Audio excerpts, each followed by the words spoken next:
Pizza and grape soda. Oh, wow. Probably has nothing to do with Israel. Our greatest ally?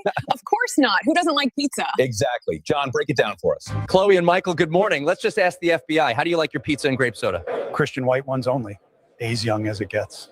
What the Did he just say as young as it gets? Yep. Remember what Israel posted on Twitter? Right. Age is just a number. Exactly. So Talmudic. Let's see what's going on in Pettiwood. You're different than the other guys. Can I be honest with you? I'm actually a black woman. Cut! That was so fake and gay. Now, Schneiderstein wants to see your feet in his trailer. So we wanted this film to be so fake and gay, it's retarded. Why was Mr. Space E. Clooney and Jay-Z in the files, Director Berg? They just like pizza and grape soda. There you have it, folks. Noticing is antiseptic. Yeah. Wow, thanks, Ching Chong. Wasn't what Elon in there over 7,000 times? He made a woman get an abortion with a wooden hanger. Sick Let's hear what the normies are saying. What do you think about Trumpstein being in the files thousands of times? It's 100% a Democrat hoax. That's retarded. So, bro, did you know Epstein calls us goyim? Look, I'm not interested in your Jewish hatred, stupid Nazi, and get your cisgender privilege out of my face. I'm a black woman. My bad, bro. Did you see they're trafficking through Wayfair in the files? Yeah, it's the satanic Jews. My son got arrested for a joint, and they can't even arrest the island kid f***ers. I'm sick of this shit. Facts. That's absolutely based. It's about time that humanity understands pure demonic evil truly exists. Left, right, conservative Democrats, all of them. Facts. Did you know Pope John Paul II was Epstein's roommate in the Vatican? Let me say that again. He was their roommate. That's right. And remember Pizzagate? Turns out the guy who shot their servers, making them lose their evidence, was just killed by police in North Carolina. Just a crazy coincidence. Right, Shapiro-Stein? Just because this was a gathering place for my friend Alephantis and John Podesta's emails talked about pizza and sacrificing chickens to Moloch doesn't mean they're guilty. Stupid goyim. Thanks, Shapiro-Stein. And here's the police sketch connected to a missing persons case, specifically Madeleine McCann. Even the normies can tell that's the Podestas. But in case you still think their pizza emails with Hillary isn't suspicious, here's some of the art they collect. Safe to say, total freaks. That's right. There's even videos that came out during WikiLeaks of them extracting adrenochrome like freaking blood-sucking vampires. But they're Jewish, so noticing is antiseptic. Speaking of vampires, let's go to Ching Chong, who joins us live in Transylvania after this quick commercial break. Hey, nerd, why don't you go read your nerd books? What a nerd. Hey, man. I stand in solidarity with you guys. I know what it feels like to be treated differently. Thanks, man. End hatred. Jewish lives matter too.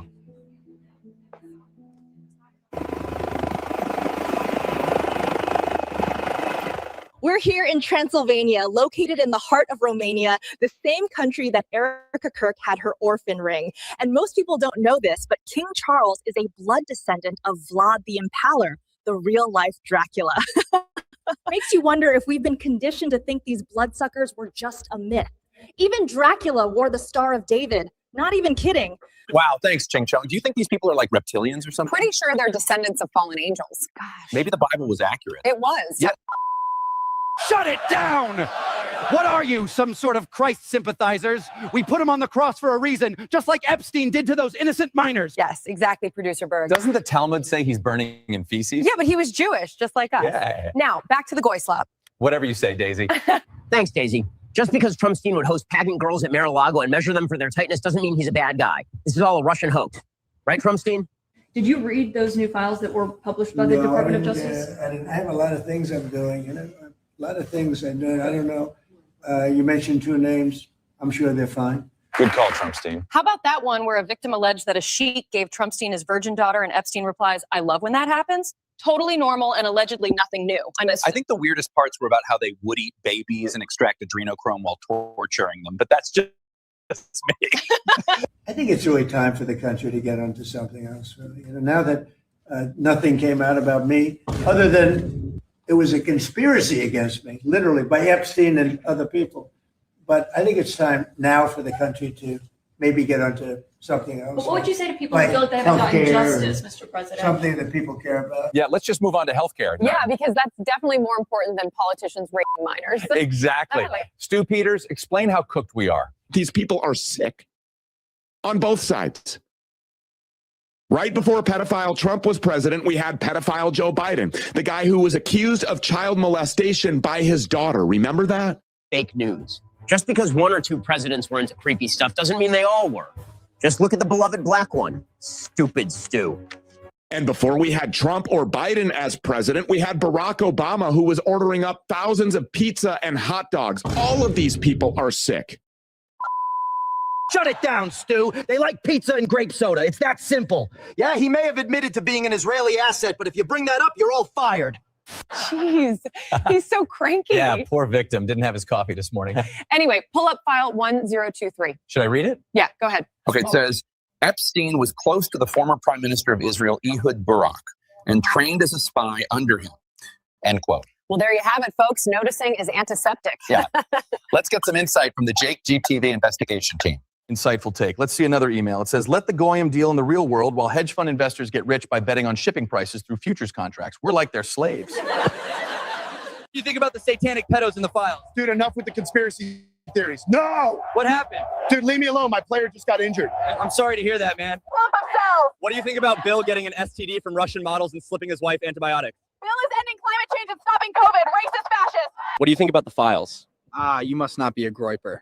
I actually wish I was Epstein. He's got aura. Go watch Nick to find out why. Who's responsible for the files? Wasn't that like a Russian hoax or something? Yeah, where'd you hear that? I saw a documentary on Goyflix about it. Classic Jews.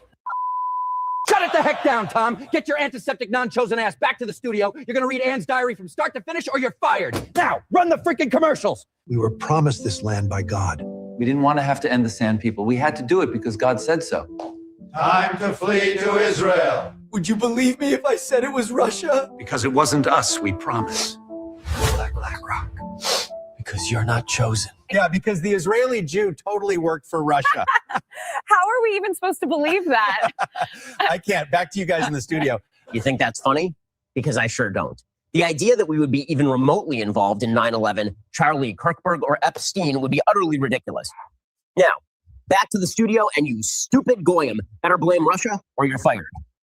How could he have worked for Russia if everyone knows her dad is an Israeli Mossad agent? Because the Talmud says they're allowed to lie to us. That's right. We're just goyim. Ching Chong joins us live off the coast of Spain.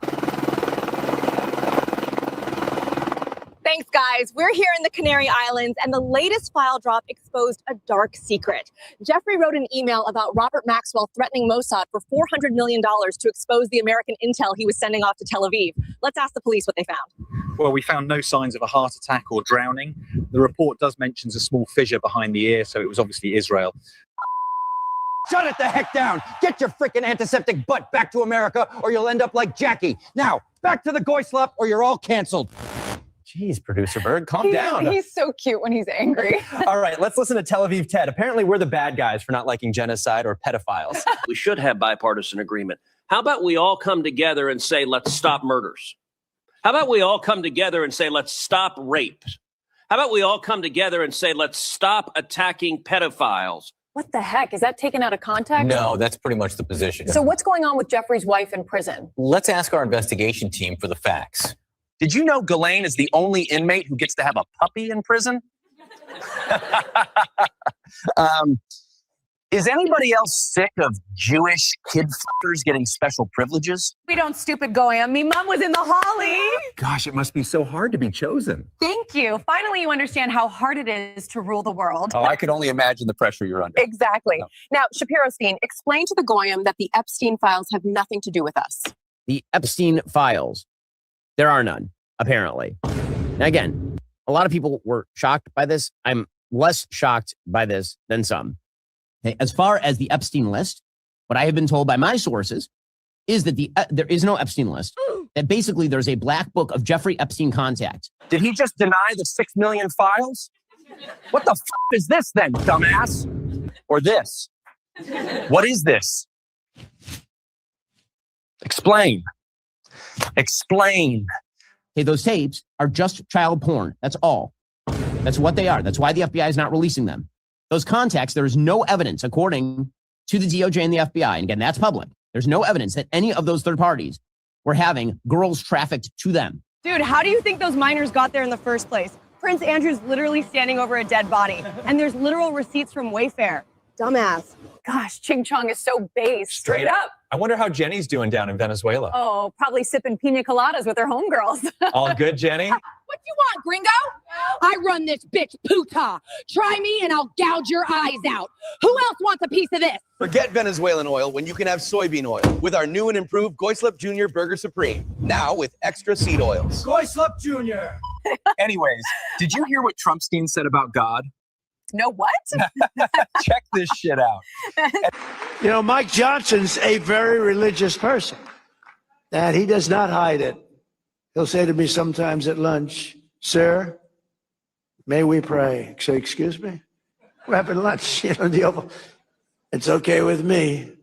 But he's a very religious person, and he is popular, and he's doing an unbelievable job. So I think God is watching over you. God is watching over him. I don't know about me. So I hang around with him because I feel I'm protected a little bit. Wait, isn't it supposed to be one nation under God? Yep. So shouldn't we have a president who believes they're acting in God's interest? Bingo. Dennis, take it away. You guys get it. Anyways, if you're still not following Jake GTV, you're either a triple boosted vegan or just genuinely retarded. Jewish people have feelings too. Just because we do genocide and blackmail your politicians doesn't mean we're not oppressed. Because you're not chosen. Time to flee to Israel. Congratulations, you made it to the end. That's what I call based. If you want to learn more about the sentient AI being ushered into a city near you, grab my book, The Digital Prison. Otherwise, if you want to keep us on air, just hit the like, comment, and subscribe, and we'll see you on the next one. Did you shadow ban Jake GTV? Sir, we did, but he keeps breaking the algorithm. Ramp up the Fed slop. We need to divide the goyim.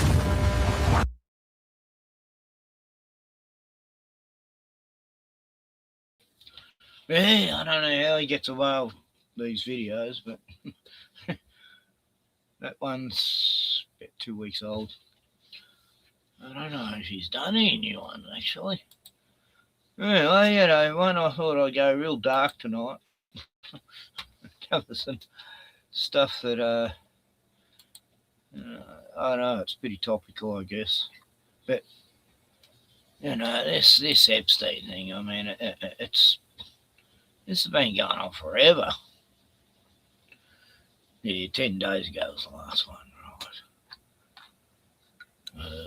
Very evil. Right, so. Oh, even in Australia.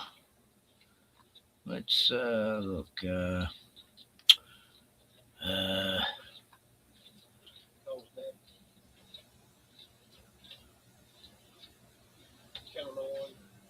There's a Rachel Vaughan.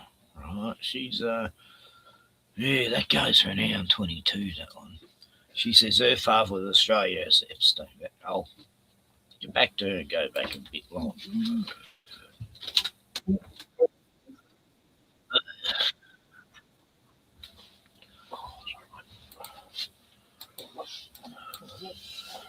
Right, so there's Bruno here. There you go. Wait. So, not of this world. Hey, Sylvie.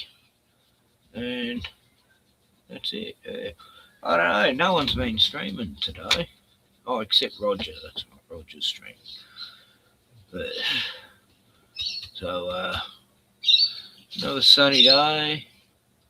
Hardly a chemtrail around. It's pretty good. But, yeah, I was watching all about Fiona Barret, Candy Girl, a few years back. And then I'll show you a bit about the Hampstead thing over in England. That was pretty fucking... God, was that covered up. Anyway...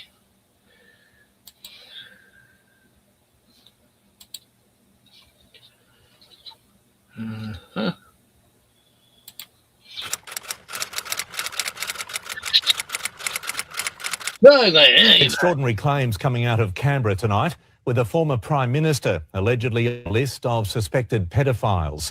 Liberal Senator Bill Heffernan, who is pushing for the Child Abuse Royal Commission to include the legal profession, told an explosive Senate hearing he has a police list of 28 prominent suspects.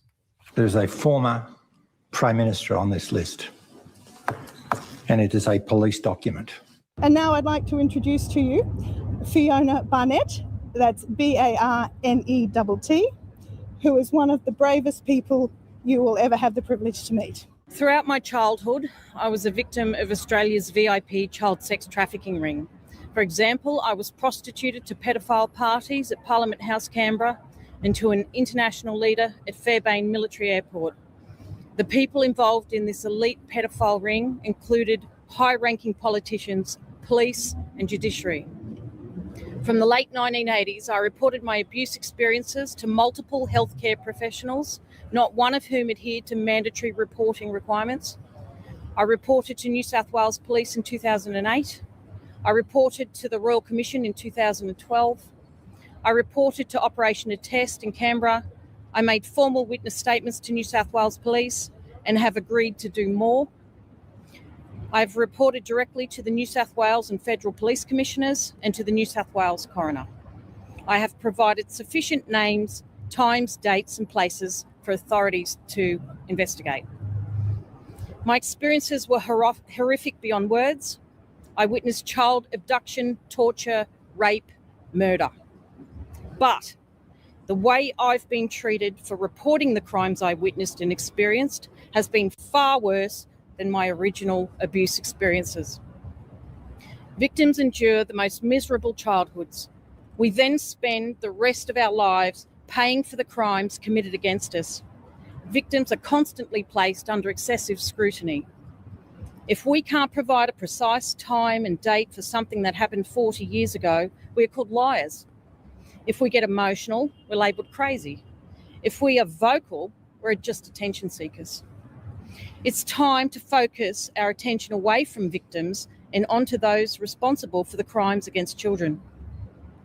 In the 2006 census, Australians identified child protection as their number one concern. Why then does our government continue to ignore the public's concern for children? Australia is a pedophile haven. Our laws are written, interpreted and administered in a way that benefits pedophiles and silences victims of crime. Our university lecturers teach pro-pedophilia material. Our health boards continue to allow offending doctors and psychologists to practice. We are up to our second Royal Commission into child abuse in 20 years. The Wood Royal Commission was indeed a failure. If it was successful, I wouldn't be standing here right now. The Wood Royal Commission was established in response to complaints about the VIP pedophile ring that abused me. This is the exact same elite pedophile ring that I reported to the current Royal Commission. In 2013, I asked the Royal Commission, what are you going to do differently to the failed Wood Royal Commission? They had no answer for me. If the Royal Commission does not result in the investigation and prosecution of the VIP pedophiles that victims like me have named, then they are just information gathering. I know you want me to stand here and name names.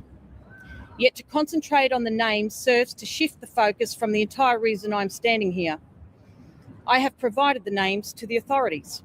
It is their responsibility to combine my information with what other victims have presented and properly investigate. And now I will give you some VIP names. Michelle. Michelle was a friendly 12-year-old with long dark hair. I witnessed her abduction, rape and murder when I was 6 years old. Samantha. Samantha was 9 years old with wavy long brown hair and a warm smile. She had Down syndrome. Samantha was murdered when I was 12 years old. Chloe. Chloe was an attractive 4-year-old with brown straight cut hair into a bulb and sea green eyes. Chloe was murdered when I was 14 years old. Don't make this about me. Focus on those victims who couldn't be here today to personally share what happened to them at the hands of the VIP pedophiles who have infiltrated Australia's supreme institutions.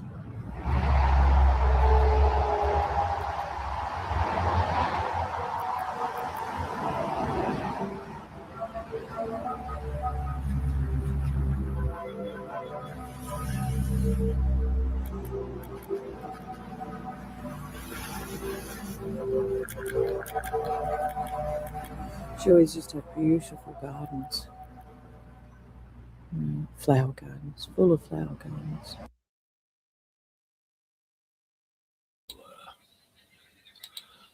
Yeah, so kookaburras are laughing. Very happy today. They come and visited me earlier. Yeah, so this shit, like, you've got Kathy O'Brien, you know, over in America. She's more or less say similar stuff. Then you got this, what's her name in England? Holly. I think David Icke interviewed her. And she had, everything Kathy O'Brien said, she said. And, we got Fiona. There's so many of us, they've all been telling the same story for fucking 40 decades. And Vaughan, what's her name? Rachel Vaughan. Yeah, it's no one. I mean, you know, it can't be just coincidence. They used to call it satanic panic. I remember in the 70s all this satanic shit was coming out, and then they'd cover it up and say it was just hype and, you know, Christians being paranoid and satanic panic. Yeah, just goes on. It's a fucking big club, and I'm glad I'm not invited. Down there is Holsworthy Army Barracks. It's not very. It's just a 5-minute drive away or so on Heathcote Road. So everything's very, very close. We're very close to Waterfall. Waterfall's just 2 train stations away. It goes Engadine, Heathcote, Waterfall, and all that down there. Those mountains out there are acres and acres and acres of bushland where they've committed multiple murders. I've seen people murdered in the bush. I've seen a guy tied to 4 different vehicles, and bikies were involved as well, and they all drove off in different directions, and his body exploded. I was age 6 when I saw that. I've seen multiple human sacrifices of children, hobos, people they abducted, children bred in captivity. And this is where it all started. These are the people that handed me over. I don't get why she's still Helen was alive. Lithuanian and Peter was Polish. Fiona had been staying with Helen and Peter until 3 years of age. Then a few weeks before Isaac Isaac Kappy Must died. have picked her up on the Sunday night and she came home and Yeah, I'll show you the Isaac Kappy video after this. But he went and had holidays at Fiona's house in Sydney. I think it was a month before he died. Yeah. She had to kick him out because he was being out of control. Walking around in front of her kids with a bong and yelling and ranting and raving and swearing. she went into her bedroom and that, and I could just see her standing at the door, and she said, right, she said, you're not allowed in my room anymore. She was fun. Yeah. She was rebellious. She stood up to teachers. It was always, she was always entertaining. It was always good to just be standing a couple of metres away from her when that was happening. You would never go and stand next to her because you wouldn't want to get in trouble yourself. Oh, yeah, on a plane, yeah, war in Iran. Yeah, it's all being meant to happen this weekend. They're going to go in and fuck Iran right up. It's fucked. Yeah, I'll try to find something about that soon. I was an unwilling member of a coven, which was part of a greater crime syndicate, which involved drugs, guns, and they get around. They got a including child sex trafficking, human trafficking. So you were an unwitting part of that coven. Yes, absolutely. And I then signed up from before my birth. Well, you didn't sign up. It was before. I did not sign up. So it was like being born into the mafia, but never actually volunteering to be a member. But the same rules apply for leaving. You can check out any time you like, but you can never leave. Like Hotel California. So who signed you up? My grandparent, Helen Holovchik. Well, when you talk about Helena Miloweska or Helena Olazak Holovchik, whatever you want to say. Probably retold this message. So it was her initiation, do you think? Yes. And what about her partner, Peter? What was his My involvement? step-grandfather. He was involved heavily. I got a horror story about Joe. He did the dirty work. What was his role in your life? He was to abuse me. For people involved in ritual abuse and mind control, you must also sexually abuse them, so that if they do remember anything, they'll remember the sexual abuse and the pedophilia, and they'll go, everyone will say, well, that's what was wrong. And they don't go any further, any deeper than that. I don't know about that one. Is It's a cover. safe? It's a cover. It's a red herring. 1998. For the real bad stuff.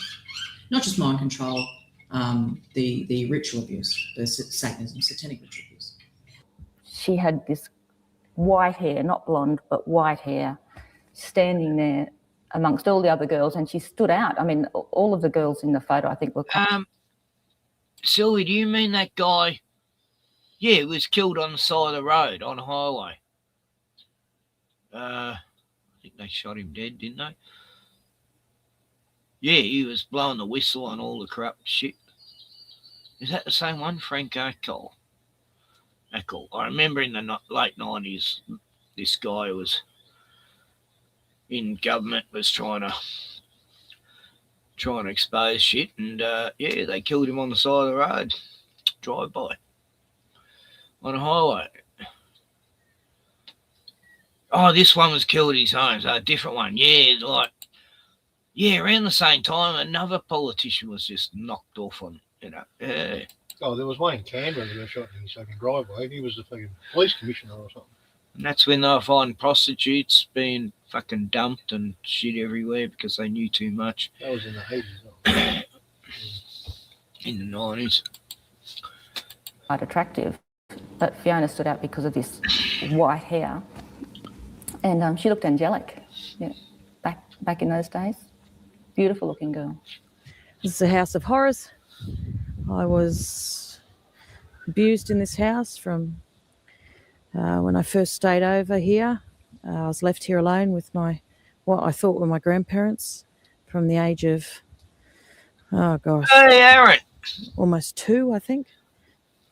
Yeah. I'm not sure when I found out. Probably Long a time decade no ago, see. perhaps a bit longer. Yeah. I was just wondering about you. No, not a surprise. Tell me why it wasn't a surprise. Because I have been around quite a few people who've had abuse in their past. It seemed to happen quite a lot. My biggest problem with Helen was when I was pregnant with Fiona, my first child, Helen determined that she was having the child and I was going back to work. And this was a foreign idea to me, you know, like I'd never heard of this. What does she mean have? She was going to have, I could visit Fiona on weekends. To raise her. That's all. There's a dog out there. She was going to have her all week and I was allowed to see her weekends. Okay. Helen, I'm having this baby because I want to have this baby, you know. No way, you know. And she was determined that she wanted this baby. See, that's the original. Oh, it's a motherly instinct thing. Yeah. What's going on in the neighbourhood? So it's cold over there, Aaron. Yeah, it's 23 Celsius here. It's pretty average, mild. Yeah, it's warmer in Melbourne, man. I just put a top on because it was cooling down. Yeah, 5 degrees hotter. Yeah, it's always warmer in Melbourne. Gate, security gate, and there used to be a dog out there all the time. That's where the dog named Satan lived. There used to be a sign at the front of the house with the name Lublin written on it. That's named after the town in which the death camp was that Peter worked at. At times I'd go over when Fiona was young, if she stayed over there, I'd go to pick her up. He used to play the pillow like a guitar, you know, and get Fiona to dance. And he used to say repeatedly all the time. Snow in Glasgow. And now it would be something I'd respond to, but he would say, Fiona and Poppy have got a secret, hey. Fiona and Poppy have got secrets, you know, don't you tell anyone your secrets, you know. And he used to say that repeatedly. I remember being abused in that garage. I remember there was an old fridge in that garage. When I was 3, I was put in it with all bugs and roaches and everything, and he shut the door on me, Peter did. Freaked me out. And I remember the dog. I used to have to run and hide from the dog, and he used to set the dog onto me. It was the first flashback I ever had, and it was of me being tied on my knees in front of a big table, and Peter and the next door neighbour, who was a really tall, well-built guy with brown curly hair, they murdered a little blonde toddler. Not toddler, it was about 3. Peter had supposedly suicided. Fiona started having a lot of memories, a lot of flashbacks, a lot of memories coming up about what had happened. Oh, well, I've been around when she's had ab reactions outside of therapy. Right. So I've been around when she's been upset. Yeah. So there'd be times when she'd have memories come back, something's happened that's upset her and she's not known why, and then later on get upset, or something else has happened that's triggered her to poor husband to be upset or angry. All that trauma she went. I've lived it, and you can't even possibly try to tell me that what I lived through was something from what it wasn't. You can't do that. You have no right to deny someone's personal testimony. So many atrocities occurred in this house. Just too many to name. Multiple crimes for all of my childhood. Doesn't matter. Yes. They're good. I know they're good. Shane, that's your bit, mate. Oh, you got the special bit. Shane, that's yours. That's SpongeBob SquarePants. Testicles. Bad mother. Really bad mother. Happy birthday, sweetheart. Mm-hmm. I'm still almost here. She's a good person, and the good thing, that one of the things I really admire about Fiona is that she is growing, and she's growing all the time, and I find that amazing. I don't think I'd be her friend if she was just in the doldrums and didn't want to get out of it. She has had a lot on her plate in her Virginia, is it? past, and she's working towards bettering herself every day, which is fantastic. We all should be doing that.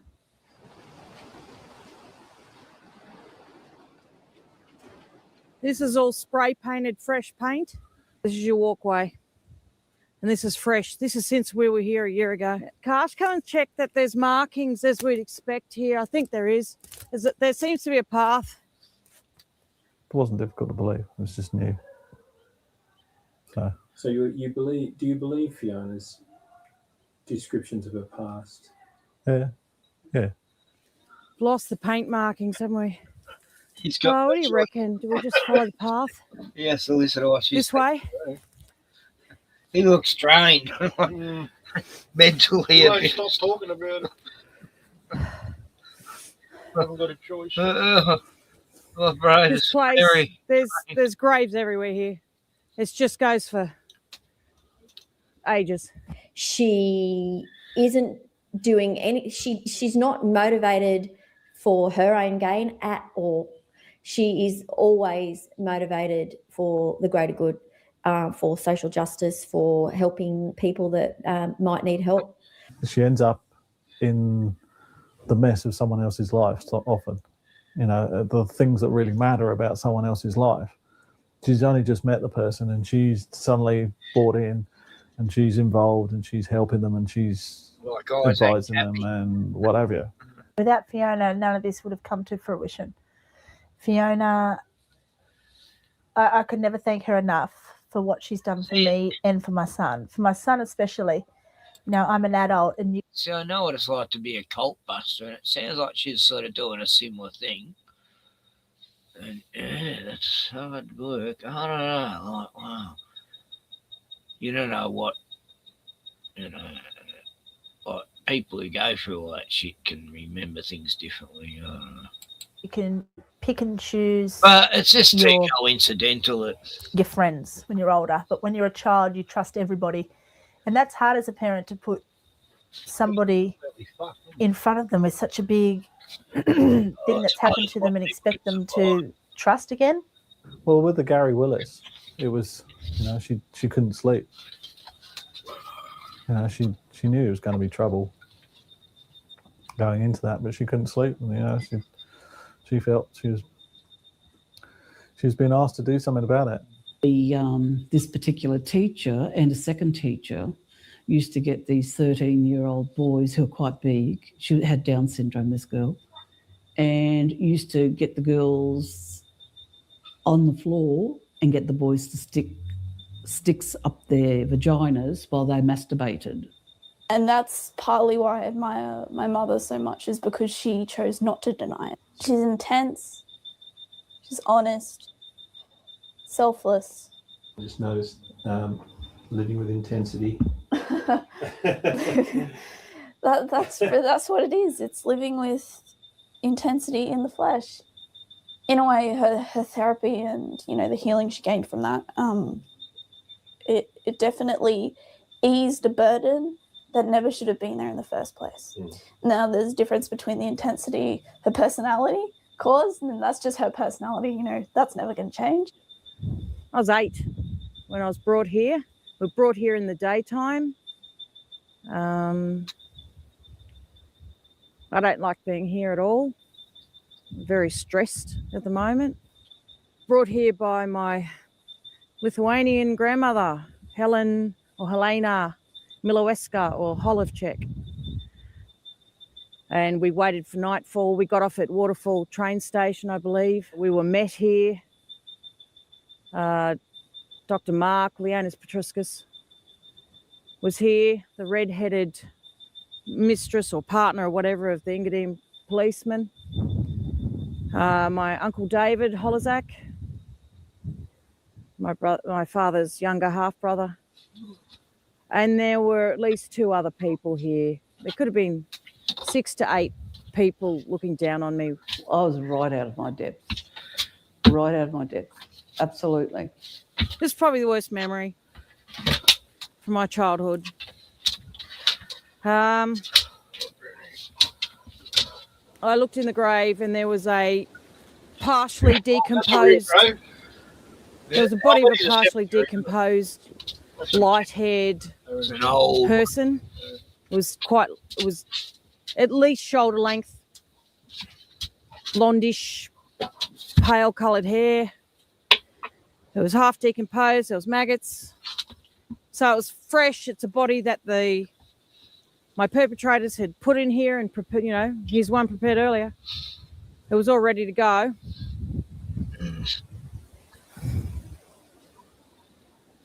So like I said, there was at least 6 people. They had straps, picked my body up on the straps and lowered me down into a very deep hole. They laid me face up on top of the partially decomposed body. They were chanting. They were dressed in robes. I was naked. I have a very clear memory of being lowered down and them. It wasn't quite. I can see light, the silhouettes of them. So it must have been not too dark, or it's a full moon, something like that. And they're chanting to their pagan gods. And this is a rebirth ceremony. The decomposed body inside is called a ghoul. Yeah, what are they like? I was told that it would come to life once the lid was closed or once I was in there. I believed this thing was going to come to life. They put the lid on top and it went completely dark.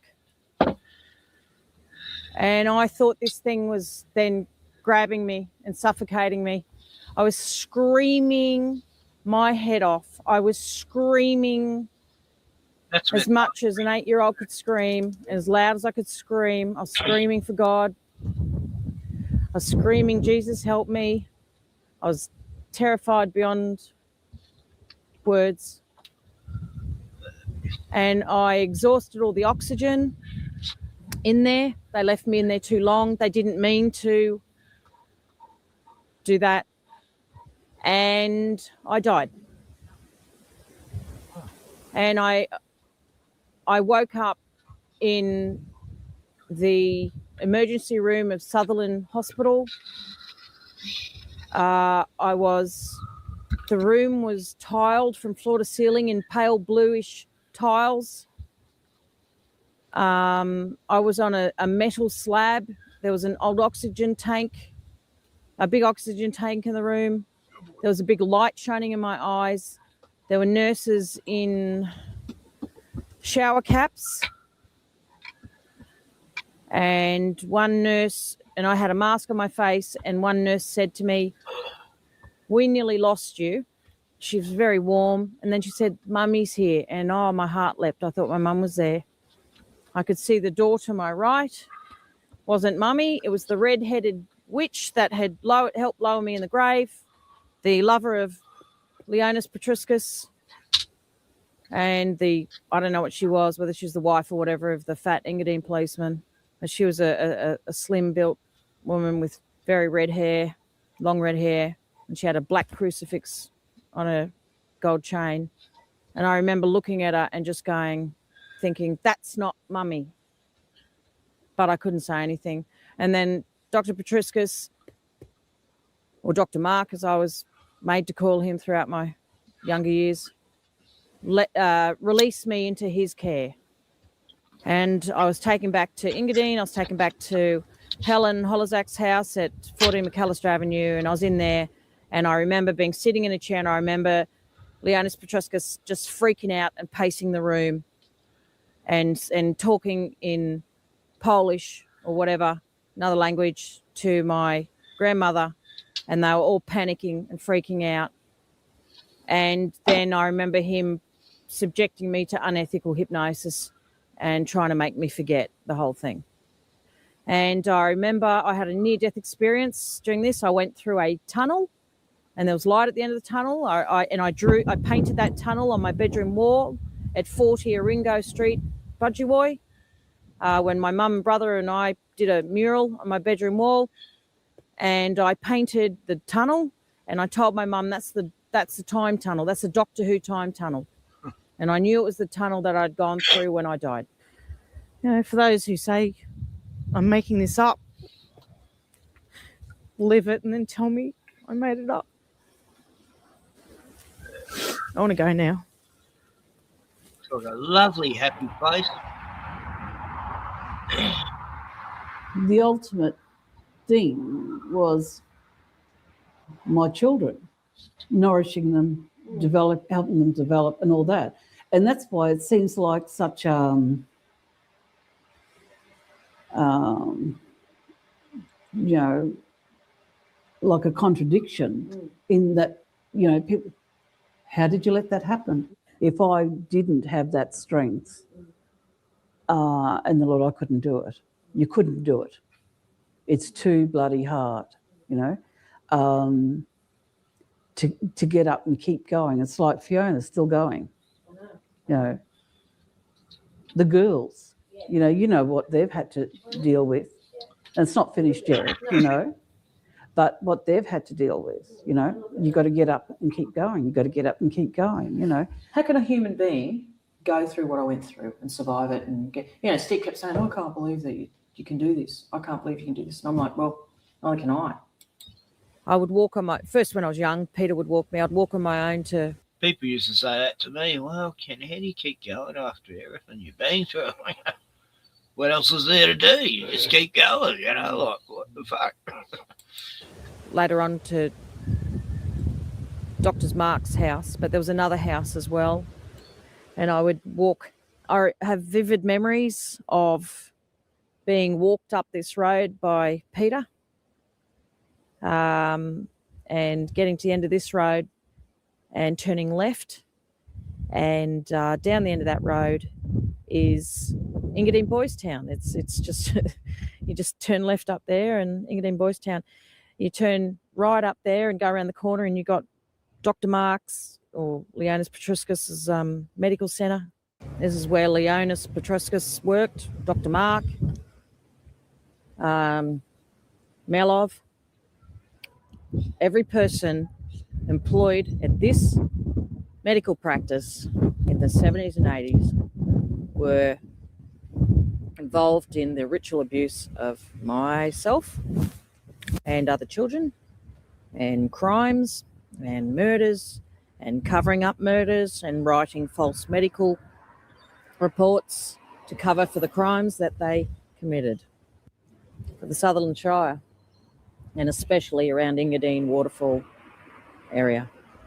A number one rule within that environment, that world, is never. Number one rule is never. Well, number one rule is there is no fight club. There is no fight club. There is no fight club. You know, we don't exist. That's number one rule. Second rule is never put your own personal interests, desires, passions, fetishes, you know, whatever, before the common good. Never. And Bailey violated the good of the coven, or the good of the order. It's not the coven. Covens are little groups. The good of the order. I used to walk here myself, where I had the privilege of being sexually abused by Leonis Petruscus, otherwise known as Dr. Mark. I don't remember this house. This wasn't here. But this is the general location that I was made to walk down. I've handed in police statements about what happened in this area. I was sexually abused by Leonis Petruscus and the red-headed woman who was associated with the Engadine policeman. And I've made detailed statements about being abused here when I was about 15. The sexual abuse at the hands of Peter Holozak stopped at about age 12. Well, it did stop at age 12. I remember the day I had the argument with him. And that was after Dr. Mark, as I knew him, said, no more, he's not to touch you anymore. And then Dr. Mark was only allowed to touch me. Pretty exclusive.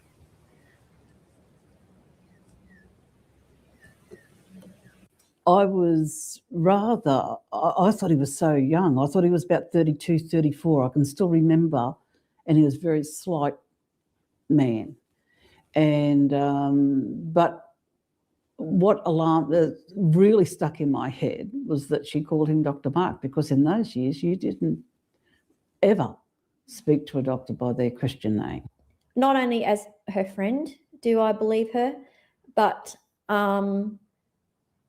and I am a person that needs strong evidence for things, but there's a lot of circumstantial evidence. Yeah, there's a lot of and it needs to be looked at. And people don't realize that these things happen. And since this, I have grown immensely as a person because I was so naive. I didn't think that there were people like this. I didn't think people did this kind of stuff. I didn't know that people hurt children just because they think it's fun. I really, honestly, I was so naive. I didn't think there were people like this in the world until this happened. So I'd usually be walked to this church where they perform satanic rituals. I saw multiple sacrifices committed here. This is a stone altar. Very easy to clean. Chloe, who was 4, she was murdered here. Little 4-year-old girl, beautiful with those green come-to-bed eyes and very dark classic bob haircut. She was the daughter of the red-headed woman who was at Garrawara Cemetery. She was the partner of the fat Engadine policeman. I remember him sitting in here and everything. He used to walk. He was really overweight and he used to walk like that with his hands turned to the back. So I saw Chloe killed right here. And then after her death, her mother, the red-headed mother, went insane and she was bumped off as well because she became a liability.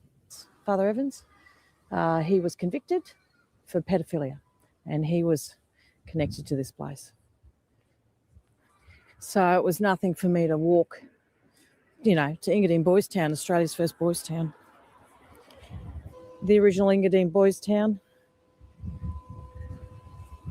My father was abused here. A reject from the coven. Was he really? No, Frank wasn't like that at all. No, he wanted that stable family situation because he'd never had it.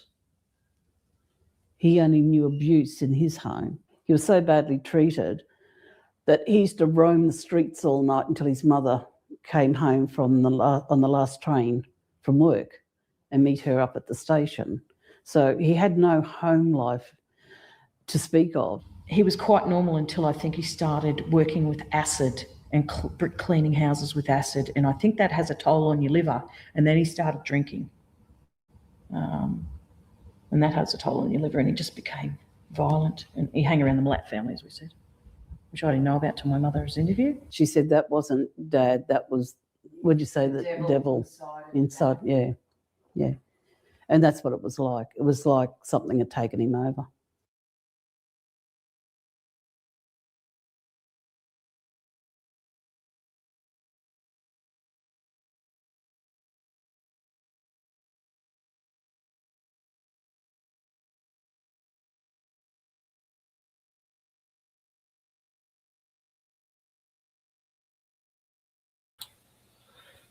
Yeah, so that was part 1 of that beautiful story. Anyway, I was just telling Glenn about this evil group I knew in the country. Well, I didn't know, but me mate. And that's another story. But and then you got the Hampstead thing, everyone's forgotten about that. But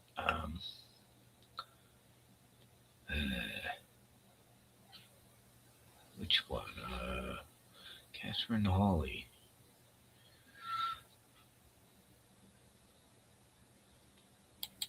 Anyway.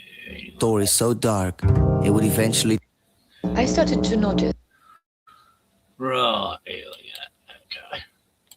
Yeah, this story's so similar. Hey, Fourth Wiseman. That was the one with like the dungeon under the house or something, wasn't it? The Hampstead. Oh, it was in a church. Yeah, that was in a church, that one too. Yeah, that's why. So similar. That got covered up real big. Like you had the ABC, the BBC, covered up with the father getting interviewed. God, he was just like the Prince Andrew's interview. It's like, what? People think this fucker's innocent, this fucking Satanist child sacrificing piece of shit. Such a coldness in Alisa. Our dad, he forces me and Gabriel to do it. 3 years. Put a warning. Yeah, for 3 years. And with Gabriel, I started to notice also something deeply, deeply disturbing to me. They like being mean to me. Why? Why was it? And he puts his hand at the top of our heart. It's all over the internet, isn't it? Oh, really? Yeah.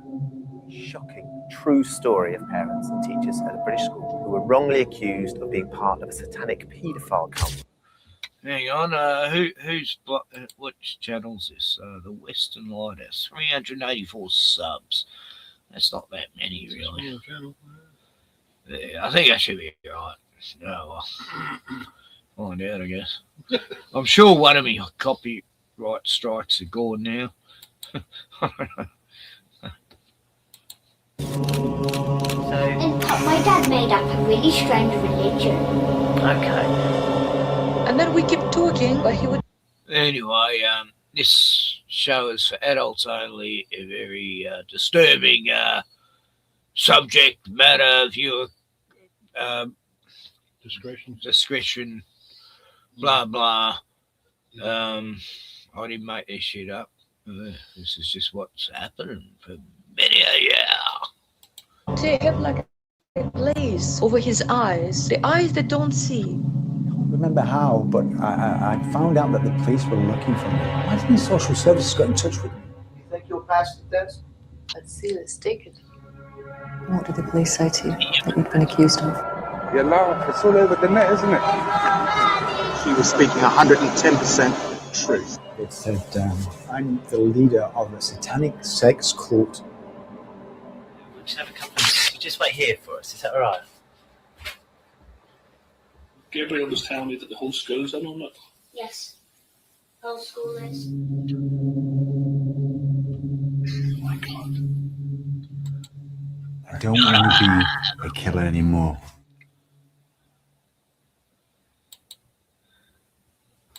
Oh, no. Hampstead, Yeah, I'm London. up to that. It's known for its historic architecture, its sprawling heath, and some of the most expensive real estates in the world.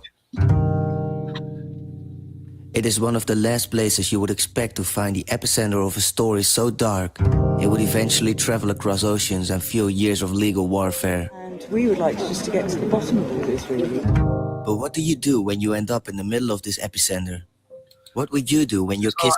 I followed this case so closely. I had my mate Sean, he was right into conspiracies too. He stayed at my joint. And yeah, we were following this, and you know, back then they showed the whole... everything the kids said, you know. Now you can't see that, which really it's horrible shit. You don't want to see it, but it was just so fucking annoying and horrible how it was all covered up. It's like I was watching it getting it covered up as the story unfolded, and this lying piece of shit. are showing you strange behavior. And how do you respond when they tell you about the unimaginable reason behind it? But then also, what would you do if you were the one being accused of doing the most heinous crimes? Would you flee? Act as if nothing ever happened? And what would you say if you were one of the kids enduring all this? Would you tell the police what had happened even though you've been threatened not to? Or would you fumble and turn your story around because of fear? In the Hampstead case, the truth didn't just get buried, it was systematically dismantled. Medical reports haven't been investigated properly and aren't mentioned in any document. There hasn't been any court hearing against either the father or the individuals mentioned by the children working at the school. And detailed descriptions of which only insiders would know about were swept under the rug. Their story became public when somebody leaked a few interrogations done by the Metropolitan Police Office, a few of which are still circulating online. This is the story of Lisa and Gabriel Dearman. In 2015, I stumbled upon a video of two children being interrogated by the Metropolitan Police Office in London with the title Satanic Ritual Abuse Hampstead Exposed. I'm 9 years old right now. Yeah. In it, I saw a girl named Elisa talking openly about a secret cult operating out of the Christchurch Primary School, which is one of the few public schools in Hampstead. She claimed that the school was part of a satanic organization run by her father. Listening to Elisa talk about what had happened to her and her brother Gabriel felt nothing like your typical police interview. It was a glimpse into a raw, unfiltered testimony. All the Hampstead schools do it.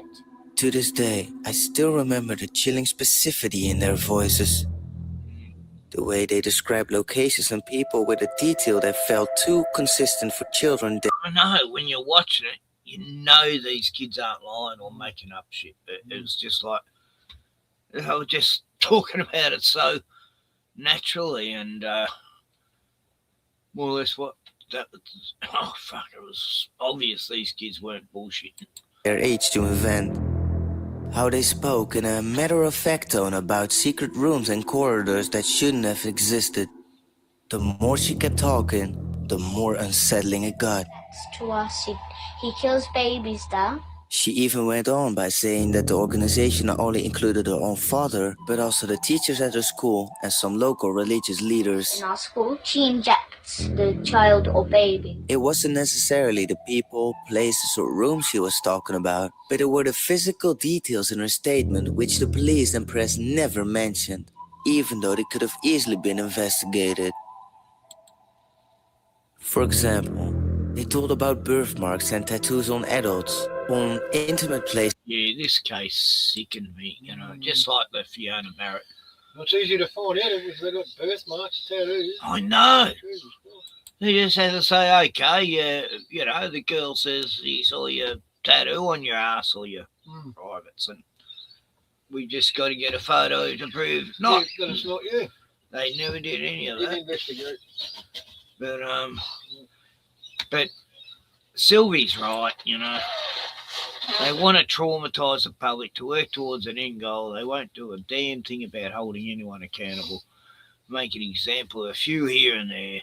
Yeah, they throw a few under the bus, you know. There's a film called Kill List, which everyone should watch, which is about two hitmen who take out all the problem people in the Illuminati cult, Masons. It doesn't actually say what order it is in the film, but they do the blood ritual and everything, and yeah, they have to take out a priest too. You know, anyone who's compromising the club, and everyone they execute thanks them.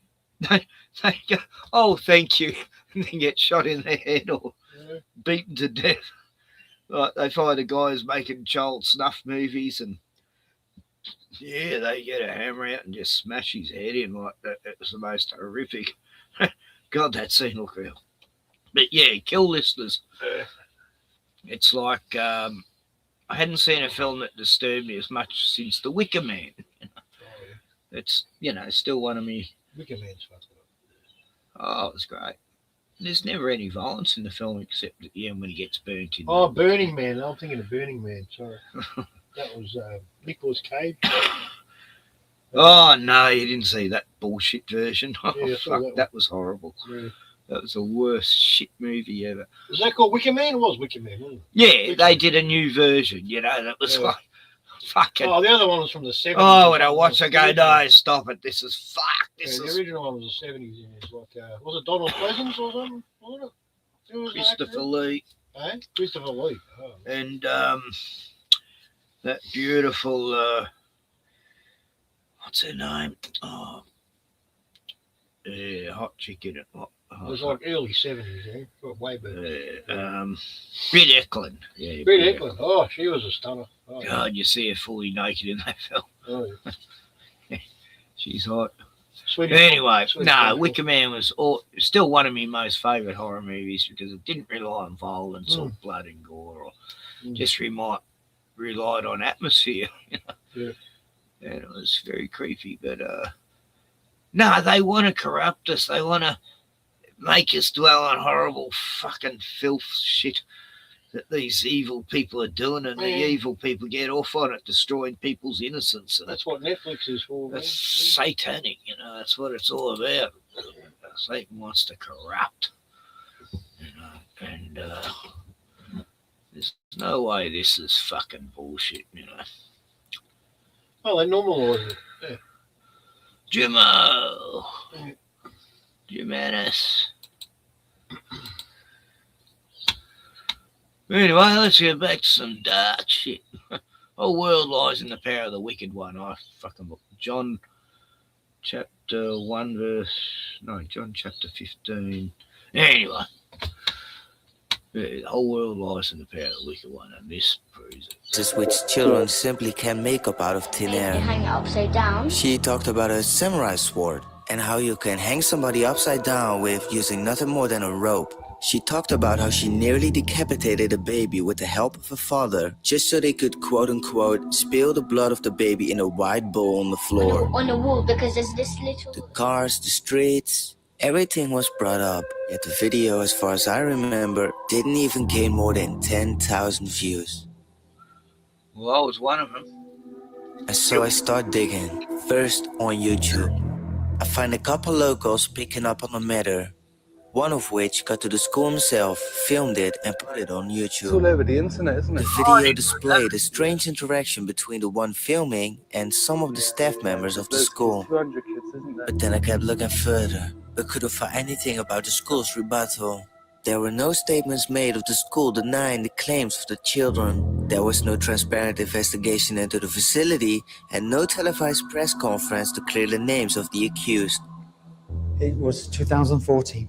But besides one interview, not even a year later, the BBC decided to release a video in where they interviewed Ricky Dearman, the father in question, who turned out to be an aspiring Hollywood actor, saying that he was innocent and cooperative with social services such as Kafka's. Hi, my name is Ella Garieva.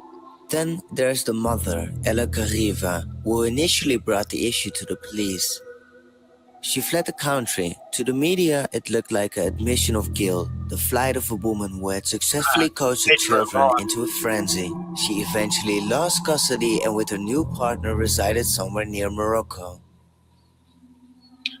Yeah, don't ever Then it tell is me silent. Morocco. Years pass by before I get reminded by the case again. All of a sudden, I stumble upon an eBay Business Awards video from 2017. To my surprise, in the video, both children are reunited with their father again. And that's not all. Throughout the years, the school got rated outstanding by the Camden Council. I read news articles claiming the mother made up the hoax so she could win a legal custody battle. The prevailing theory, supported by the High Court, stated that the allegations were used as a tactical weapon against the father. But what most people seem to forget is that 2017 video remains the last public trace of Elisa and Gabriel Dearman ever since. Their first interrogation happened on the 5th of September 2014. Due to its shocking nature, the video was quickly put offline because of YouTube guideline rules, and the account has since been deleted. In part 3 of this series titled The Interviews, we will have an in-depth look at the hours of raw footage of those interrogations. We will analyze the children's specific body language, their consistent descriptions of the school's layout, and the chilling details of the insider identifiers they provided, details that remain the most haunting yet crucial part of the case. For this introduction video though, I want to focus more on the why. because even to this day, we think we have new updates related to the case. There was something not quite right there. A few years prior, I came across a video of an interview Ella Gariva did on a small YouTube channel called the Sandstorm Podcast. Not quite sure what it was. In her interview, Ella paints a picture of a slow, terrifying realization that began years before the police were even involved. She became more open about the relationship between her and Ricky Dearman and starts describing how the first signs were noticed when the kids were only toddlers. She talks about behavioral changes and physical anomalies that she claims were the first red flags of abuse. But the most pivotal moment in her narrative involves a couple of names rarely mentioned in the mainstream hoax coverage. The first, Jean-Clément Yahiro. Apparently, Jean-Clément was a sergeant who was one of the first to interview both children. With that, Ella claims that they were first interrogated in a late-night session that lasted nearly 3 hours. Although it was not a standard forensic interview, just like at the Metropolitan Police Office. Like the kids are there with the cops. And the parents aren't. Oh yeah, they were. Yeah. They weren't in the interview room, but the girl, she says, "Oh yeah, that policeman was at the cult too." You know? Oh, he was part of it. There were just saying there were plenty of people there who were in the fucking satanic cult. You know? How can they win if the cops are part of it too? The interrogation was recorded, but later on quickly concealed. Not much later on, I found out that Jean-Clément is actually the brother-in-law of Abraham Christie, the new partner of Ella Gariva. Because of this fact, the court would later point to this specific night as the moment the story was born, suggesting that the children were coached and pressured into their testimonies during this unofficial meeting. Diagnostic Institute. But there was something important I was going to mention. In the same interview, Ella Gariva stated that she also was in possession of medical evidence. In another video where she spoke about the matter, she showed medical reports that were done by somebody called Dr. Matthew Hodes, which summarizes that there are physical signs that are consistent with the allegations given by both children. So why wasn't this brought up in the investigation, when in fact Dr. Matthew Hodes is a highly respected adolescent psychiatrist? And then the rabbit hole goes even further, when I shift my point of attention to the father in question, Ricky Dearman. His part of the story almost seems like a perceptive dissonance. It's the gap between the allegations made against him and the perfect life he portrays to have on social media.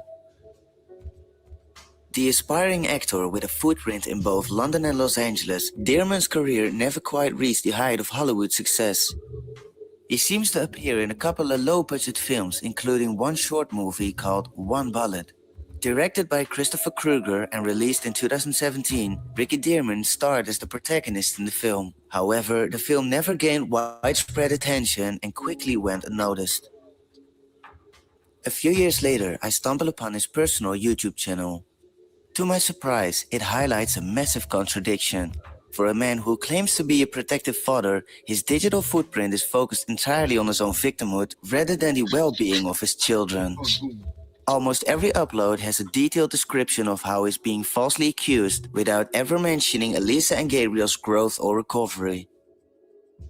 For Ricky, this could have been the easiest way to dismantle all allegations against him.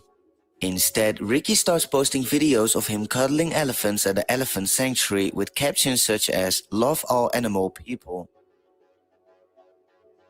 Following the High Court's ruling, a shroud of anonymity was placed over Elisa and Gabriel, a move intended to protect them.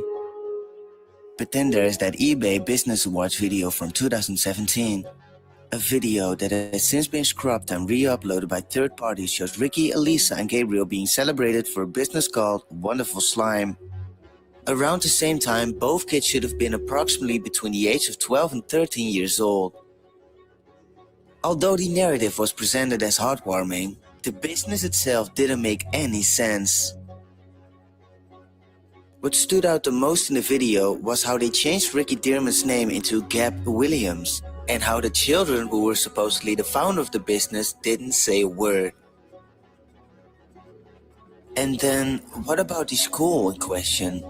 In 2014, Alyssa and Gabriel described the school with a terrifying level of detail. Why did nobody forensically search the school? While the Metropolitan Police conducted a walkthrough, there was no radar used to find hollow walls, no forensic kits used to check for biological traces in the areas the children named, and no deep dive into the building's historical blueprints. Instead, throughout the years, it seems they have renovated certain parts of the school. They've updated their website and got promoted outstanding by the Camden Council. The church next to the school, which was frequently mentioned by the children, was barely brought up by the mainstream press. He's teaching me and Gabriel, so when we're older, to do it to our own children and do this kind of stuff to us. You would think that after 6 years there would be more answers than questions, but the opposite seems to be true. Even though more information seems to be coming to light, the silence around this case is almost deafening. That is, until we fast forward to 2024. All of a sudden I find out that the BBC is planning to make a documentary called the Hampstead Pedophile Hoax. At first glance, the documentary seemed to be focused mainly on the innocence of the parents involved. There's no mention of Alyssa and Gabriel, and no mention of the investigation in general. And then, believe it or not, I somehow got in contact with Ricky Dearman through his YouTube channel.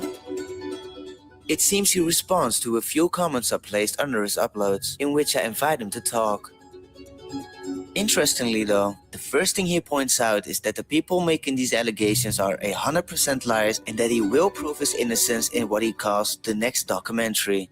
He goes on by saying that his daughter, Alyssa, got featured in a BBC Panorama music video segment in where she played the guitar, and that he lost over 24 to 40 million pounds preventing the children from being kidnapped. But still the question lingers, why? Why didn't the headmistress of the school, Katie Forsdyke, speak out? Why did it seem like all the adults involved were desperate to clear out the air without even mentioning the children who initially brought the case to light?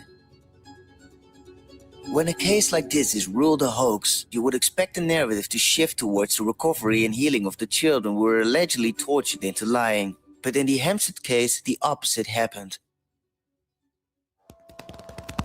In a typical case of recovered children, there is a path back to normalcy.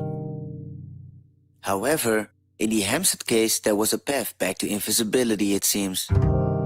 By focusing entirely on clearing the adults, the system sent a message: reputation has priority. And that the children were simply the collateral damage of a hoax that was now officially closed. Until now. Because if the children are able to prove who's innocent, then why haven't we heard them talk since 2014? In this documentary, our goal is to build a timeline and different profiles based on whatever information is available to break open the case for once and for all.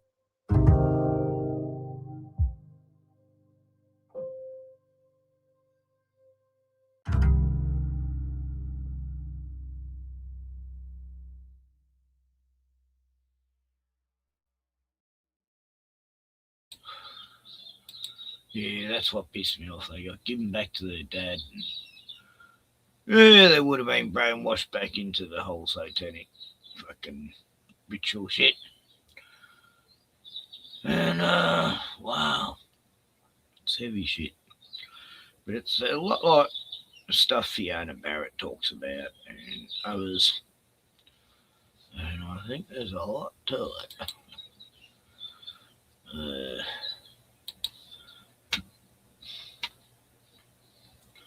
So,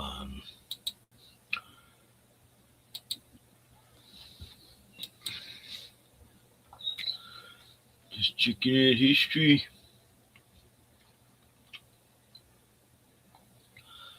Yeah, so, whole world license there, a wicked one. And, you know, that's why we're in the world, but we're not part of the world.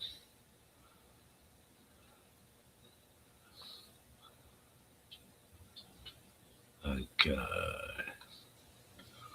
I'll just play this one. Dismissing.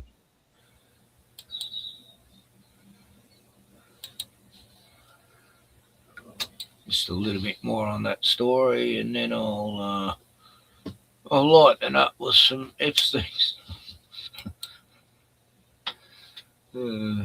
So, Prince Andrew, eh? Yeah, like he's really going to go to jail.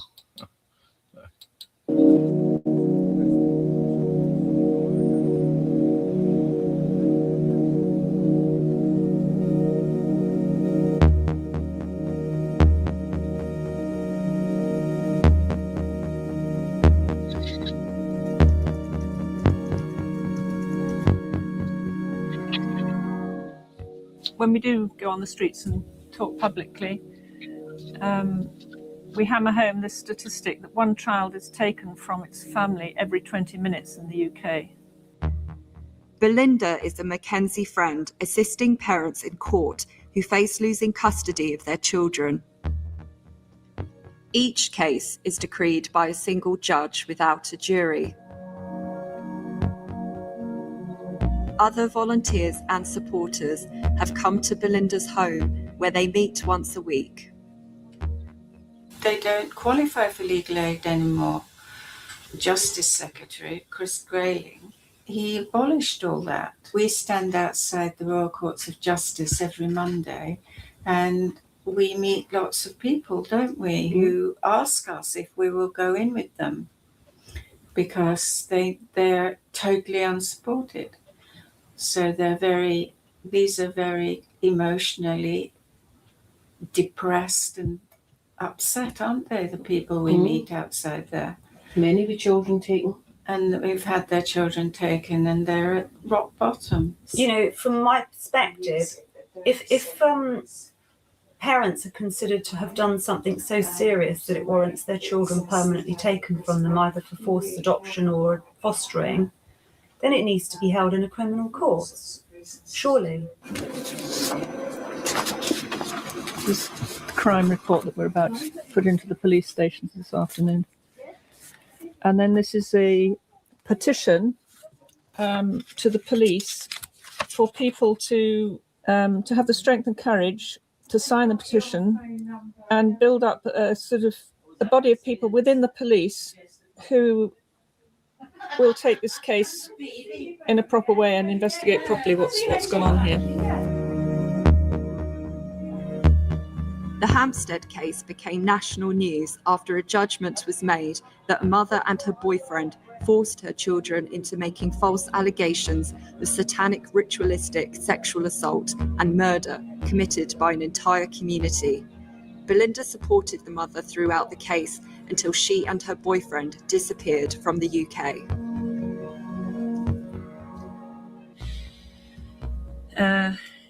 So yes, I mean, it's from close contact with this whole group of people over many weeks that we cannot dismiss what we feel to be the truth, or we cannot suddenly take a different view at this stage. We have to keep asking the questions because we believe the mother's version of events, and we believe she's telling the truth and always have.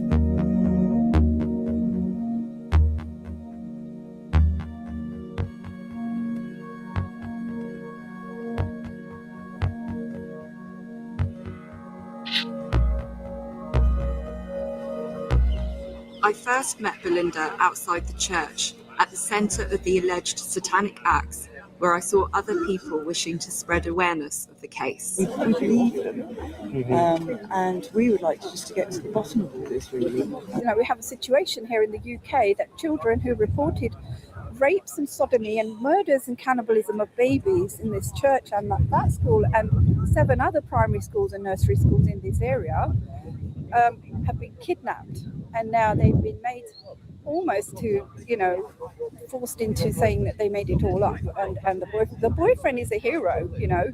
It was pasted on Facebook, and by who?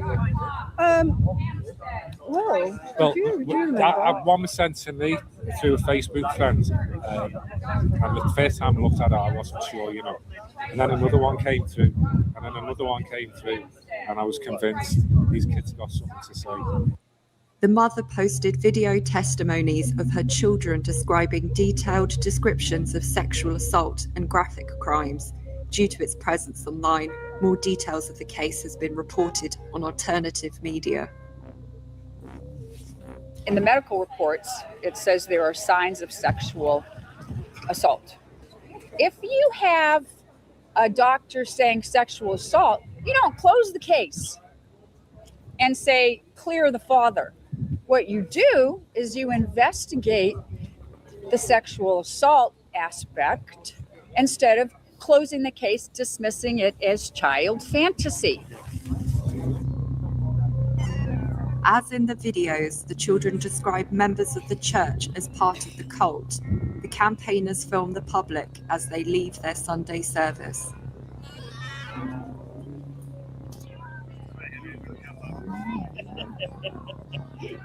I have been telling the supporters over and over again, please let's be respectful here, because inside that building there may be people who are completely unaware, innocent of what might have been going on in this place, and who could have their Sunday worship disrupted by us if we were noisy and abusive. Where are you going to me? You don't have any authority. They said they're going to arrest me right now.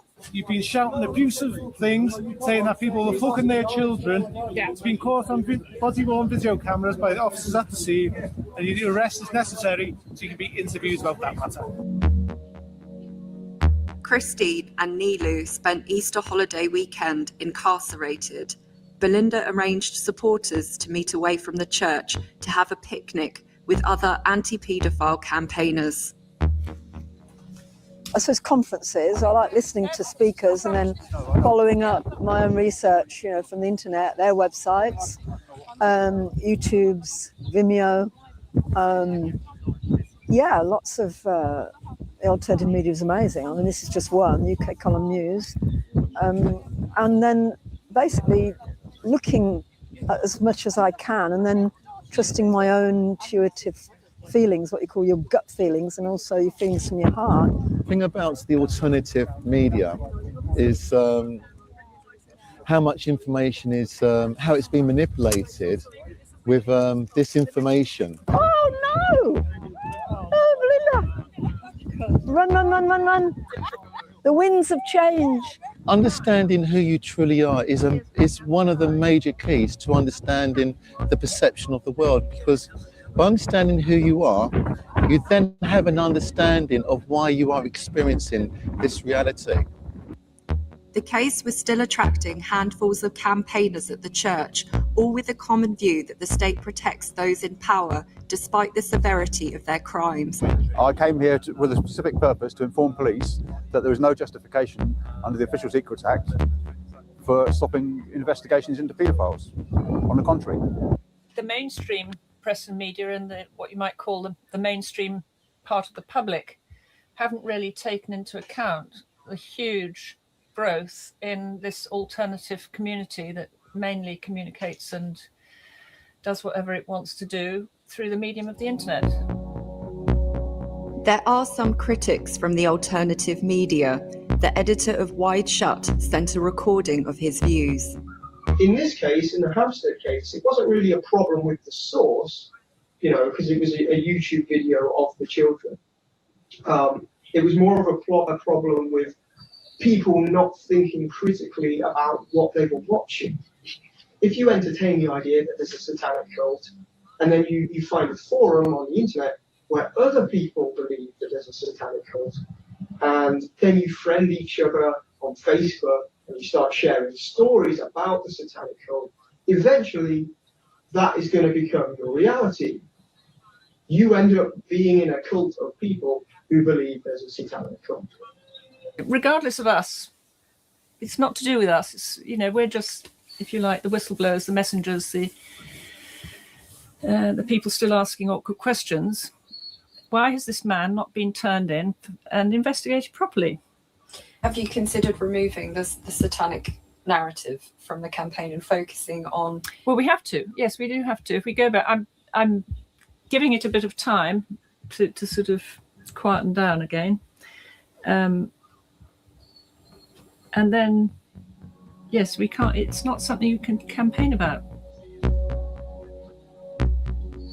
Christine pleaded guilty and received a restraining order with a suspended jail sentence on the proviso that she returns to the United States. Nilu pleaded not guilty. Her trial will start in August, where if found guilty, could receive up to 6 months in jail. And life is about the pursuit of happiness, is it not? Or are we here to torture ourselves? To carry on destroying the planet we live on, to pay back loans of money that doesn't exist under unenforceable contracts, which are forcing us to commit hideous crime by destroying the planet?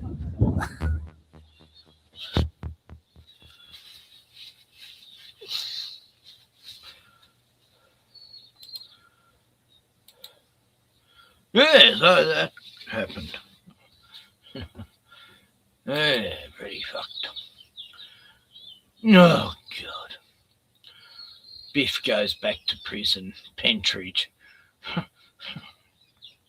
What Pentridge? It's just a couple of walls there now, yeah. God, he's a show pony. Right. So, it's a big bad world we live in. And all this shit. Anyway. Yeah, remember the Franklin Fair thing? There's a documentary in the 80s that was banned for fucking 30 years.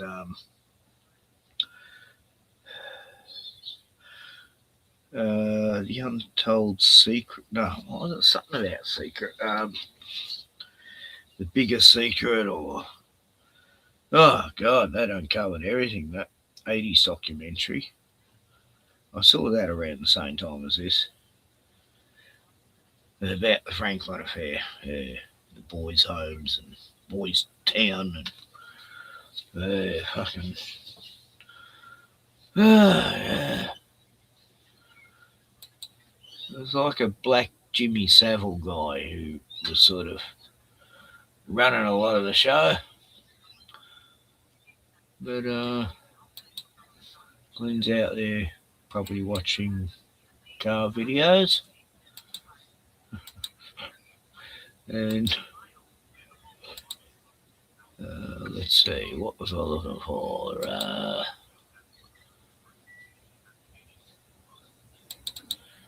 Yeah, the Isaac Kappy one, that's right.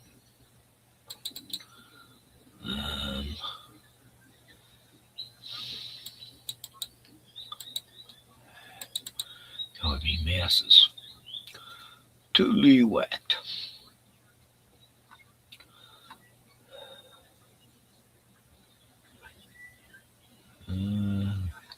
It's not there. Where the fuck is it?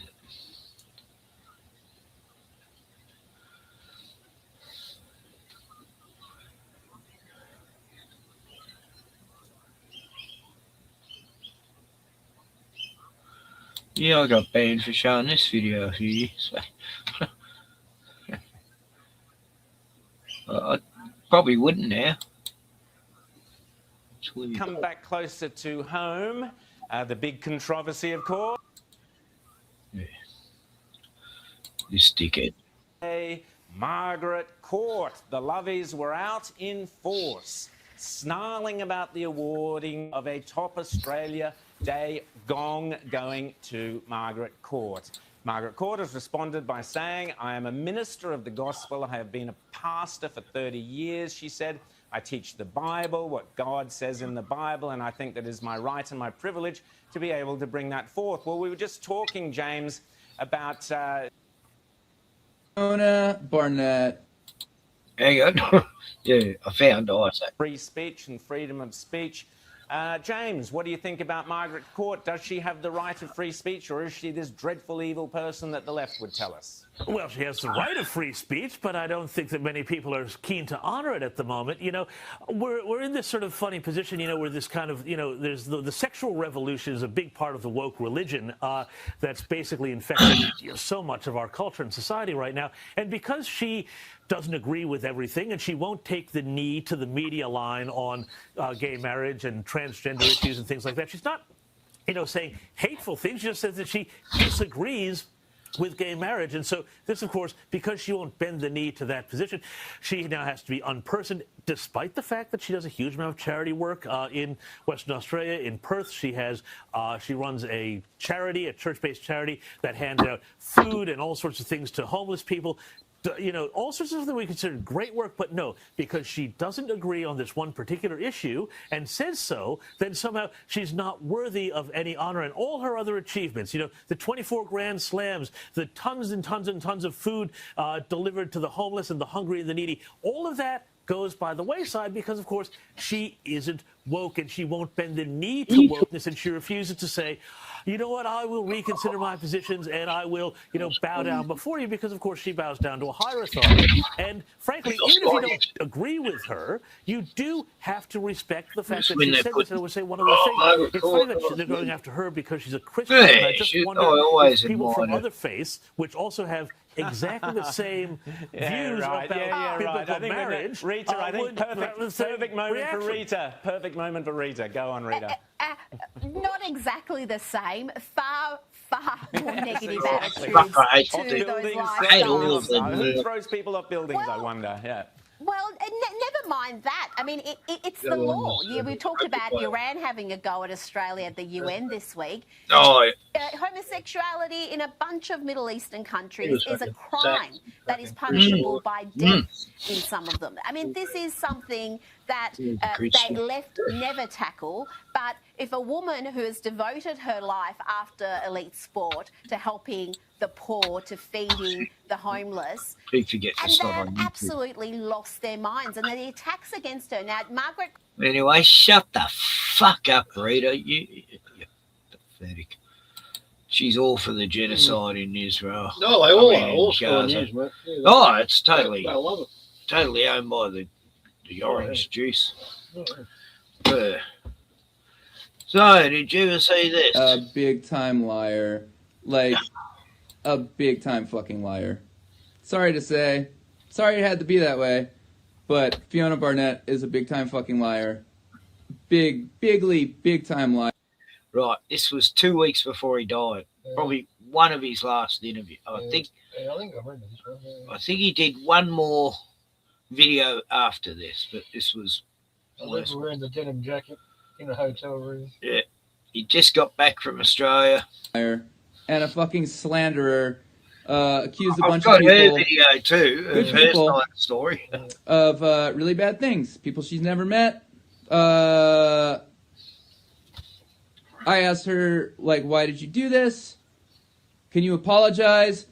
Has never written me back since then, and has proceeded to use other people to attack me with lies, saying that I tried to set her up, a bunch of crap. It's annoying, but might as well tell you, Fiona's a fucking liar. Sorry. And that's why she deleted all of her shit. She admitted it? No, of course she didn't admit it to me. She hasn't responded. You know, when I was like, are any of her stories true? Good question. I don't know. All I know is that she's a fucking liar. Because I saw it firsthand. So, sorry to break it to you. And used other proxies to spread lies about me. Like David Schurter, for instance, said that I went to Australia to set her up. Why the fuck would I do that? It's just... it's so annoying. She didn't say that. So annoying. So fucking annoying. Yeah, and I did not...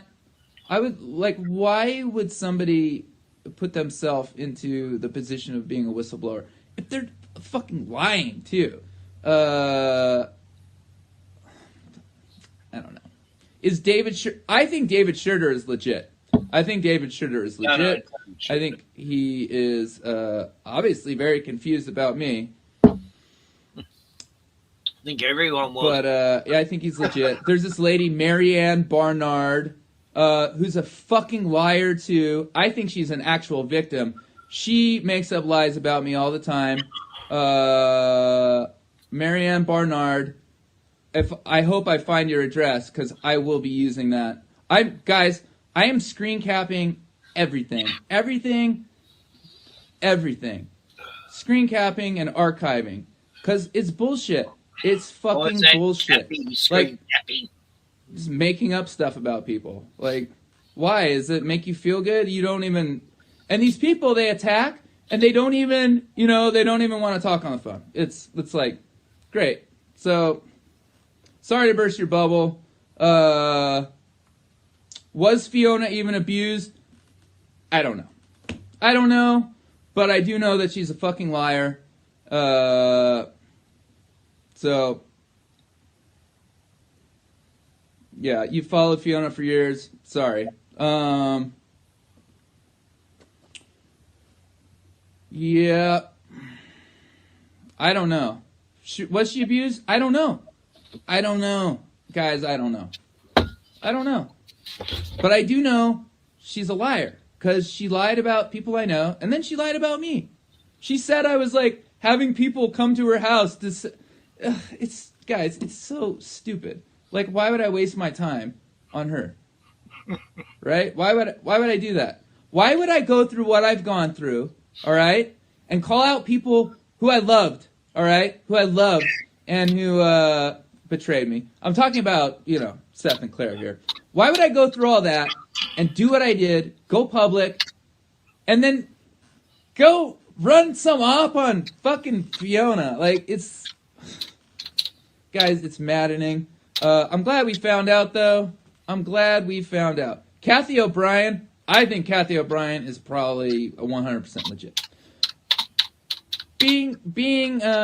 That being said, I don't really want to deal with even the legitimate victims, even the legitimate ones will fucking snap and turn on you. Like Marianne. Like, I'm pretty sure she's legit, right? I don't doubt her story, but again, this lady is making up lies about me. And on Twitter, I can't go on Twitter. I can't defend myself. So these assholes just like get free reign. It's annoying. It's annoying, guys. It's annoying.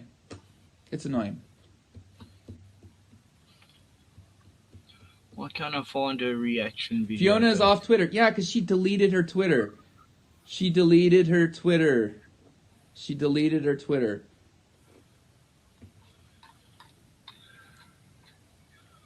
She didn't lie about her abuse, someone says? I mean, I don't know. Who knows?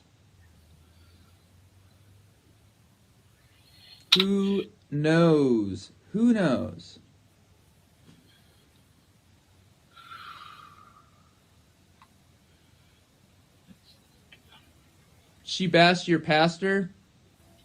Yeah, I mean, I have heard stuff about Hillsong. And by the way, there are a lot of people in churches that are nasty abusers. Oh, Hillsong. Oh, wow. Yeah, no, I went to that church. Oh, fuck did I call that? Wasn't Scott Morrison, wasn't he? Wasn't he part of that shit? The actual, this was like the 90s, like the mid-90s, I think it was. Oh, right. Yeah, no, oh, God. That's yours, fucked. The leader of the church, they were in Baronia, actually. Well, look, just up the road from where I was. And Sydney. No, it started off in Glen Waverley, and then they had a church in Sydney. Yeah, they went real big. And I called them out for being fucking hypocrites and lying, false prophets. You know, this fucking Morris, what's his name? Scott Morrison. Yeah. Not sure it was him or his son. Anyway, they tried to get me to speak in tongues. I go, what are you doing? They go, no, we're just praying for you to speak in tongues. And I go, speaking in tongues isn't my gift. I actually think it's a stupid gift. Oh. Anyway. Yeah, I met those guns. Before they went to America. Yeah. But something like, all right, like Anthony Kidman, okay? We know that guy's scum. I could accuse him of abusing me. Would he ever do anything? No, because would he want to go to court? No. So, Anyway, who they won't knows? show me I don't Fiona know Barrett's what about Fiona is legit, but I do know she's a liar. So sorry that we all had to learn that lesson. Oh yeah, Bieber goes there. Yeah. Well, guys, Bieber was abused when he was a child. That's how you get ranked in to the Illuminati. What did she lie about? She accused, she accused the Prime Minister of Australia's wife of being a pedophile and involved in pedophile rings. She accused people that I know that live in Sydney of being same thing, or CIA. It's all bullshit. So it really pissed me off, guys. It really pissed me off.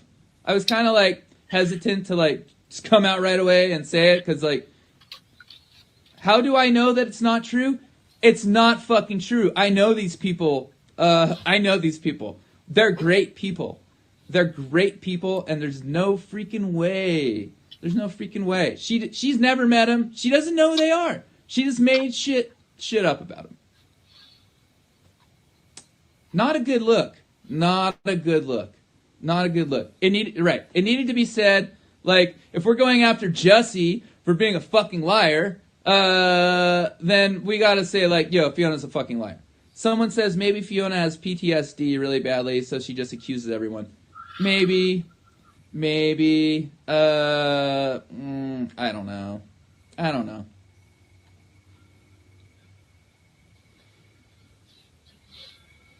But after today, like, I don't want to even think that person, I don't ever want to think about that person again. So after today, that person is,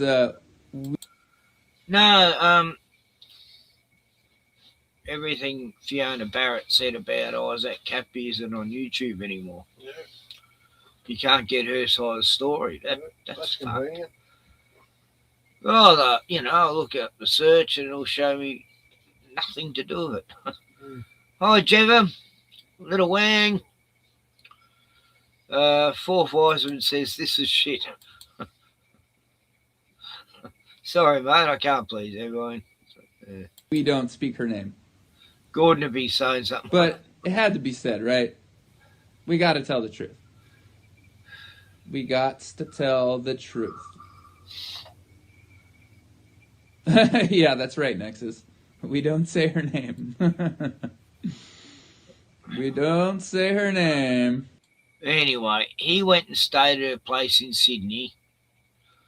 She put him up. He went to Australia. A very Christian family, like her husband's very Christian, and I think he's a pastor or something. And, here's Isaac fucking drinking and boozing and bringing out the bong from his bedroom he's staying in front of her children. And she's saying, you can't do that. And you're sort of losing the plot. And they politely asked him, you might have to go, And so, he stayed 2 weeks and got fed, free accommodation, totally looked after, and then he puts shit on her when he gets back to America. I mean, he even admits it in another video where Winnie was there, how well he's been treated there,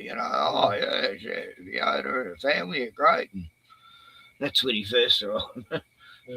2 weeks later, they're kicking him out. Then he goes back to America straight away and bitches about her.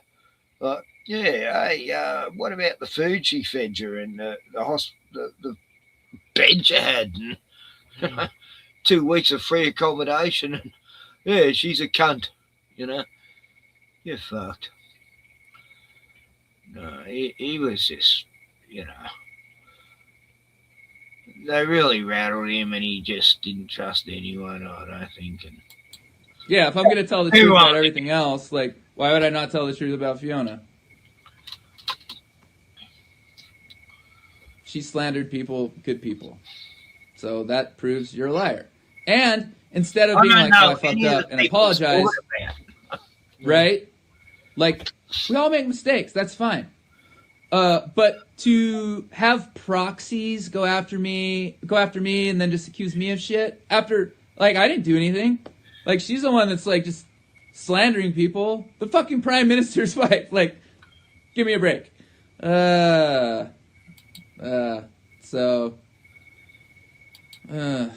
sad. It is sad. It is sad. Luckily, I don't think Fiona has enough clout to where it'll be a big deal. Yeah, I don't know, Nexus. I don't know. Exactly. You have nightmares about hearing her stories? Yeah, are they... Yeah. Yeah. Sounds like she's scared of me and wants to discredit me before I discredit her.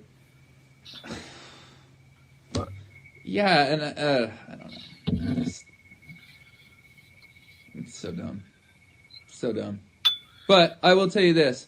When all these people that I have accused, that are fucking pedophiles, by the way, 100% satanic pedophiles. When they go down, everyone that fucking threw shade at me, you're on big time watch. You lied about me on a video.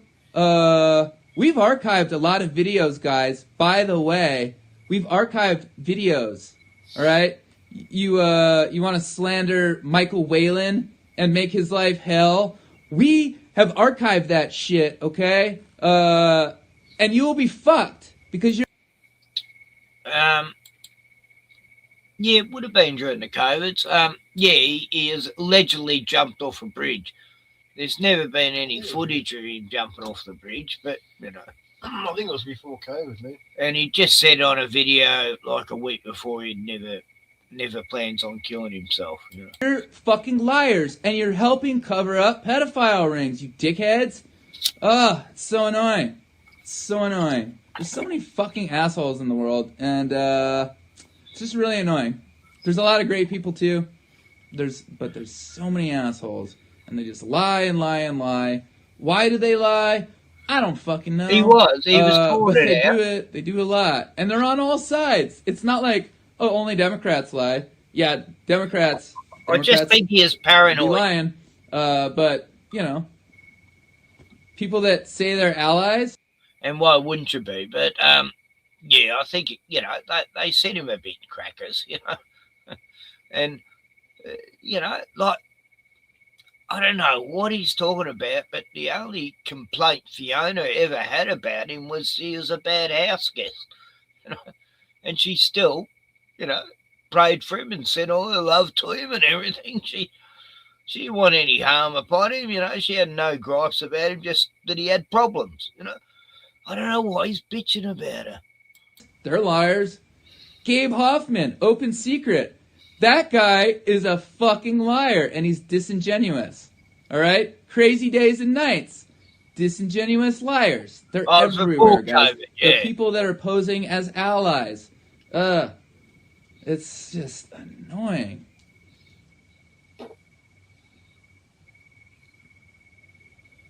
Just annoying. It can be heartbreaking if you let it break your heart. Have I heard of the Gotthard Tunnel in Switzerland? No, I haven't.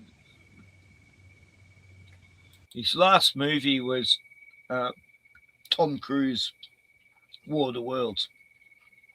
Spielberg. He played a guy in a pet shop. You know. So you got to talk to Tom Cruise in that part. It was a very short part, but that's always suspect. Right? Sad to say, there are too many a-holes. No, he was social in the media seems to help the so dark he knew more all than the the light. Well, yeah, especially when social media censors people and kicks them off of their platforms for telling the truth.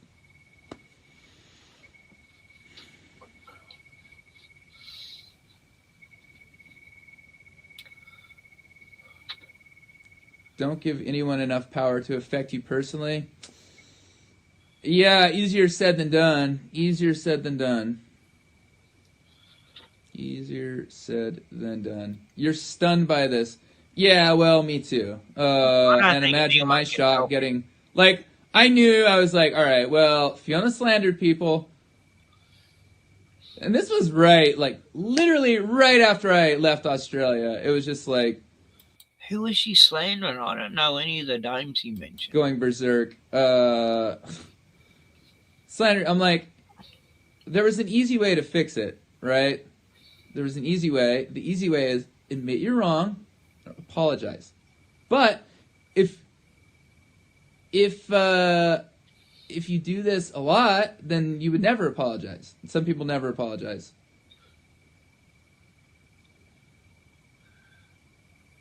I won't get suicided. I won't. Switzerland has bunkers within 20 minutes for every Swiss citizen to hide in case of emergency. Interesting. What the heck? Oh, I did. That's a good question. What the heck says, you didn't realize this when I was there? I did. It started to, like, pieces were kind of coming together, and I was like, and that's when there was a shift, and I was like, oh, okay. Okay.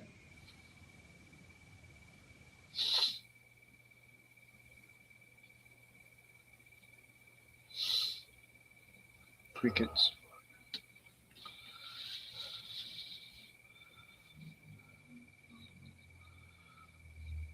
Oh, that's the end of it, is it? Yeah. Well, that's Isaac Kappy. His last testament. One of Last his will and testament. Yeah, so I don't know. I still feel sorry for the dude. He was those a bit crackers, but yeah, no, Fiona's. I don't. She never talked, badly. Like she felt sorry for him too. It's just for the sake of her kids. Not seeing him smoking bongs in front of them. I understand that. I wouldn't do that in front of kids, fuck. No way. Bloody impolite. It's like when you go to another country, you don't fucking... You respect that country and you don't bloody do shit they don't like.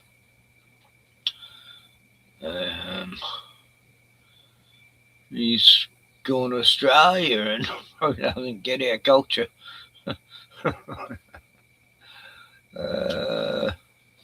Video, these Karens get mauled alive by animals. I started watching that one, but anyway,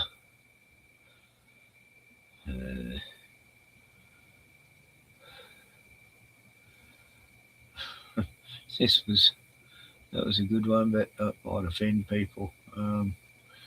Here's I won't play this. I'll just show you.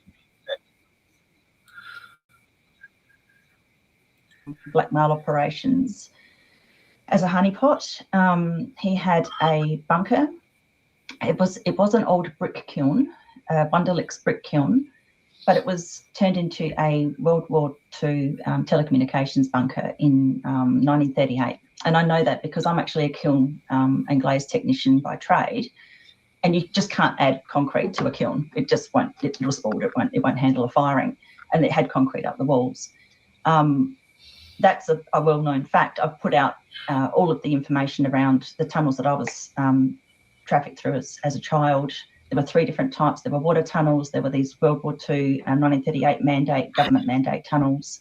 And there were the Telstra tunnels. Telstra tunnels are on every main road and every main street in Australia. So they pretty much cover the whole place. There were tunnels on side streets, Telstra tunnels on side streets, which is very unusual. I found very few of those across Australia. So where I grew up on Macklin Street, the Telstra tunnels went along Castle, which is at the end of our street, basically. So he had tunnels leading from the bunker. There was also a hidden cellar beneath the house, and he had Yeah, so there's that. This is the one I've seen before. Yeah, I haven't seen this. Yeah, this is the one in the South Australian town. Right. Yeah, there's tunnels that go between the fucking church and the Freemason temple and her family home and fucking. I remember all connected. People tell me a lot of the Telstra tunnels are already there, and they just used them. You know, like that's weird shit. That was a fucked up setup. But everybody in the whole town, they're all involved in all the bullshit. Oh, of course. Even when I was young, we were living in a real remote part of just near the border in New South Wales, and yeah, the kids would come to school. The bus would take 2 hours to get to school. That's how far up in the mountains they were. They wouldn't have eyebrows or. Anyway, you know, I had a mate, and he invites me to stay a weekend up in this mountain town. It was like 2 hours away, right up in this remote town. And I'm about 13, I think I was. And yeah, him and his mum and dad, yeah, nice people. But then I started to learn, you know, that weekend that everyone hated God in the town. Yeah. And then he takes me to the church, and the whole church was desecrated and all these satanic symbols. Oh, yeah. What the hell's all this? You know? He goes, oh no, people just don't like Christians here. And he goes, yeah, my grandma's a witch. Do you want to go visit her? I go, oh yeah, okay. So we walked to her place, and oh yeah, wow. It was a weird fucking town. And I'm walking back to his place, and he's going, yeah, I wouldn't mind having a baby rabbit, you know, just as a pet, you know. I'm going, yeah. And I'm going to imagine we walk down there and there's suddenly a baby rabbit trapped in some wire or something. And then we heard a sound and we walked down, there's a baby rabbit trapped in a wire, you know, and he's got his baby rabbit. And he goes, how did you know that, Ken? I go, I don't know, I just sensed it was there. And, because, anyway, a very weird place. It's still there. I've checked it up on Google Maps. We should play more of that interview that you were just watching. It'd be crazy, man. I think it's on I saw before. Yeah, there's towns where, you know, no one who believes in God's welcome. What the fuck's that? Spider. Die fucker. It looked like a baby white tail. It's spider season there. Huh? They're all coming out on the baby. Oh, I've had them dropping down on me lately. Yeah, so I do it. Yeah. There's these little ones that drop down sometimes. Like there'll be about 10 of them. Just all of a sudden they're all dropping down within the next half hour. And what the fuck is that? I've had them crawling on my ear. Well, what the fuck's on my ear? It's a fucking spider, baby spider. Yeah, I'll play that in a minute. But we need some Shanikas. Shaniquas. Just got to lighten the mood a bit because that was dark. It really does bring you down watching that shit. The energy of the horrors and the like. I tried to show the least descriptive ones anyway. Like transistor, humiliated by genius Republican. That was pretty good. Anyway, do you watch Rathbone? Yeah, I watch it. I thought I saw you there. Yeah, I saw you there. I love his live streams. Hilarious. He shows some good clips. Teen girl killed her foster mum after sleeping with her foster. Oh, that was a horrible story. I didn't want to watch it, really. I mean, they suggest shit that I don't really want to watch, and I don't watch half of it, actually. What was I looking for?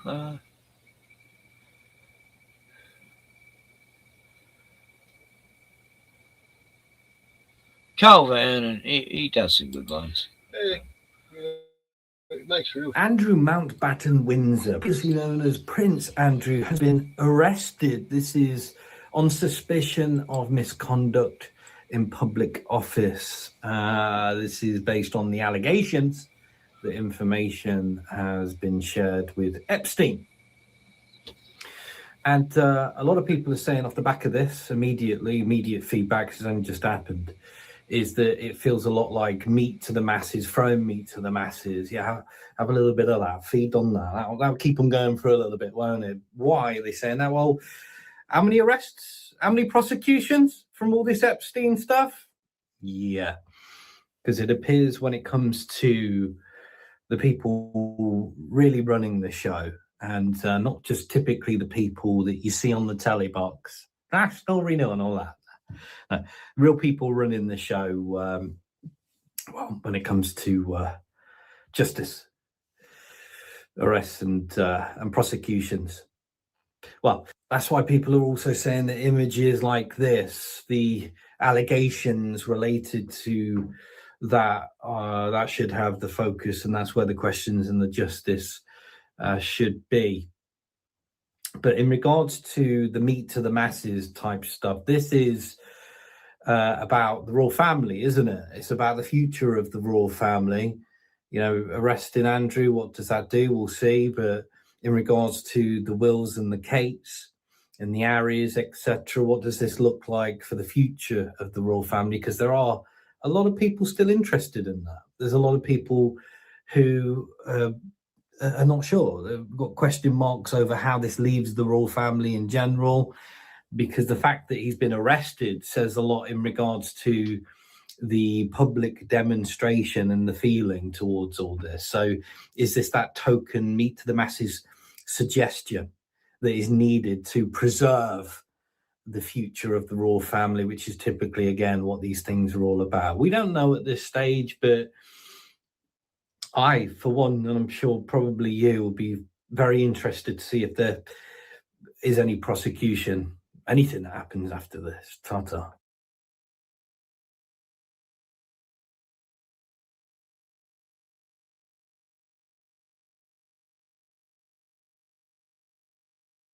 Good evening. A royal family accustomed to crises is tonight in uncharted territory. The former Prince Andrew is a police suspect, not charged, but under investigation for corruption, punishable with life in jail. The disgraced former Duke was arrested and questioned at a police station while detectives searched his new Sandringham home and his old residence near Windsor Castle. The investigation was triggered by his links to his pedophile friend, Jeffrey Epstein. Our correspondents have live details from Buckingham Palace and Sandringham. But first, let's go to foreign editor Hugh Whitfield, who begins our coverage.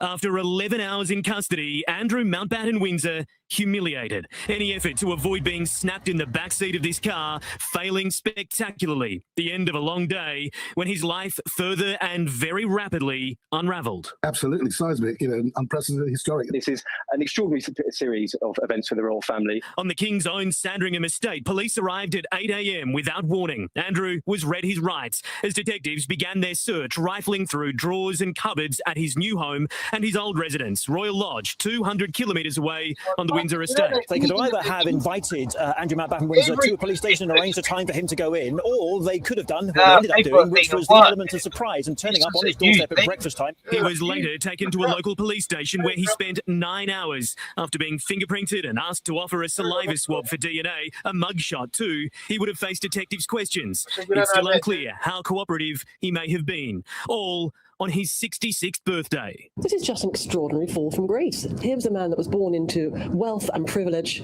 a Royal Naval officer, decorated, and now he's been languishing in a police station all day today. Before being released and driven home. The King also given no advance warning. His Majesty releasing a statement, unusually in his own words. "I have learned with the deepest concern," he said, "the news about Andrew Mountbatten Windsor. Let me state clearly, the law must take its course. My family and I will continue in our duty and service to you all." Do you have any reaction to the arrest of your brother, sir? Your Majesty, how are you feeling after your brother's arrest? Today, amid all the questions, that duty and service meant attending a London fashion show, watching models on the catwalk as his brother sat in a police interview room. Andrew's arrest is not related to his leading accuser, the late Virginia Giuffre, or the sex trafficking ring run by Jeffrey Epstein. Instead, it's the information Andrew was privy to as a UK trade envoy for a decade until 2011. Documents released in the Epstein files appear to show the then Prince was forwarding on to the disgraced financier confidential and sensitive government reports, including about investment opportunities. The offence is being investigated over misconduct in public office, which includes abusing the public's trust. It carries a maximum penalty of life in prison. Andrew has always denied any wrongdoing. Still from Virginia Giuffre's family today. Kudos to the UK for taking the first step, for saying, you know what, we are going to arrest somebody who is held to one of the highest esteems out there, somebody who was a former prince. I think we're very hopeful that this is the start of the domino effect. This is where the house of cards starts falling. Donald Trump was on board Air Force One. I'm the expert in a way because I've been totally exonerated. It's very nice. I can actually speak about it very nicely. I think it's a shame. I think it's very sad. I think it's so bad for the royal family. The King is due to visit the US in April. Princess Anne today not talking and not cancelling a planned visit to a prison, gaining new insights. Their brother, the late Queen's favourite son, stripped of his titles, any remaining royal dignity, yet Andrew is still 8th in line to the throne for now. This 1,000-year-old institution being stress-tested like never before. Andrew Mountbatten Windsor is not any other person. And that is why this marks, I would contest, the biggest crisis for the royal family in a century. This is the worst crisis since the abdication. That was 1936. King Edward stepped down. The last royal to be arrested, King Charles I, under house arrest in 1647. He was later beheaded. 379 years later, this man shrinks from prince to pariah and potentially soon to be a prisoner. Hugh Whitfield, 7 News. Let's go live to Ben Downing outside Andrew's home at Sandringham. And Ben, less than 24 hours ago, police set off an astonishing chain of events. Last time. Wow.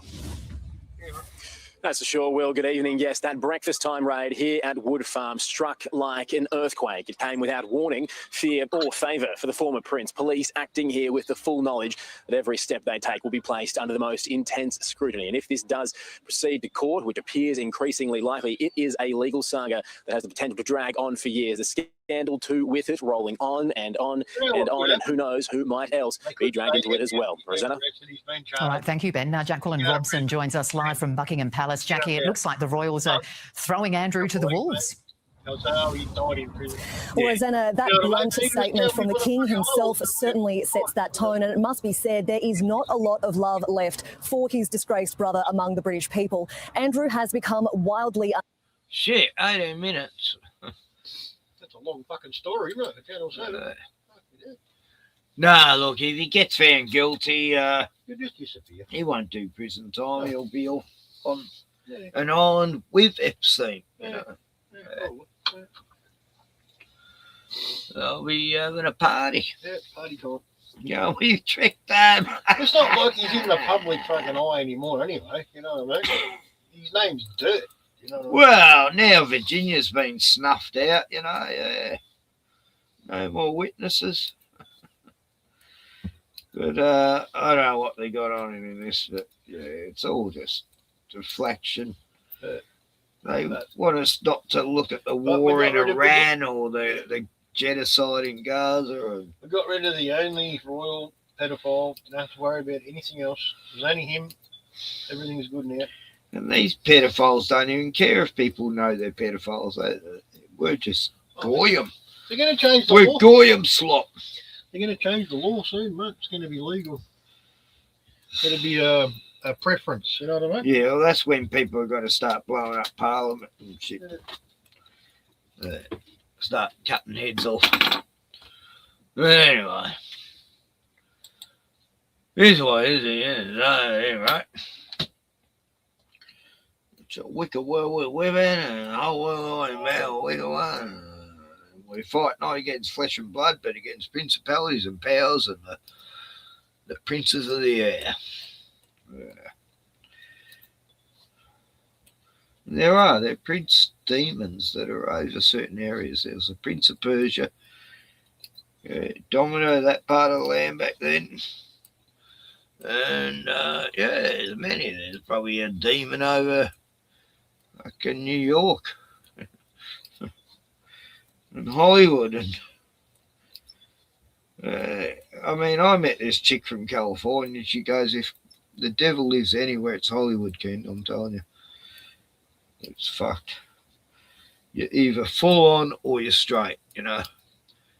There's no in between. They're either satanic or they're Christian. And she said, I believe the devil lives in Hollywood Hill somewhere. Yeah. Maps, that's what they call them. Maps. Minor attracted person. That's a category, mate. It'll be legal in about a couple of years already. Nothing wrong with it. I don't think so, really. It's coming. That's why they pushed all the LGBTQ fucking crap.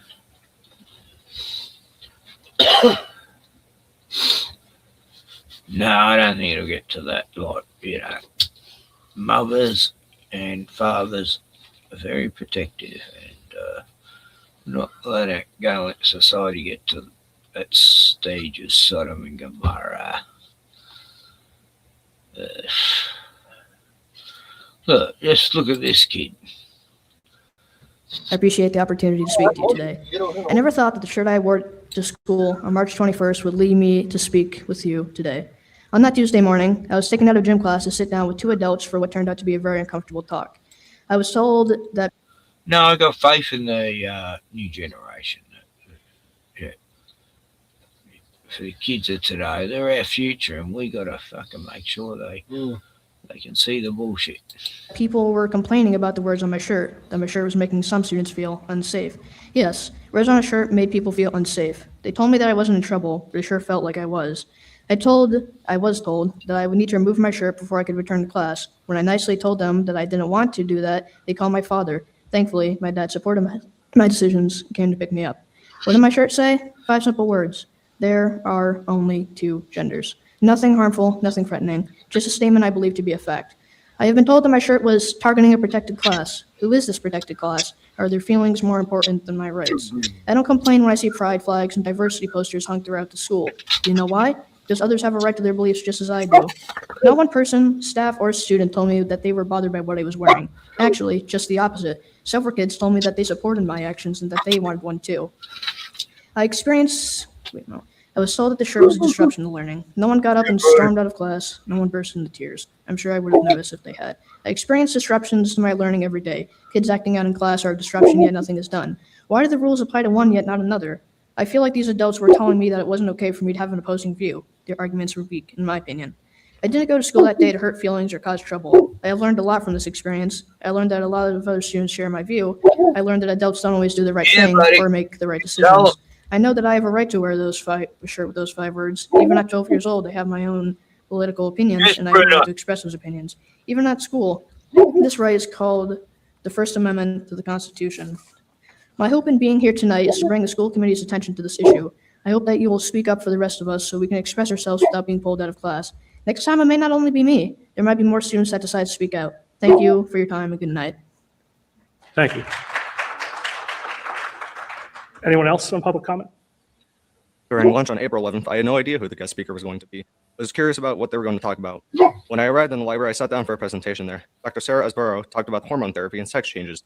She also talked about where and how to get sex change surgery, hormone shots, and Christian not supporting the LGBT community.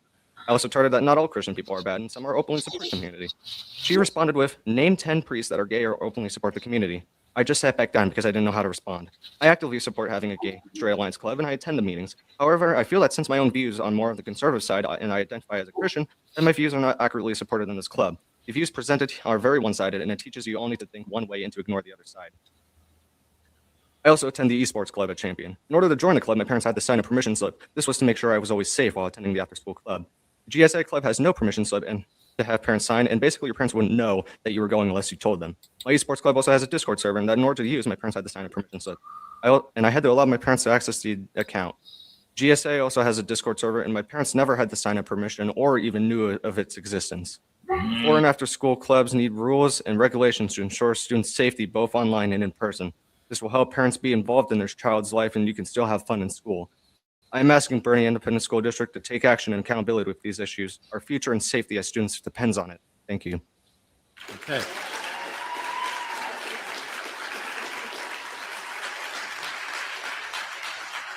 This young man showed more maturity, courage, and clarity than most adults in that room, ladies and gentlemen. Sorry, I've got subtitles for him. No, He needs some. no, I don't. I got it. I'm joking. And honestly, than a lot of people walking on the planet right now, you could see it. Yeah. Calm, respectful, firm, no insults, just truth. And somehow, telling the truth now still manages to make people uncomfortable. Can you imagine? Hello, everybody. Nice to see you all. Thank you for being peaceful. That's very kind. Not so used to that. What do we got here? Let trans kids play. What is a trans kid? Does anyone know? Does anyone want to tell me what a trans kid is? What is it that makes a child trans? No, as usual, not one person here is willing to have a conversation about what a trans kid is or why we should be giving children. And the funny thing is none of them are trans. None of these people are trans, you know. Salem, oh God. Yeah. What a great chance. But yeah, no, look, even the trans people I've known, they don't agree with, you know, it being shoved in kids' faces and that, you know. My friend Cammy doesn't. And yeah, this is all about the medical system, you know. Anyway.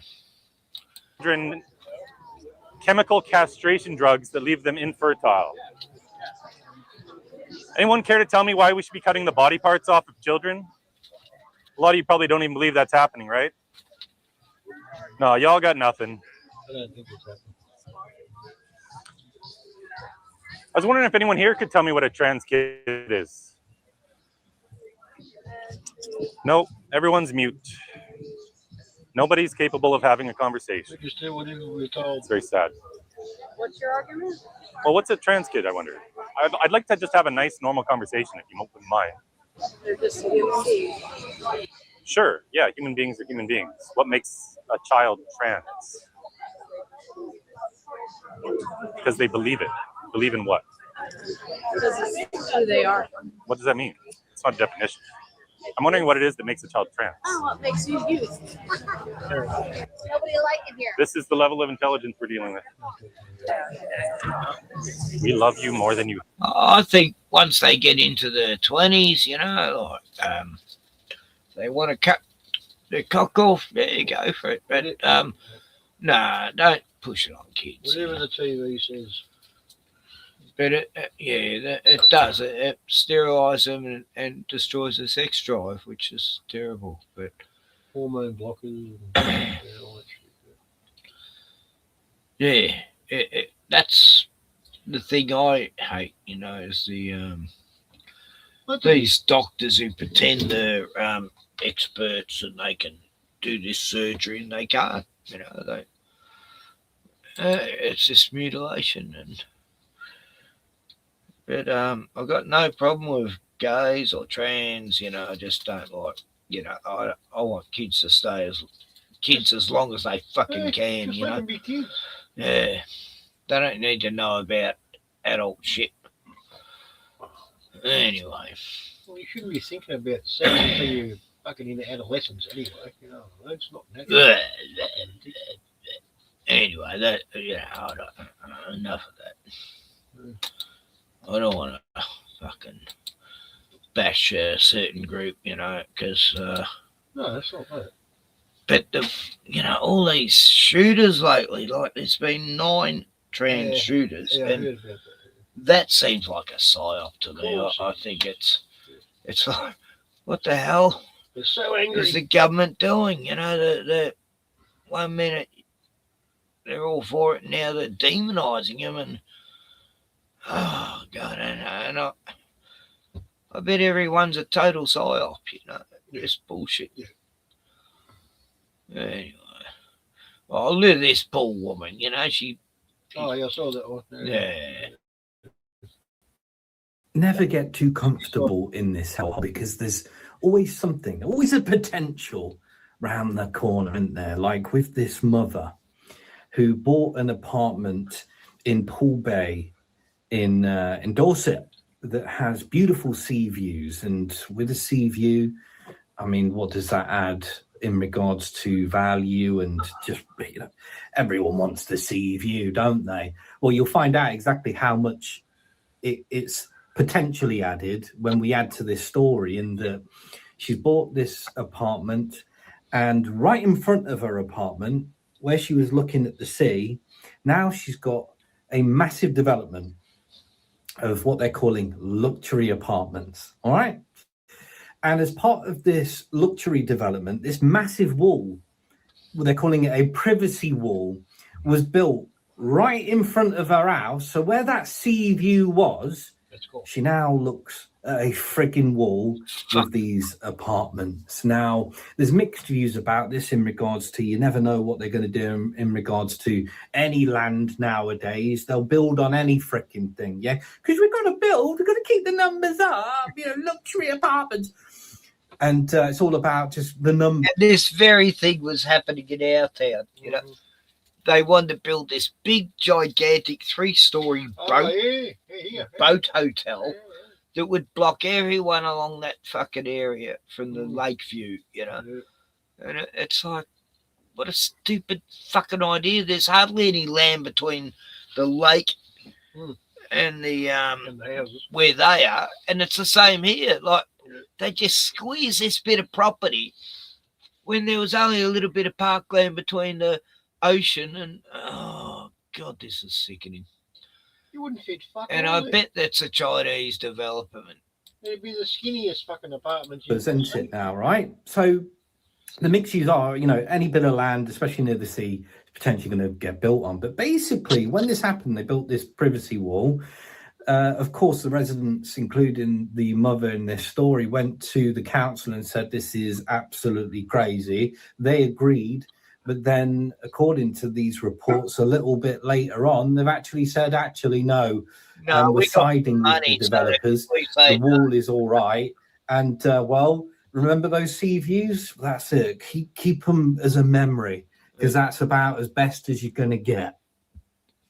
And I said about the value at the start, didn't I? Well, this mother seems to think that about £50,000 will be taken off the value of the apartment. So depending on what it's worth, you wouldn't discount it, you know, because if you haven't got that sea view that people dream of, especially when they're near the freaking sea, which is, I would imagine, way up there in regards to the tick in the box. If you haven't got that, well, it's not good.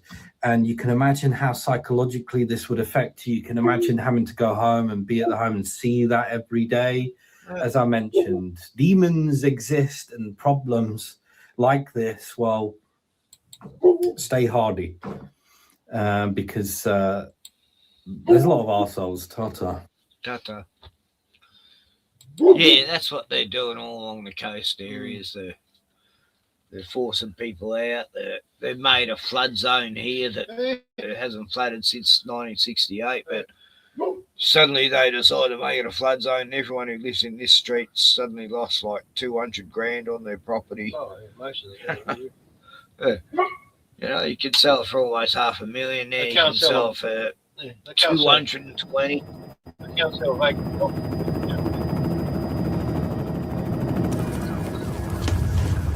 Why did that suddenly play? That happens to me all the time, man.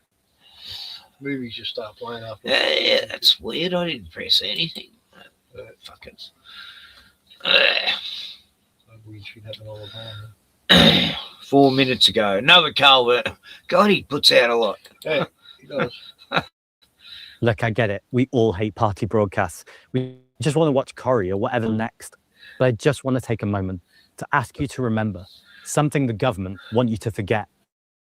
The last time I saw something like that was my chain-smoking great auntie who died about 40 years ago. But the Green Party, we're offering hope and a plan. We're going to take back what's ours from the people who have taken what's ours. Because for decades now, they have been making a killing from selling it back to us. We need to end rip-off Britain. One, we're going to lower bills. We know you want to watch Corrie, all right? We don't want to disturb you.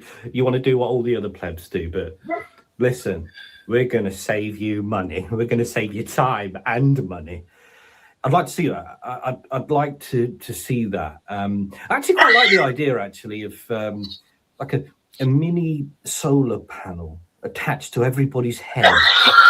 And maybe that could serve as a number of things in the future, you know, when it comes to attaching things to you electronically. But if it gives you power from the non-existent sun anymore, right?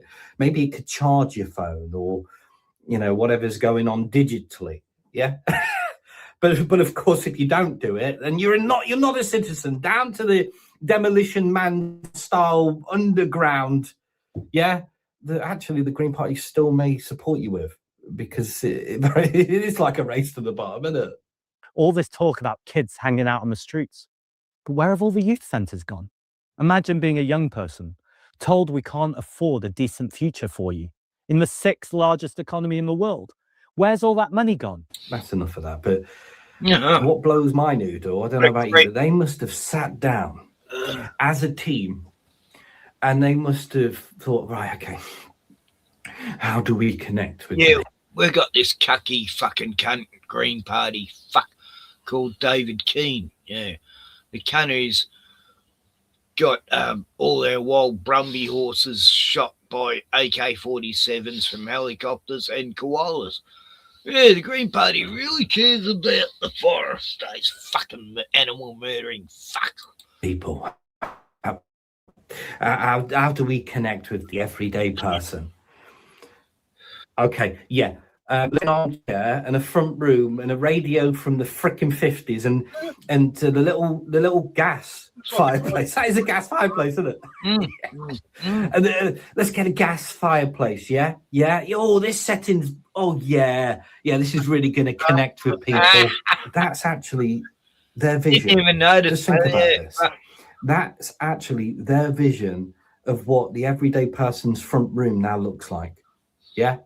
That's the true mentality of these people who think that they're connecting with the everyday person. That is what they think everything looks like, including how you think. I think that's what goes on in their meetings. Yeah, ta-ta.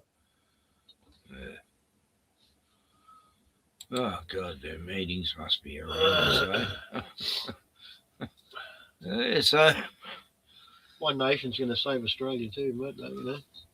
What's that? One nation's going to save Australia. Oh. Yeah.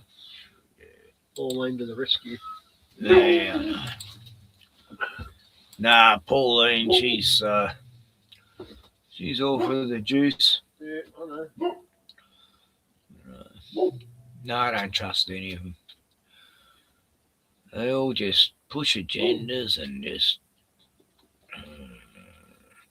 Anyway, they're coming after all this. Well, her angle on immigration is exactly, what the Trump, what they push, mate. You know what I mean? Because she's saying that all the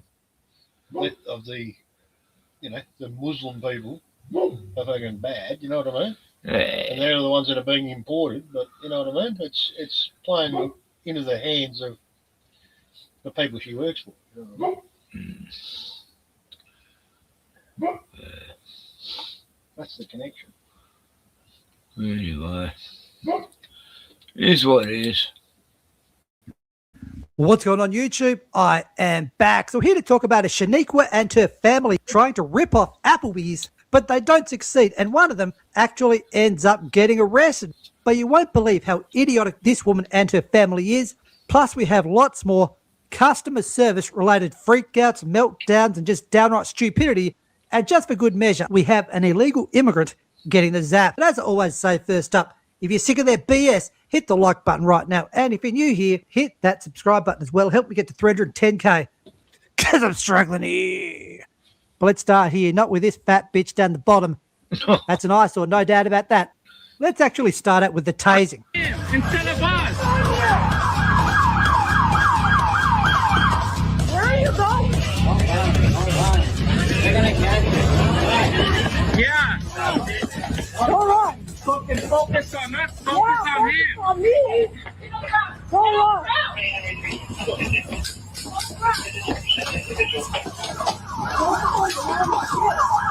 Chuck him in a bit. Let's actually put Pedro in slow motion.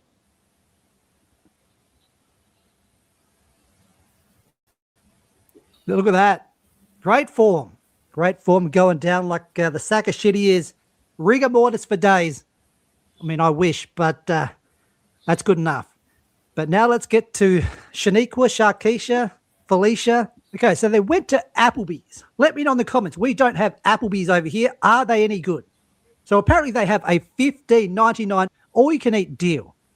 And this woman thought that she could just bring the whole family along and just get 1 or 2 plates and just pass them around. That was their plan. But Applebee's were not having it. They thought, fuck you, we're going to charge each of you the $15.99. Sir, we're the one call. Okay, they have a $15.99 special unlimited. Me and my sister both got one. And then we ordered dessert. You called? Yeah. We called because the man told us, because I gave a plate of shrimp to my brother. He told us we got to pay for him eating it.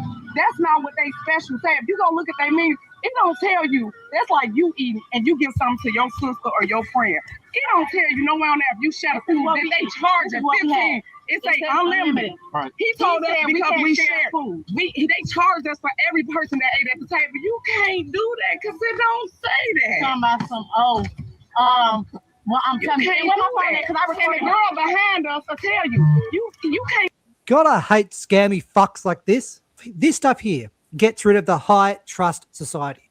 It's like people who sell vegetables on the side of the road with like an honor system. And people just take the shit. Oh, yeah, it didn't say I couldn't take it. Didn't say I couldn't take all of the shit. Yeah, but if you have a functioning brain, you got any morals or decency or ethics, you don't take it all. You just take the one you paid for.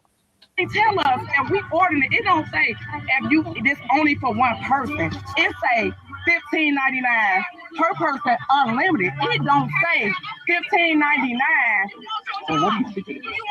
But no, sir, he told us because he ate. I gave him my plate of shrimp. He told me he charged because he seen our shrimp. You can't tell me if I don't want to eat something, then I can't give it to nobody.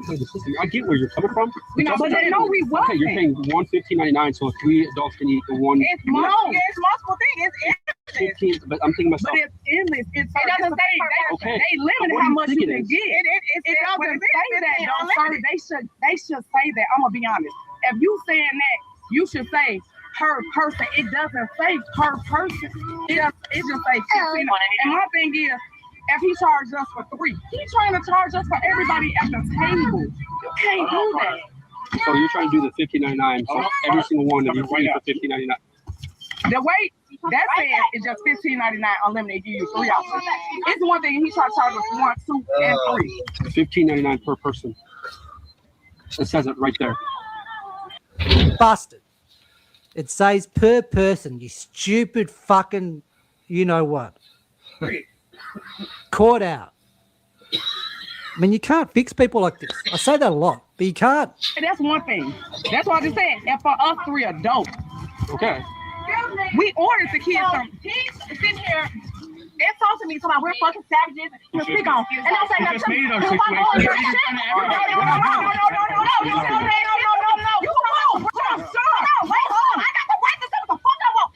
If she doesn't shut up, she's going to jail. I'm going to jail.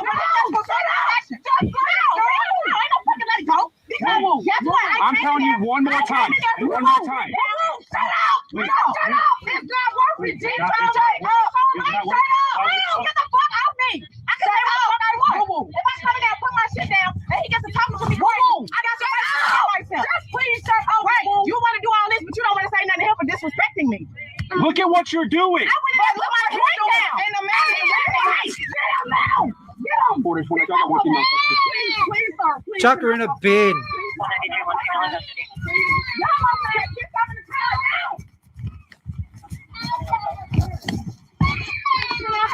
keys to her car, please. They on my thing. Please. Sir, please, can I talk to you? Please. Take the keys. No, she's going to jail. I'm going to jail because I had something to say about somebody. Please, woo-woo, just... Sir, me, because I had something to say about him disrespecting me. Because I had something to say about him disrespecting me. Get in the car. I gotta go to jail because I had something to say about him. Okay, so now you're gonna be resisting, right? I'm not resisting. Then get in the car. But you're really telling me I'm going to jail because I had something to say about him. Yeah, you were yelling. I told you to be quiet. I mean, like this guy says. We can't handle any criticism. We can't work together. We can't maintain anything. Our values, our principles, our morals are all fucked up. Doesn't matter how Christian Shaniqua is or how, church-going Tyrone is.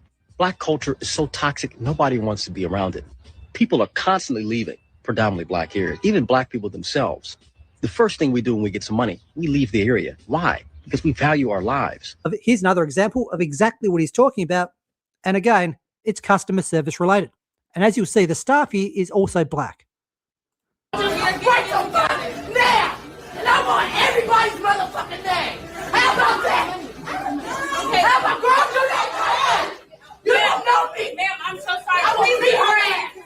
She's underage. Please don't. Please. She left! She blessed! Okay? I want my sandwiches! Make my fucking sandwiches! Make my motherfucking sandwiches! Over mine! Get her goddamn food! And when these stores try to combat this bad behavior by implementing some new security measures, I've never seen a Walmart like this before, like this crazy. You can't get any of this stuff without asking somebody. It's all, like, literally, it's all locked. Crazy. All of the white people hair care brands is here. And then look over here. Put everything. Shea butter, Cantu, what else? Shea moisture.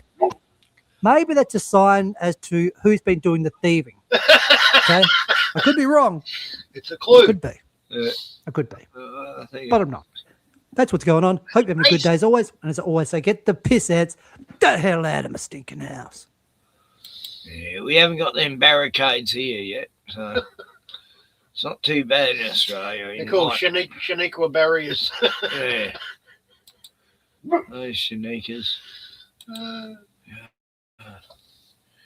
I don't know, I guess they just love to have a rant and cause shit wherever the fuck they go.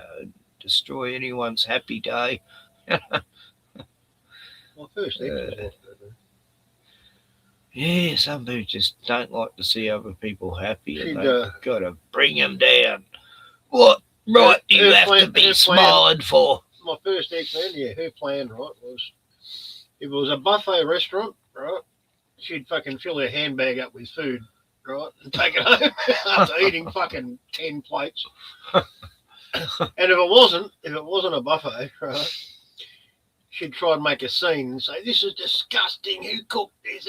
I can't eat this." Really? Try and get it for free. That. Yeah, always, man. Always. God. Always stealing shit. I respect, well, most restaurants, some are shit and they deserve to be ripped off, but, you know, the ones that are doing hard work, making a good meal. And there was only one Chinese restaurant we went to that she liked them, so she didn't steal from them or complain about it.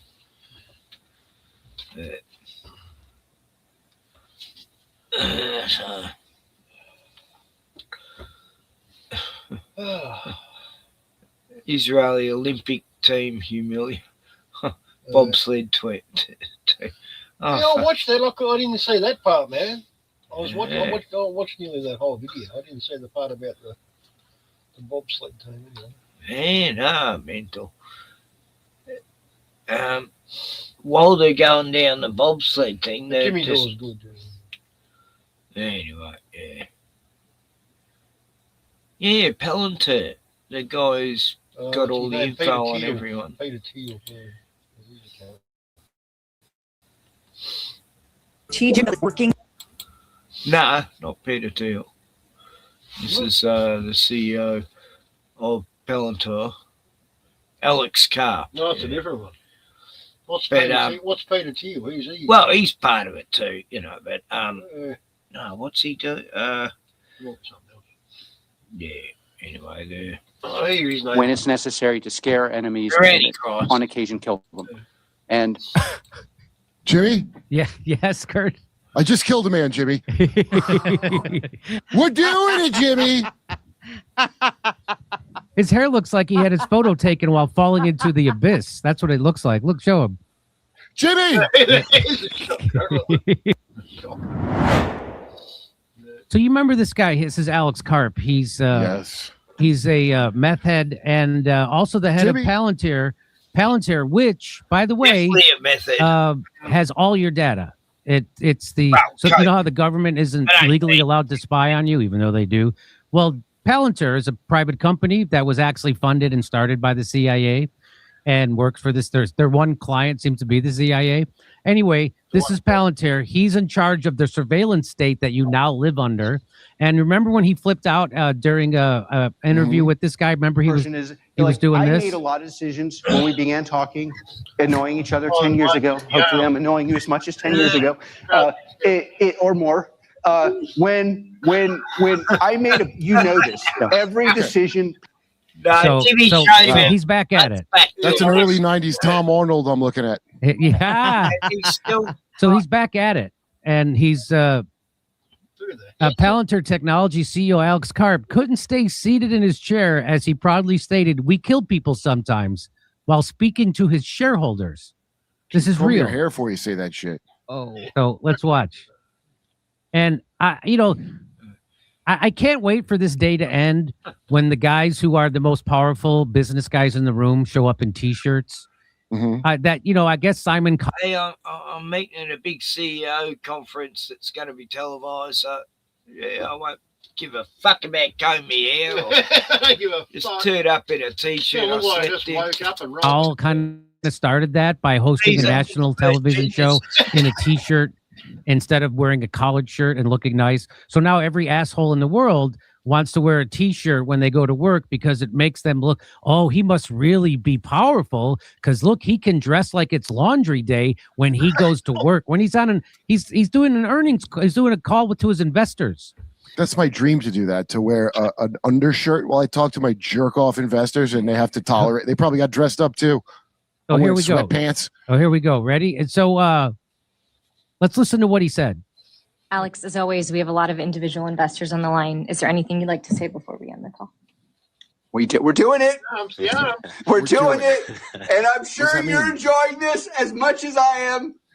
Let's not talk to analysts about the burden of being right, our burdens of investing in ontology, our burdens of actually looking at the math, the burden of reading what the rule of 40 is, the burden of being honest about what an enterprise software company is, or the burden of explaining to your friends that you're really happy. Maybe we should just stop talking about it. I'm very happy to have you along for the journey, and you are partners for us. Every Palantirian, we are crushing it. Everyone else who's listening, we are dedicating our company. We have dedicated our company to the service of the West and the United States of America, and we're super proud of the role we play, especially in places we can't talk about.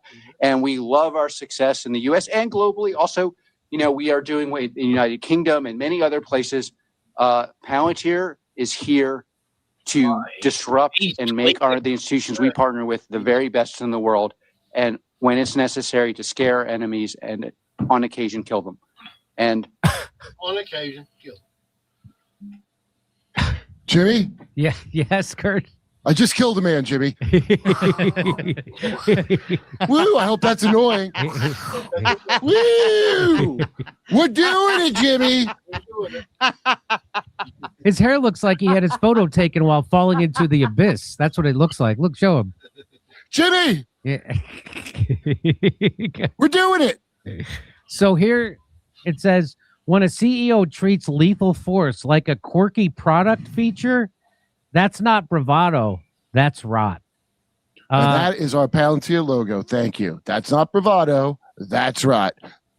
Yeah, sometimes it's rot. Sometimes it's right. I like what she says. Shannon Watts says, imagine if a woman running a company that earns billions from government contracts showed up at an investor meeting wearing a T-shirt with unbrushed hair and then, while gesturing like a meth addict, celebrated killing people.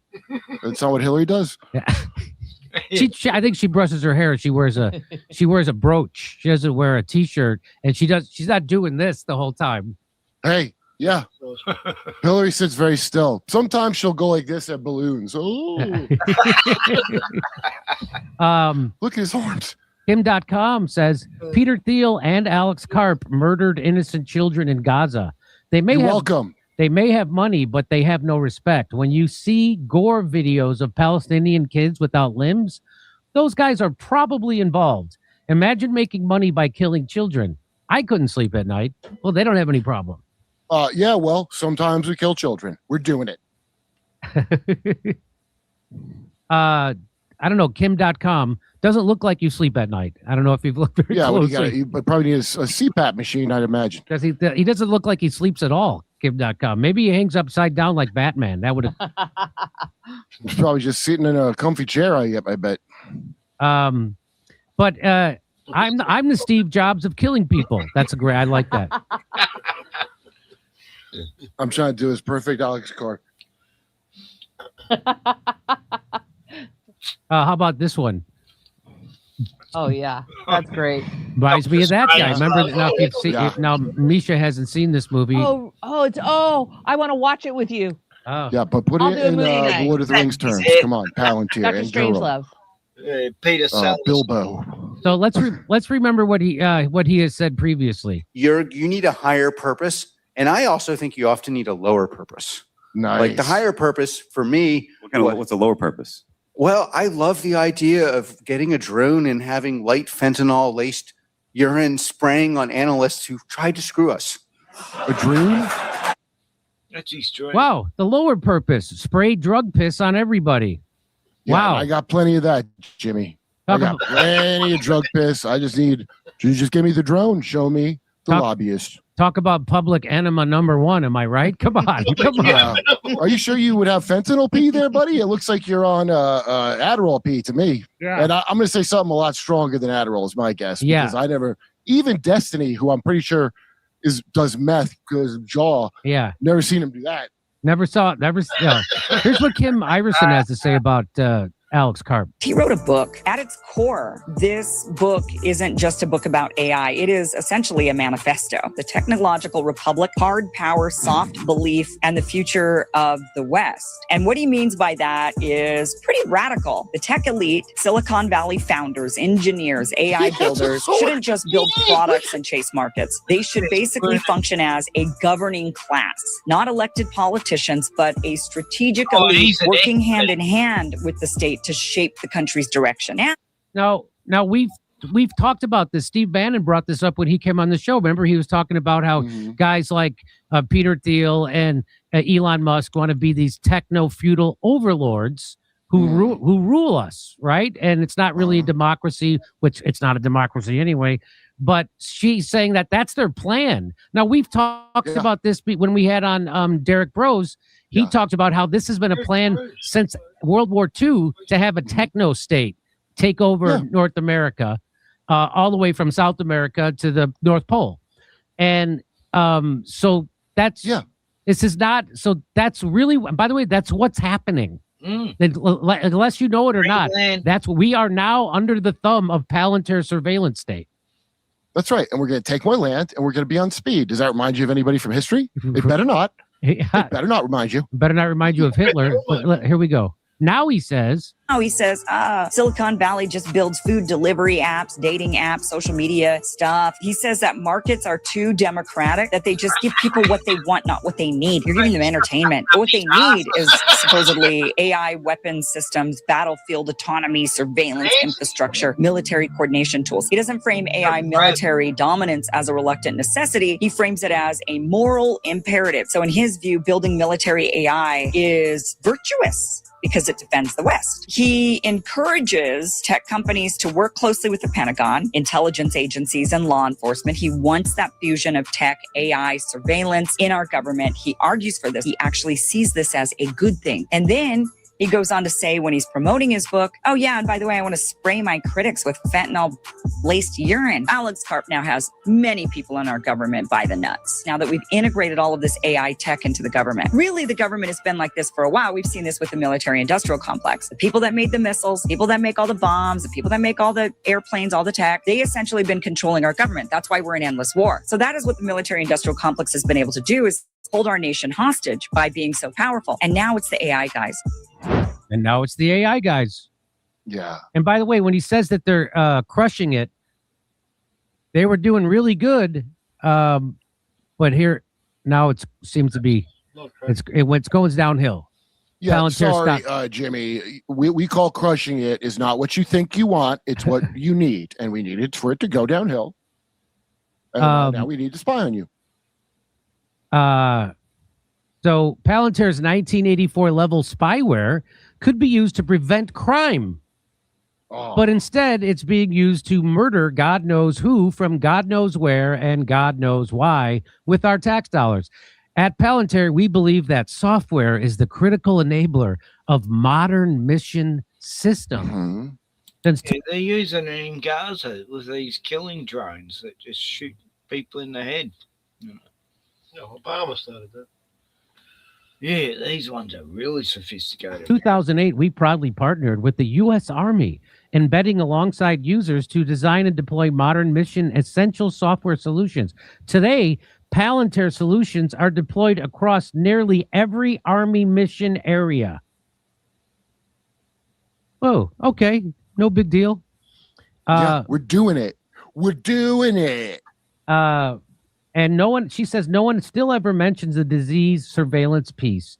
Transhumanist controlled Palantir was tasked with surveilling SARS-CoV-2, the novel pathogen that accelerates biological aging in humans. They gained legitimacy, and then they moved to AI warfare. So Americans never hear about this for some reason. It's puzzling. CDC awards Palantir consolidated disease surveillance contract worth $500 million. Palantir supplying Israel with new tools since Hamas war started. Data firm to hold board meeting in Tel Aviv for first time. CEO Alex Karp, Peter Thiel met Israel president during the visit. Wow. So, and just to let you know what else he has said, Alex Karp has said the U.S. will very likely fight a three-front war against Russia, China, and Iran. That's where they make their money. Fingers crossed, we're going to be doing it. And it's going to happen. Here's just Palantir's mega database. Combines all of your data into mass surveillance nightmare. Medical records, facial scans, location tracking, social security, bank accounts, tax filings, student debt, visa status. Created by billionaire Peter Thiel, it's a blueprint for tracking, profiling, controlling your life. No big deal. That's who's. So you want to know about what the shadow government?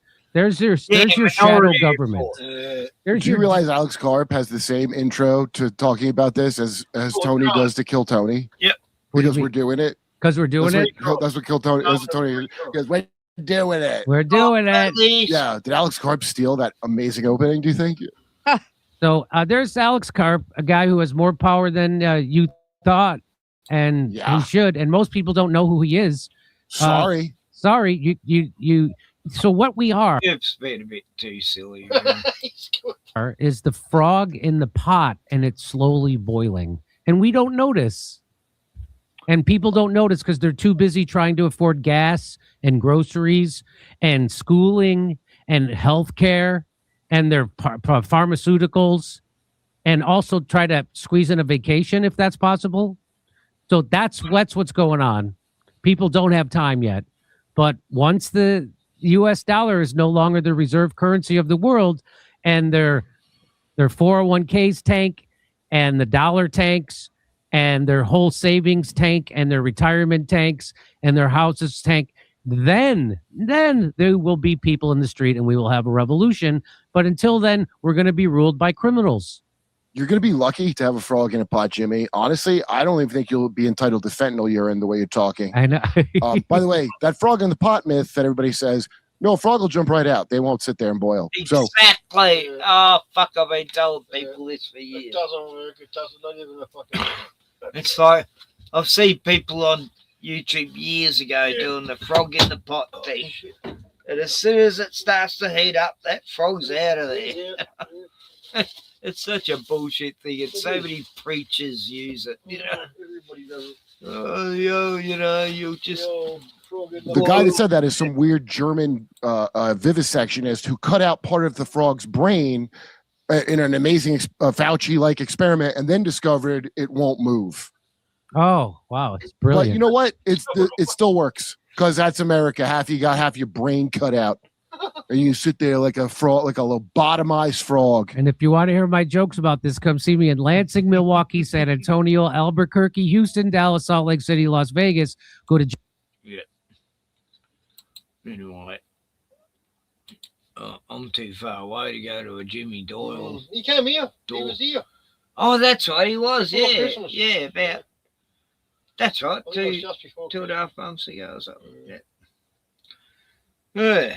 Oh, all right. You know, I can't bother go things now. Last gig I went to at Melbourne was my music bowl. Neil Young. Oh, yeah? 2004. Oh, The Greendale concert. It was pretty good.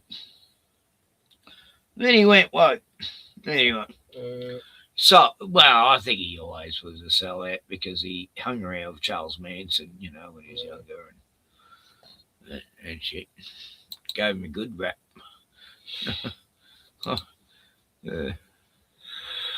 Nah, it was all a side up, that Charles Manson thing. And, he was just part of the government thing. He hung around the mamas and the papas and fucking the Birds and the Beach Boys and he knew a lot of people, Charles Manson. A lot of them were military, man. A lot of those bands. Made by the CIA. All the drugs, all the music. Well, the old bloody Laurel Canyon thing. Yeah. That just, that's all linked to this trafficking shit, and it's been around for so long. People don't realise. Was it Jim Morrison's father was like the head of the Navy, which became. Oh, he started the Vietnam War, the war on Tonka or something. Yeah, and that became, the head of the Navy became the higher ups, the intelligence of the Navy became the CIA after that. A lot of these musicians, their fathers were generals or something in the war. Right. Oh, yeah, look what Morocco is. Morocco was chosen as a host nation of the upcoming World Cup for 2030. And Morocco has millions of stray dogs. And in one of the sickest decisions that you're going to hear for a while, what they're doing as part of the preparation for the Breton circuses, one of the biggest in the world, is they're going to kill those dogs. It's estimated that there's about 3 million dogs that are going to be killed, and it's happening as we speak. These animals are being killed in the most horrific ways that you can imagine. They are being butchered on the streets, they're being shot, they're being poisoned, and it's sounding like it's going to be millions of them, about 3 million, all for the World Cup, apparently. And of course, as you would expect, this has brought out activists in the EU, but mostly actually in the US, and people are calling for the World Cup to be boycotted, 2030 World Cup, and Morocco to be totally boycotted. And you know what? Abso-freaking-lutely. Absolutely. Now, whatever we say, let's be realistic. The World Cup is one of the biggest bread and circuses out there, let's face it. And whatever we say, of course, is going to go ahead and all the rest of it. But at least we should be made aware of this stuff. These sick bastards who are so miserable with their own lives. That's all you can describe it as, isn't it? Yeah? Who seemingly have little to absolutely zero conscience, going out and killing these dogs in the most inhumane ways that you can imagine, because they're so miserable and unhappy with their own lives that this is how they have to act. And it's almost like these things are used as excuses. Yeah, oh, it's the World Cup and we're going to do this for this grand bread and circus event. But really, you know, so much of this is used as an excuse just to act in these ways. It's absolutely disgusting. Of course, you know, even if there's a percentage of people aware that, you know what, if this continues in regards to a boycott, absolutely, you know, if enough people become aware, then maybe there's some impact somewhere. But I don't know. What do you think, Tata? Fuck all those big events. Fuck them. Yeah, what's dogs doing in Morocco anyway? They hate dogs. Muslims. Hey, fuck. Never go to Egypt or those places. You would get kidnapped. My niece went to Egypt and she was with, like, you know, 20 people and her boyfriend. And they're just walking past the alley and they've grabbed her and dragged her up the street, up the alley. And her boyfriend, he's about 6'3" or something. He just got in there and just shoved him and grabbed her, and, you know. Yeah, it's like, wow, they do it in daylight. They don't give a shit. Yeah. Lucky he's on the ball.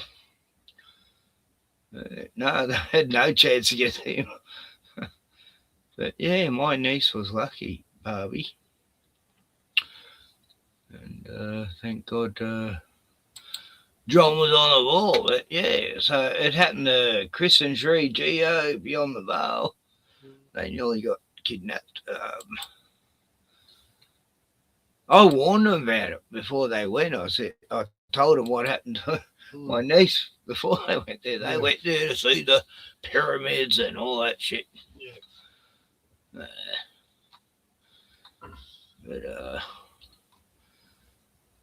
I know where the children are buried, Rachel. Yeah, right. I'll show that another night. Anyway, I'm on my last beer. For the night. Can't be bothered. I think this is my 6th. And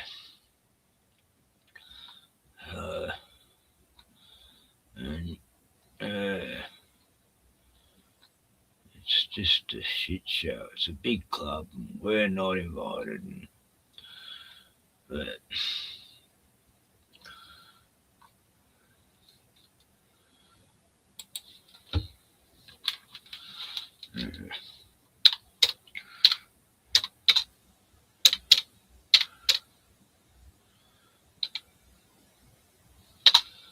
There's some pyramid shit going on at the moment, though.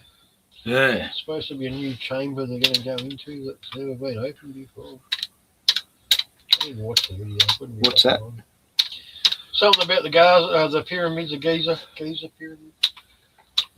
Some vault room they've never been into. They're about to open it. Fucking go in there for the first time. Blah blah blah. Yeah.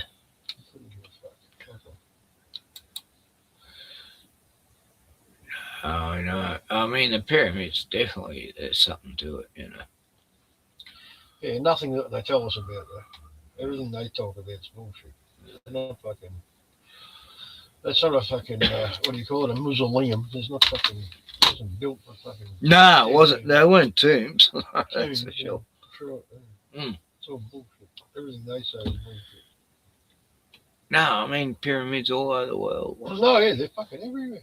Yeah. Why is it that most people don't even know this? History shows that most people don't even know there's pyramids in other countries apart from Egypt. Like 300 years ago, what was China, Russia, all of Europe, everywhere, got the same bloody buildings, you know, the same architecture. And pyramids. And that was before parents. But yeah, there's been a big reset, and I was trying to explain that to my chauffeur the other day, and she sort of gets it. Got a pencil? Get the fuck in there. Why is that showing that?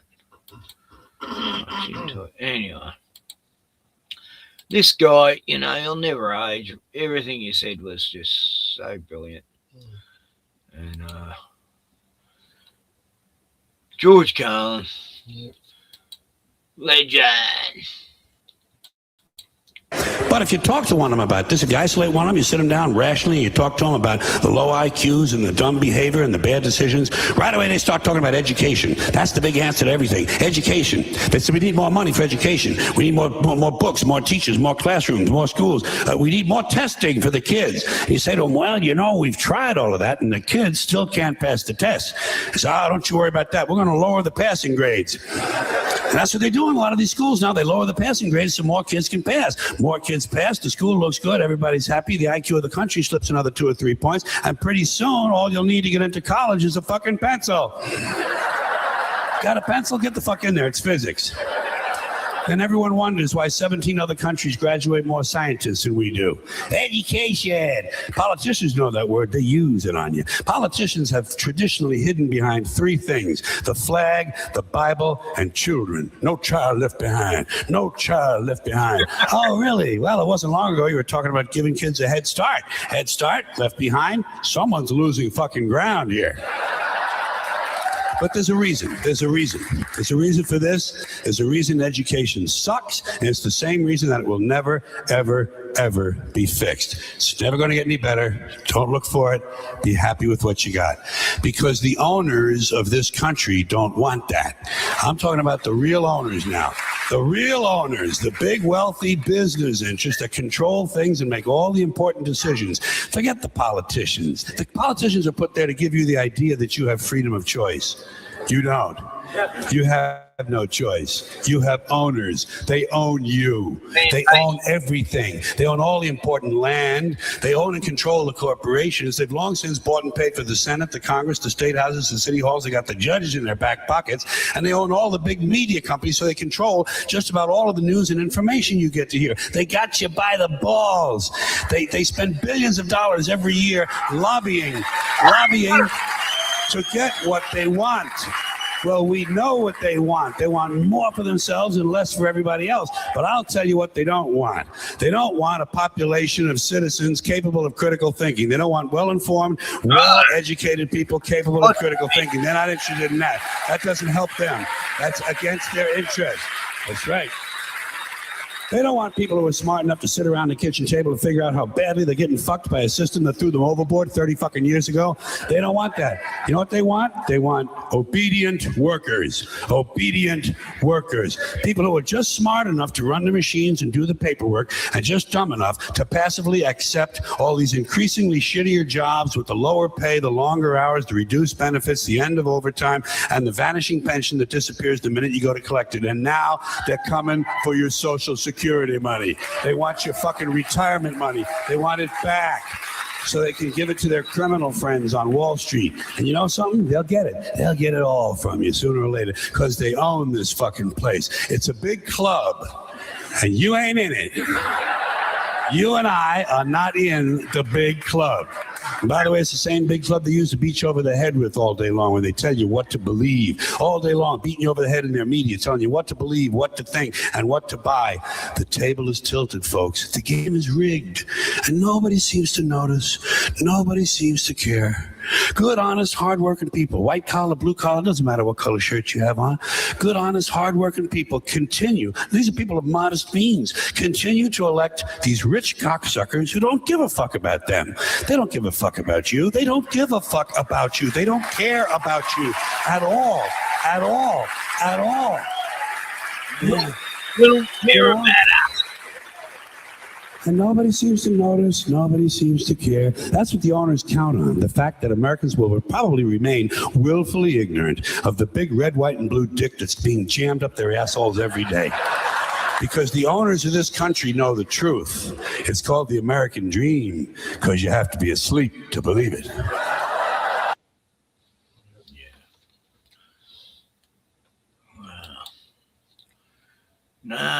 Good old George. That's classic. That's classic. Yep. That roller coaster speech too. That was great. We were on a big ride. Oh, that's Bill Hicks. Oh, was it? Yeah, Yeah, yeah. No, Carl was better. Bill Hicks was okay. Yeah. But it's all just a ride. Sometimes you go up, sometimes you're going down. George Carlin on the illusion of safety. No, he was great.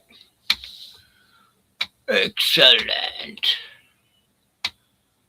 Anyway, it's a big club, and I'm glad I'm not in it.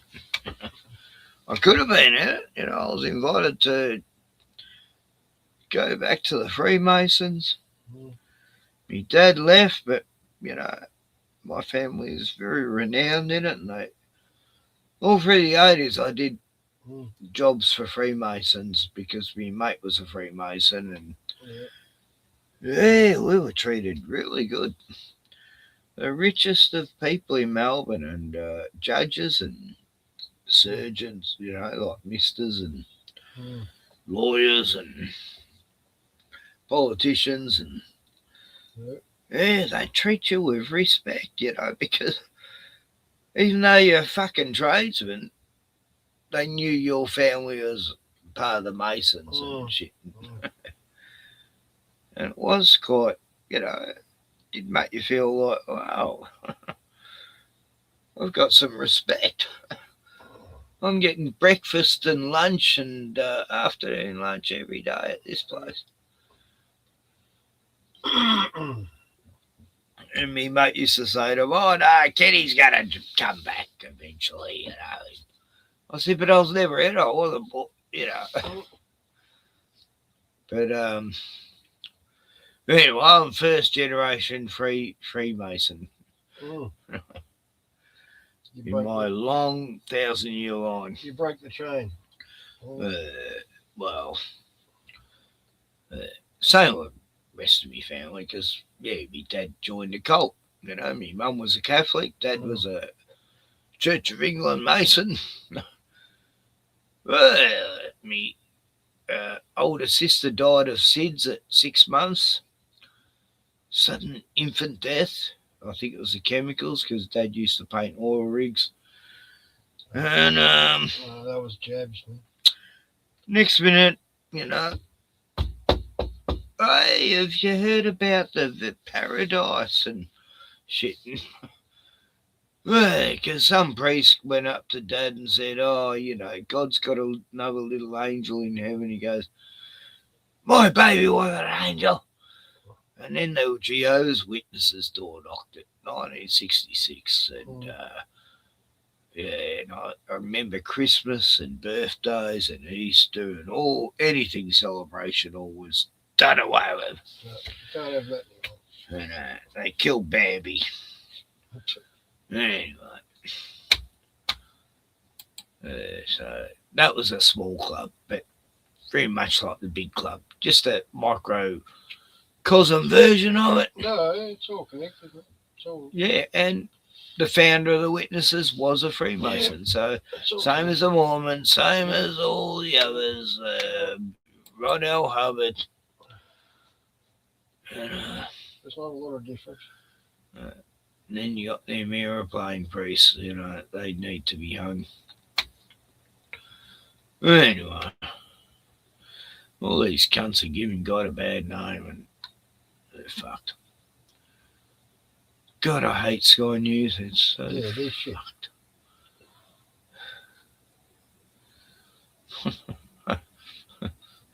And they promote one nation really bad. I just come across Hitler speaks on Britain and Mal. Really? The goal is to examine and understand the rhetoric and political climate of the era. Viewer discretion is advised due to this could be AI, I don't know. Whoever wishes to understand the rise and fall of Germany only needs to look at the story of a city such as Wilhelmshaven, once a place without purpose or future. Today it resounds with the sound of labor and creation. It stands as proof of what determination can achieve. This city's first great rise. Yeah, it's AI. As soon as you see the specs on the screen, came with the rise of the German Reich. The specs is when it's an AI bit. Yeah. Anyway. They nearly all are now. There's so many. I hate the stupid voices, they use. Oh, I just want to die. They can't pronounce any words properly. Oh. Fucking hope. Oh, it's just getting fucking ridiculous. It's like every fucking video.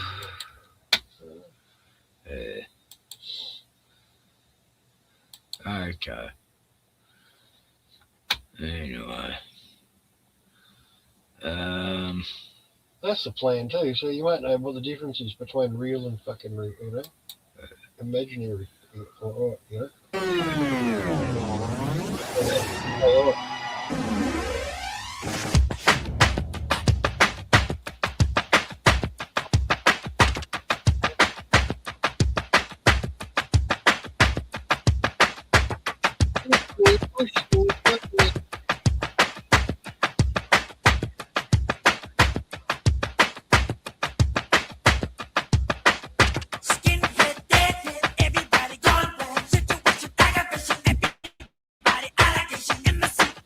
Anyway, that's all we can play.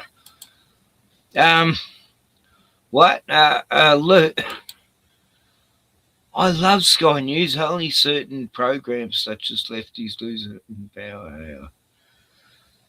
So you think Rita's cool? Yeah, she's all for the genocide, but what about that Kenny? You know, he wants every fucking Rottweiler and Pitbull in Australia killed. What about, oh, God, don't get me started on Sky News. God, it's owned by Israel. Anyway, if you want to watch it, go ahead. It used to be a good channel once. It's mainstream rebel news. That's what it is. Oh, it is. It's just like rebel news with that Avi mini fucking murdering fucking scum. Anyway. Sorry, Luke. Yeah. It's Australia's version of Fox News. That's you got to get educated about that shit, man. I'm sort of losing. Anyone who love Trump too. They fucking love I got a friend called Vicky, and all she did was follow Sky News. And oh God, when the genocide's happening, she's all on Israel's side, and yeah, we fell out, you know. Just Sky News is just so fucking. Oh God, it's disgusting. Of Fox News, the slant they show on stories is just pathetic. It's like I've never seen anything so fucking biased. Probably only climate change they get right. Oh, they have a few little truth stories in there just to make out they're on the ball. You know, they're with us all, and in the end, it's just fucking bullshit. You know. Anyway, what have we got here?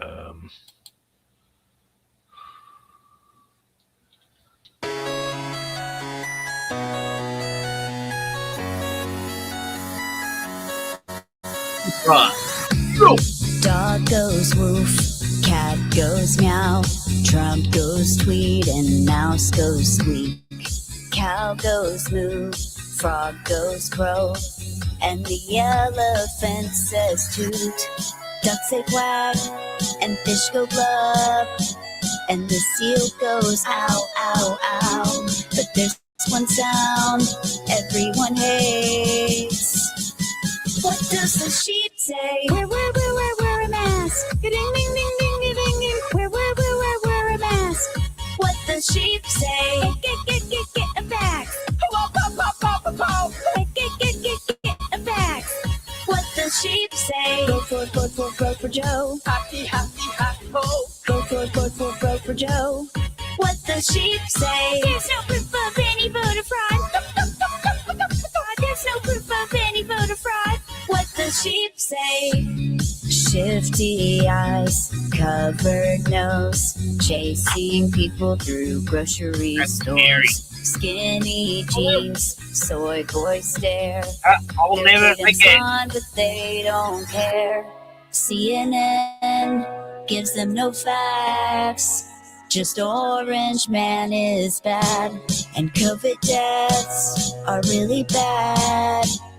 Like super, super bad, bad, bad, bad, bad, bad, bad, bad, bad, bad, bad, bad, bad, bad. A deadly virus that's bad, bad, bad, bad, bad, bad, bad, bad, bad, bad, bad, bad, bad, bad. Does the sheep say everyone should stay at home? Wear your mask while you're at home. What the sheep say? 14 days to flatten the curve. 6 more months to flatten the curve. What the sheep say? College should be free. Everything should be free.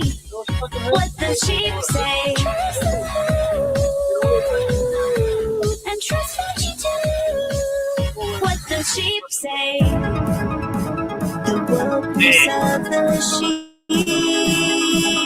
draped in PPE, somewhere deep in your house. I know you're hiding. Where are your brains? Do you even think we'll always be a mystery? What's your IQ?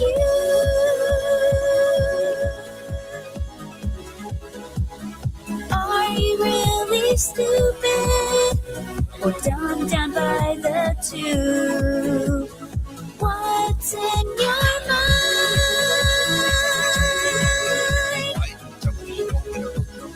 Will we ever know? I want to know. I want to know. I want to know.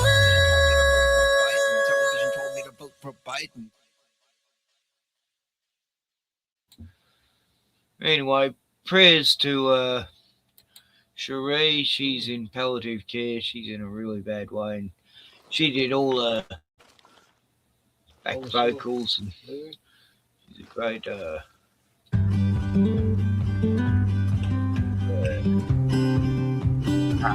I've known her for years.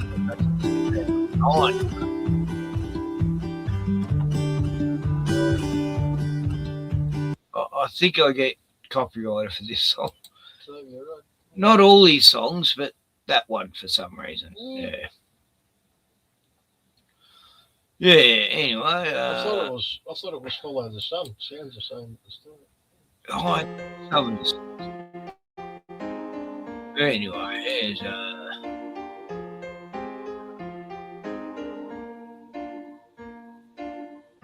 All around me are familiar faces, worn out places, worn out faces. Bright and early for the daily races, going nowhere, going nowhere. Tell me what the fuck is wrong with the world today. Shallow-hearted, simple-minded, self-centered and gray, separated by the classes, fashions and races. I agree. Can hide their ugly faces. $1,000 suits won't fill your empty soul. Wanna be the big fish in a little fish bowl. Here we go. Here's some truth. Take it. yeah, my older brother, he lives in Torquay. He knows him and his wife are good friends with Xavier Rudd's mother. She lives there, and they've met him quite a few times whenever he's staying there. So yeah, my brother knows Xavier Rudd. But yeah, what a fucking legend! I've been following his music since he started, really. To the grave, the tie around your neck is a leash for a slave. I gave and I gave. I tried to save the world. I was met with grown men laughing like little girls. Now they're scared on their knees. I already said it. Bin Laden, CIA, but they quickly forget it, or they hardly believe it, even if they see it. You think September was bad? Shit, wait till they repeat it. Panic in the streets from a global recession, thinning out the herd with suicide and depression. Their tears are filling up their glasses. No expression, no expression. hide my head, I wanna drown my sorrow. No tomorrow, no tomorrow. Hide your head in the sand, drown yourself in sorrow. Not a fight in your soul, no hope for tomorrow. You're helpless and weak, a puppet to the puppets. Hopeless and meek, do a break to say fuck it. They send your sons and daughters to die for their greed. They foreclose on your home, you're living in the street. You starve, they feast, the dollar gets weaker. Listen to the words coming out of your speakers. They don't care about oil, they don't care about money. It's all about power and control of your family. Time to wake up and rally while we still have a chance. A single tear down my cheek as we dance the last dance, last dance, last dance, last dance, last dance, last dance. It's a good music.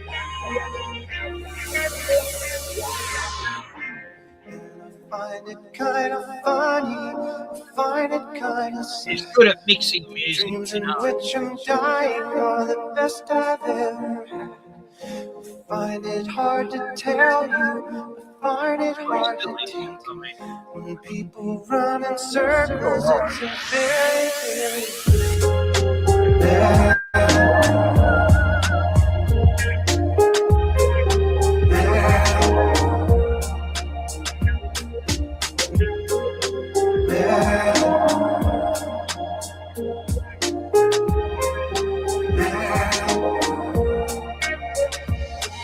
There's just enough bullshit to hold things together in this country. Enough bullshit as it is. In fact, there's just enough. Did you know that? Bullshit is the glue that binds us as a nation. Where would we be without our safe, familiar American bullshit? Land of the free, home of the brave, the American dream. All men are equal, justice is blind, the press is free, your vote counts. Business is honest, the good guys win. The police are on your side. God is watching you. Your standard of living will never decline. And everything is going to be just fine. The official national bullshit story. I've been selling my soul, working all day, overtime hours for bullshit pay, so I can sit out here and waste my life away, drag back home and drown my troubles away. It's a damn shame what the world's gotten to for people like me, people like you. Wish I could just wake up and it not be true, but it is. Oh, it is living in the new world with an whole soul. These rich men north of Richmond, Lord knows they all just wanna have total control. Wanna know what you think, wanna know what you do, and they don't think you know, but I know that you do. 'Cause your dollar ain't shit, and it's taxed to no end. Cause the rich men, cause the rich men. I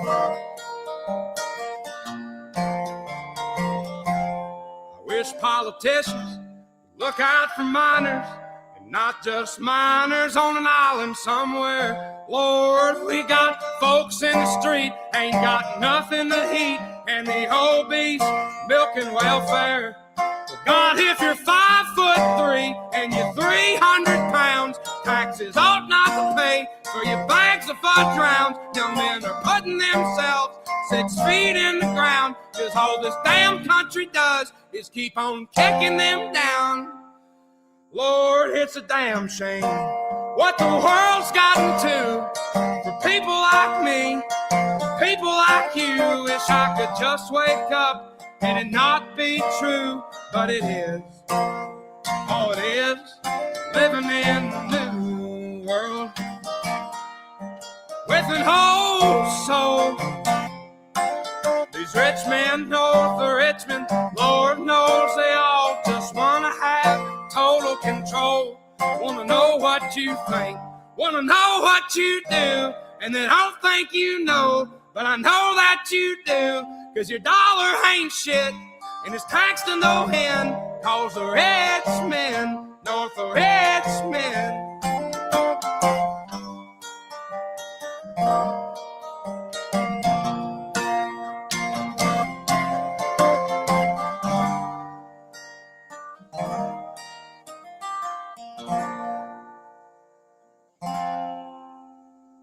been selling my soul, working all day, overtime hours for bullshit pay.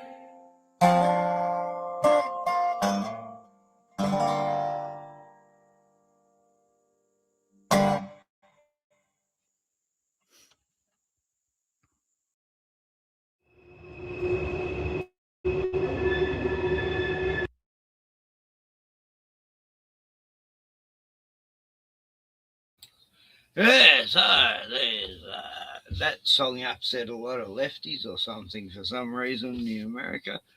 I don't get it. What do you say wrong? What do you sing wrong? It's a damn shame. Anyway, that was good. All the musicians, they all fucking sold out. All the big ones. Jimmy Barnes had a heart attack. Yeah. And John Farnham had got throat cancer. Oh, they had the Jabberwocky. No, we're telling everybody, go get it. Just do it. That's fucking calm, baby. Well, they were coerced, weren't they? No. I know people were coerced because they had to look after their dying mother or Oh, father. yeah. I'm just saying, people with money like that, man, they don't need to do it. No. They don't need to lie to the public. They don't need to. They knew what they were doing. Yeah. God, I was going to show something and I forgot what it was. And John Farnham too, man, with You're the Voice, right? There was a group of people that were marching through. That was his worst song ever. Yeah, there was a group of people like marching in shopping centres. They went to Chadstone, right? And they were like anti-Jab, right? And they were playing that song every time they went anywhere. And John Farnham's manager, he came out. What was his name? Fucking Glenn Wheatley. He came out and he said, "That's not what the song was for. It's nothing to do with that. It's not about what. Listen to the words of the song, mate. You know." And then they changed the song for the no vote. You know, the Aboriginal thing. You know. No, that's shit. You know, the gay marriage you're talking about. No, you know, the yes/no vote. Yeah, that was the gay marriage. No, I'm talking about just 2-3 years ago. Yeah. The, you know, stolen land, Indigenous people, you know, no vote. What was that? I don't understand the question. What were you voting no for? No, there was like gay marriage was yes or no? This is like recent. You know, the Indigenous yes/no vote. You know, the big fucking and they lost. You know, everyone voted. No, it was the yes vote, and everyone voted no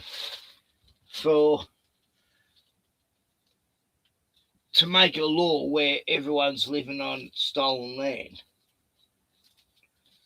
You know that thing that just happened like 2 years ago. It was in Parliament, and they lost, and now it doesn't matter because they revamped it. Glenn, you must remember that. I remember the yes/no for gay marriage. That's the only one I remember. Oh, God. No, this was big, like a few years back. What's the different yes/no vote? Oh, no, every other Australian would know what I'm talking about. I only remember the gay marriage shit. That's like 15 years ago. No, not 15 years ago. No, a couple of years ago, 2 years ago, 3 years ago. What the fuck? I was living in the bush. I was living in the bush. I had to go vote in the fucking primary school, so I didn't get fined. Oh, God, no, the gay marriage thing was like 2015. No. Oh, what? Anyway, sorry, Glenn's lost the plot. He's totally lost the fucking plot. I don't know what planet he's living on, but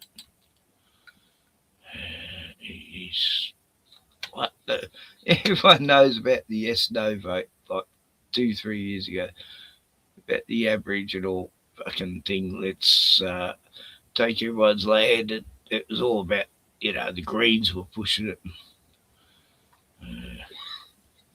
Anyway, they're all in the club.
Oh yeah, it's a great one. Tom Cruise. Yeah, Door Brothers. They haven't done much lately. But yeah, they did some good ones.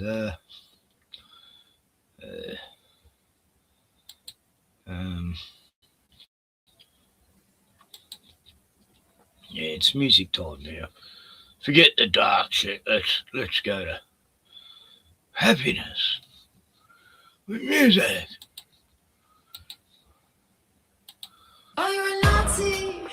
Are you a peace? You're just a citizen, and you're still on a leash. It doesn't matter which thing you choose, that at the end of the game you lose. You're just a chess piece on a board for the raiders. Keep up the pawn, keep up the cans, keep up the wall, wall, wall. Keep up the revs, keep up the dance, giving them more. Stay silent, stay violent, stay plugged in and divided. Cool down, let's get rid of the cash. Digital ID and let's turn out the top. Mr. Teal, Mr. Anderson, they warned us with a big pill on the test before they do it in the movies. Like it ain't real. Billy Gates, he makes a profit off disease. Rise of all the farms that pay is what we eat. Him and Pfizer got $1 trillion dream. You can go underpopulate the earth. So they killed Charlie and they killed Marley, both the Kennedys and Marilyn. They killed Diana and they killed Jackson. We are their legacy, this is their anthem. Stay silent, stay violent, stay plugged in and divided. Bombs drop from heaven just like hail. Drag your own through the mud, well done Israel. When the altar and a ballot and a barrel shooting me. Cleanse the country, kill the children, Mr. Baby, how do you sleep? This isn't a Hollywood dream. Puppet strings are on the thread. Burn our souls to power the machine. Puppet strings are on the thread. No flesh, no spirit. Puppet strings are on the thread. Are you a wolf in a world full of sheep? Puppet strings around the thread. Black Rock, Starma, Astro Gasta.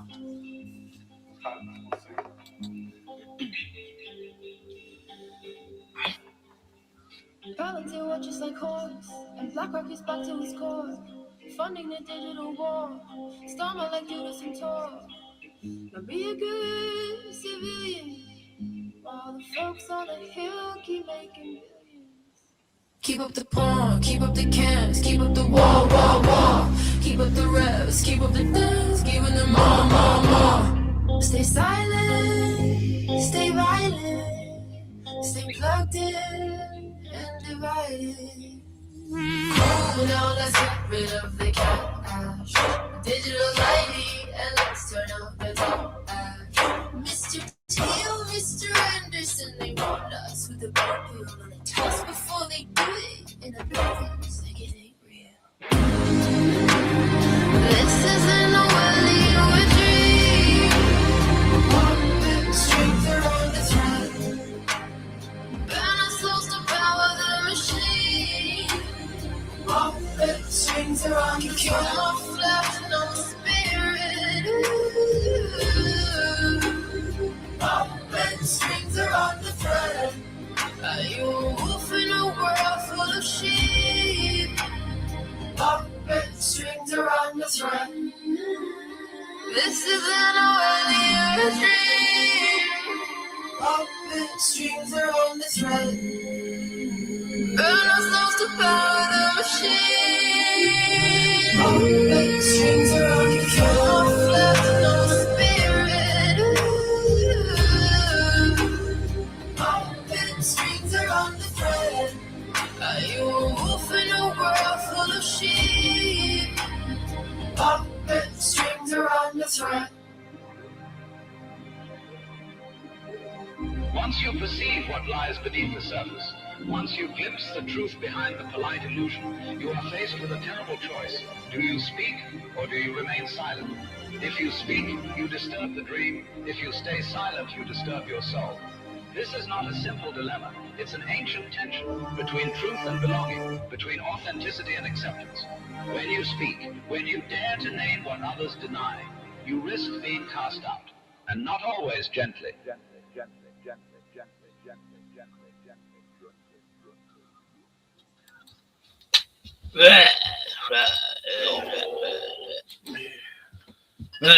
So, yes, like Aya May, she's in Acapulco right now with Max Segan, Dollar Vigilante, and Acapulco.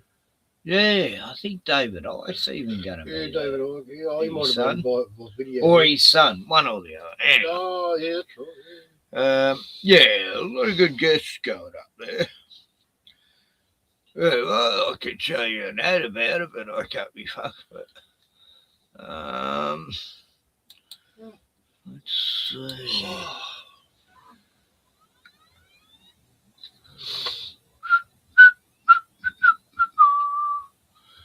Yeah, so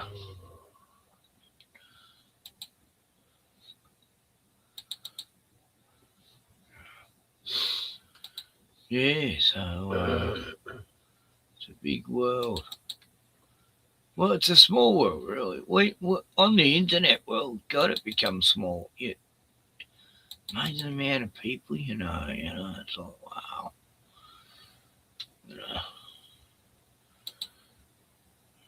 That they know, and it's like, what?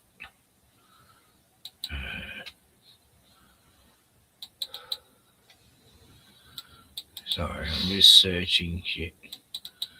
Videos.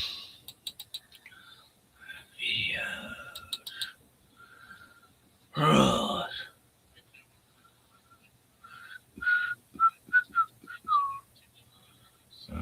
That's not it. Damn it.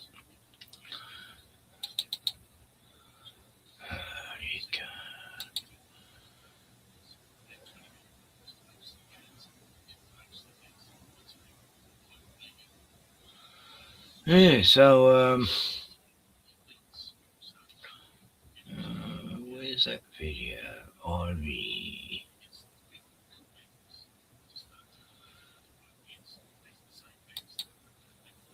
Anyway.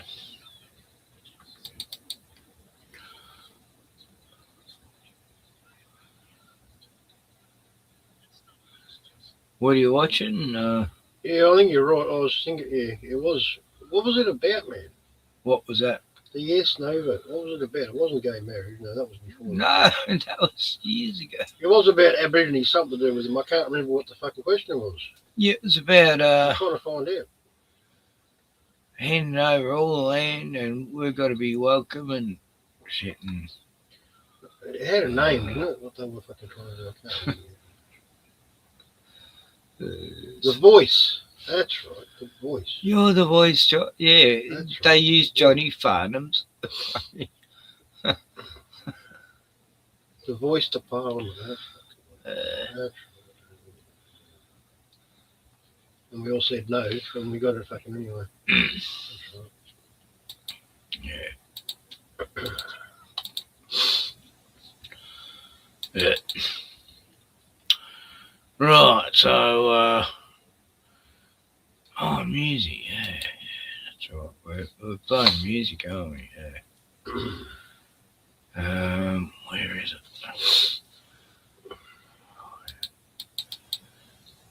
Yeah, I've got some old music here. There were police fucking at the polling stations, man. Even the one I went to, there was fucking police there. Because I thought there was going to be fucking racist violence. Yeah. No, I got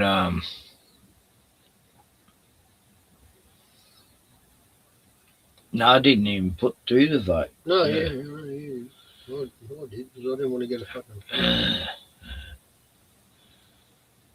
No, I thought, fuck that. I made sure they knew that I voted no, too. Oh, the census thing, when they sent the census. No, this is a polling booth. No, but I'm talking about the census thing when that come out. Oh, that shit. 3-4 years ago. Yeah, that was a while ago. Yeah.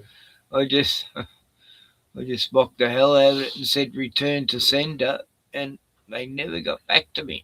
So I watched a YouTube video about what to do with your census form. All you got to do is put it back in the pack. Don't fill out anything and return to sender, and you won't hear another thing about it. And fuck, was that right? Yeah. I did exactly that. Yeah. I've got a video about it. Works the same way with fines as well. Where was it? 23, I think it was.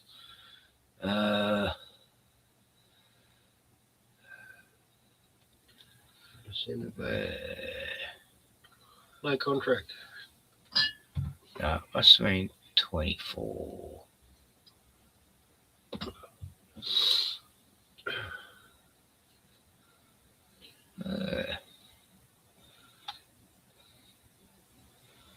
Well, here's a video of Kiva.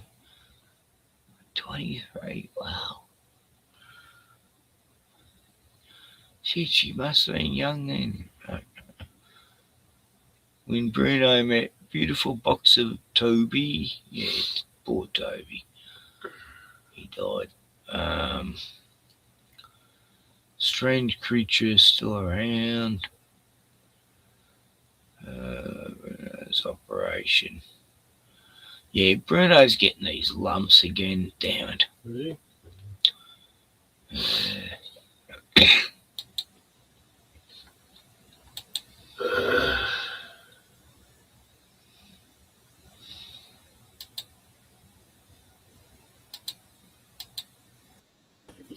Off to the vet today. Big surgery for you. Get rid of that bloody thing there. Hope you're going to be right, mate. We've got a friend picking us up, Heath. Should be here any minute. Off to the vet. What a lovely morning. The Maggies have been around. Look at the Maggies. Look at the Maggies. Hey, Matt. Hey. Hey.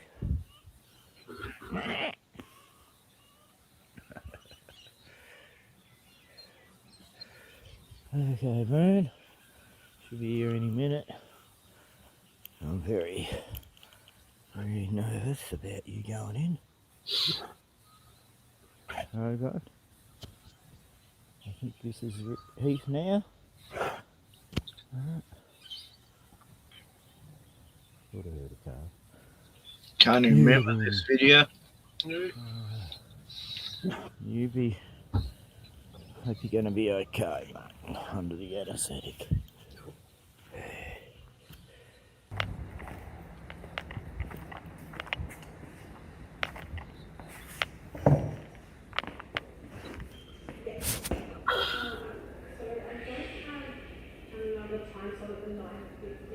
Hey, buddy. Just fine. Come on in here and you can have a wander around. Hey, Come buddy. on, wow. So I know it looks a bit gruesome, but he's done well in making. Well, we're back from the vet, eh? Not too good. Still a bit groggy. No, buddy. 2 months. It's fucked up after that surgery. Oh boy. My little dog was fucked. I'm so worried about you today, my beautiful boy. Aye. Well, every time one of my dogs went into surgery, I fucking freaked out each time. Hopefully you're going to be good now, buddy. Oh. Yeah, he hasn't had a big cancer yet, but he's got these little fucking things. Fucking mozzies. No, buddy, you just relax, mate. Yeah. Can you get comfy?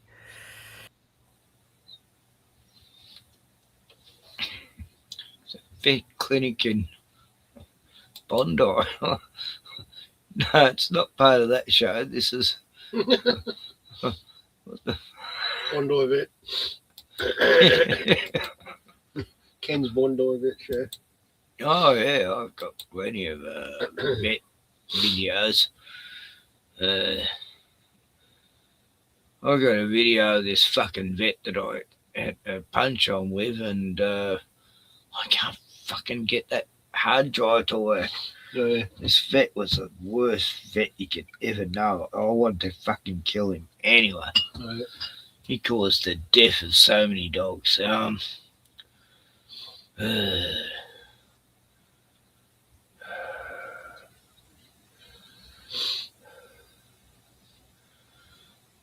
Yeah, Miss Rachel, she's been demonised now. Miss Rachel, every little child's grown up with Miss Rachel last decade or so.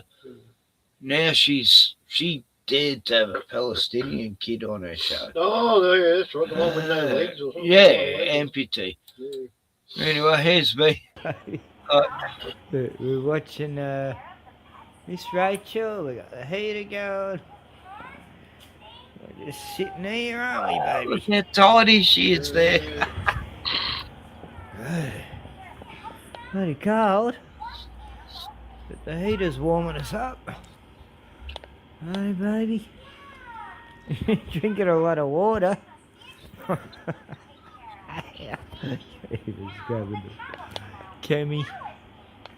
Hey, buddy.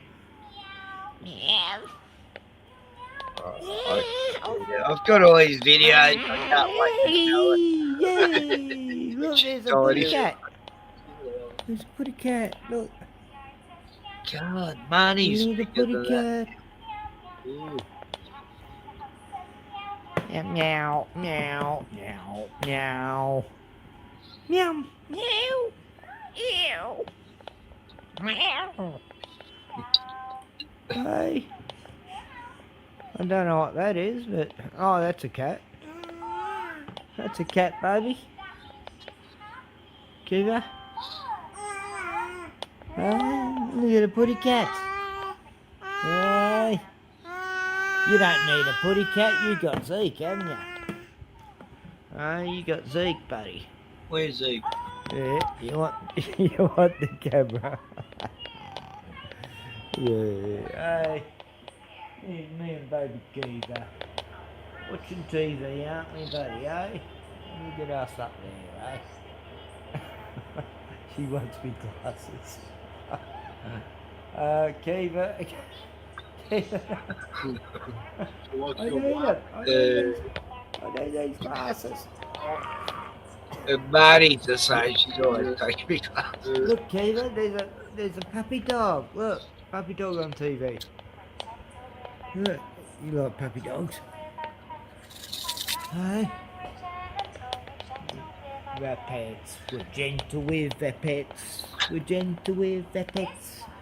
Yay, yay, yay, yay. We should be gentle with our pets. Yes, always. And with their glasses, you know. He's got $300. Yeah. I forgot about this. $300 these glasses cost, Kiva, so yeah. let's put them on you, okay? We'll put them on you. Oh, look at Kiva! Look at Kiva with the glasses. No, you don't want to wear glasses, buddy. Glasses are... Hey, Miss Rachel. Oh my God. I think I like Go Dogs Go better, but... Hey,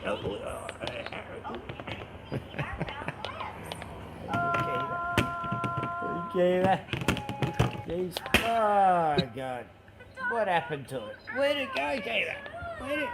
What'd you do? Oh, there it is. Hey. That's about the 4th time you thrown it down last 10 minutes. You're nothing to do, have you? Yeah, pick this up on. There you are. Oh, so cute. She was a character right from the start, man.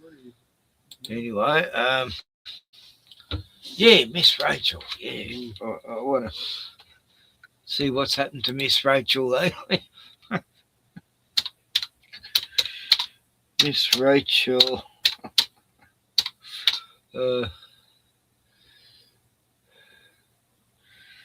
Kelly. Oh, so wrong.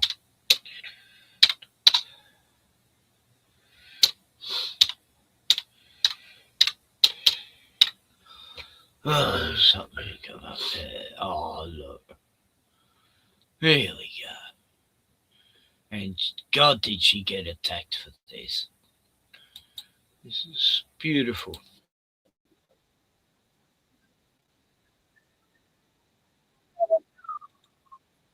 Out with her new friend Rahaf.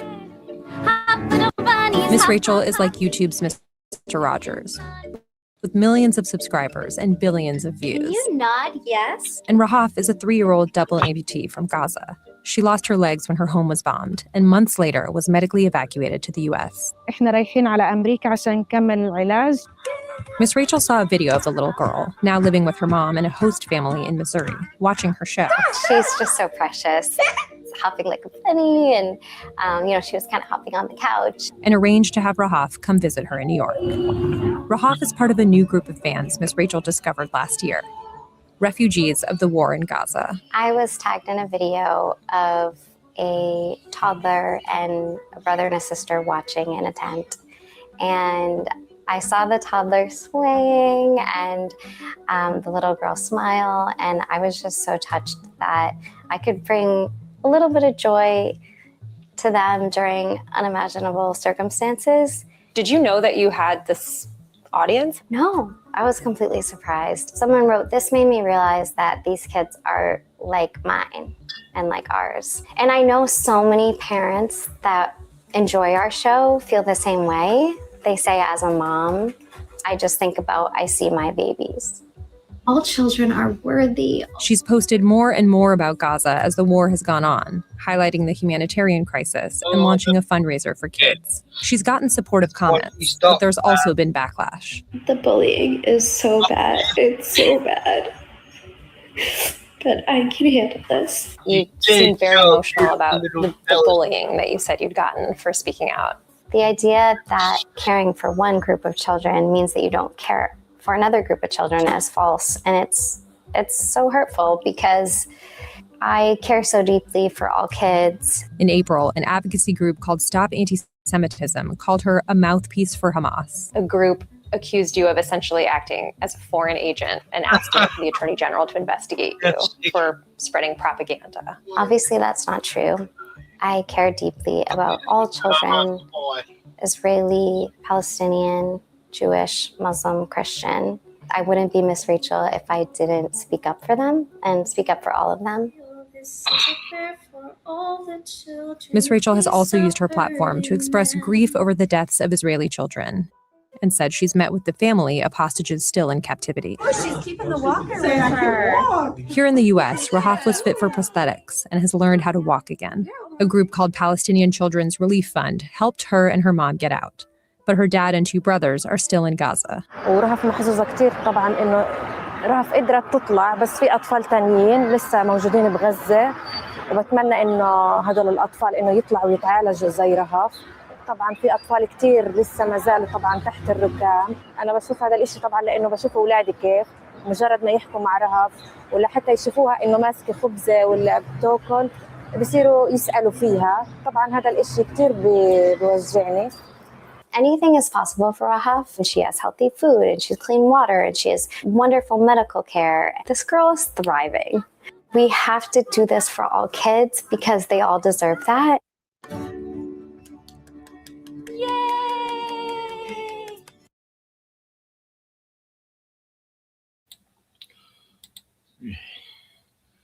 But nah, she's a racist and a Semitic. No, she's terrible. What a horrible woman. No, my granddaughter's grown up watching her. She's probably seen that episode. No, it's just fucking horrible how they can demonize people. The most ridiculous. Anyway, we know which people we're talking about.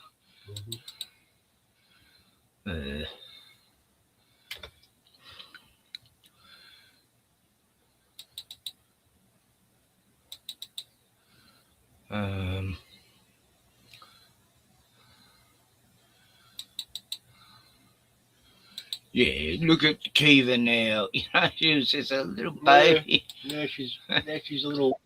She's out of control. I mean, that's such a good score. You want to hold? Yeah. Walk Bruno. Yeah. I mean, that's such a good score. You want to hold? Okay. You want to walk Bruno? Yeah. But we're coming up to some dogs now, and I don't think you'll be able to hold him. Bruno's going to get a bit upset when we see the dog. What? She's taking it. That's not going to work well, Keith. She fell over and scraped her chin. Bruno needs a wee. Look at Kiva walking Bruno. Oh, she's such a strong girl. Look at you. So cute. He's so good with the babies. So beautiful. So proud of Bruno. Okay. You want to hurry up, Tara? So good. You're a good boy, Bruno. You've been very good for Kiva. That's beautiful. He was. You're very good at walking the dog, Keith. He's slowing down. Bruno, you're being very good for Kiva. Fast now. Hey, we're home. Bruno, we're here. Here we are, buddy. Was that a good walk, Bruno? Hey, Keith, you had a good walk? Good scoot? And here's Marnie with Sean the sheep, eh? What a good toy. Wow. What a score, eh? We got all this. We got this. Very good score. Hey, Marnie. Anyway. That's good stuff, man. Yeah. I'm glad I have them in my twilight years. Yeah, so we'll show some dark shit, but you know, I want to end on a light note, of course. You know, like Kiva and Marnie just gotta A new car. A new car. Cool.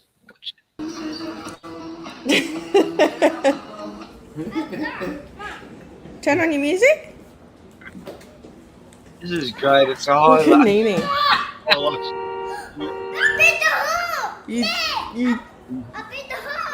You did beep the horn. Where's your music? Don't get angry. That won't fix it. Look at Nene. More girls driving.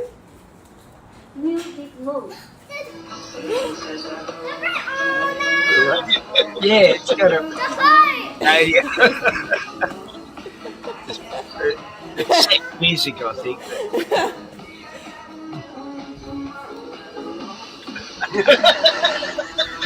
I know. Oh yeah, that's cool. It's funny how babies just You dancing? they love music. It's just natural.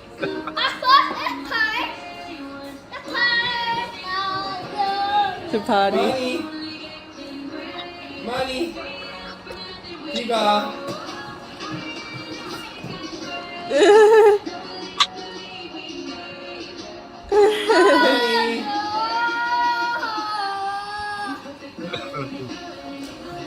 You doing a party? Oh, Nene dancing. Kiva dancing. Oh my God! Turn your music on. Remote control. Yeah, I thought it was remote. But it can be trimmed by when they get older. God, I wish I had that as an That's so amazing cool, man. What a toy. Taking the Luxie out for Australia Day. It's quicker. It's from Australia. Don't smash my car. It's so much quicker. It's so sensitive.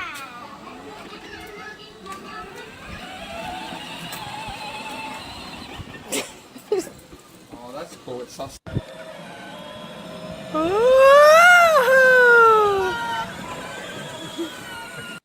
Hello.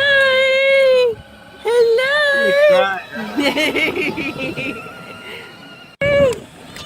Oh, Pieman, that's Nene. Hello. so many cracks. Yeah. That's cool. So yeah, they got some cool toys for kids now. Oh, really? That's crazy. Anyway, I watched Miss Rachel of this terrible, horrible terrorist baby. Oh, that's fuck. Oh, Justin Hayward did a version of Life in a Northern Town. I used to love that song. Yeah, that was a good song. It's by a Canadian band. I forgot what they're called. Anyway, I might end it now because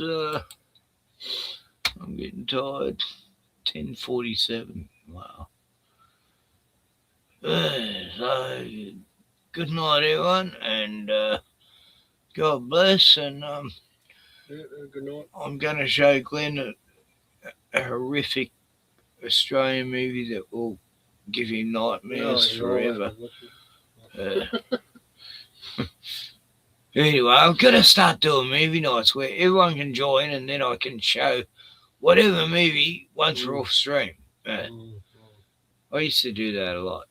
And, I miss that because I've got all the best movies. I just downloaded Mel Gibson's latest one. Oh, no, I didn't download it. No, I paid for it. Yeah, right. Of course. But, anyway.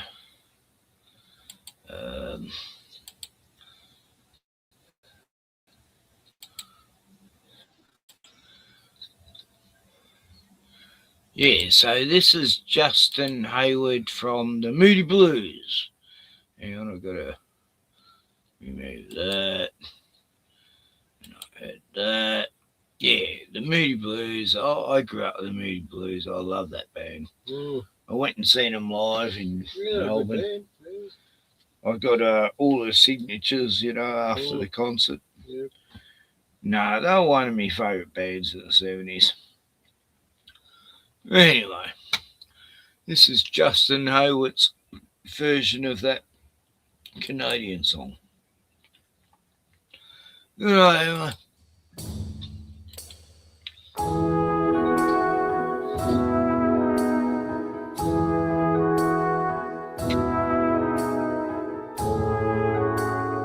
Good night, Dean Scorpion.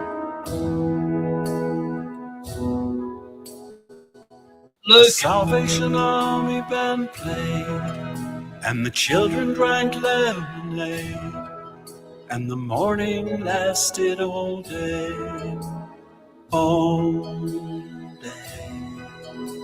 and through an open window came, like Sinatra in a younger day, pushing the town away. I cannot wait, Dean Scorpion. I cannot.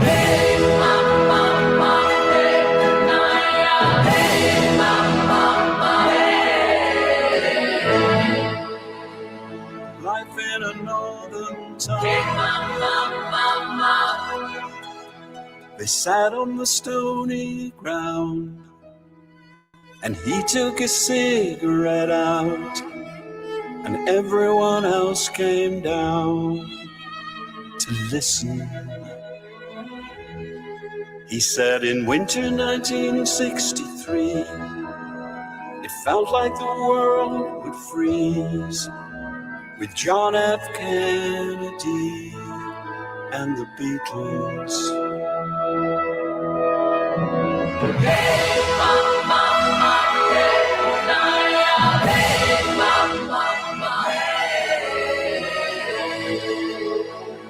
Life in a northern town.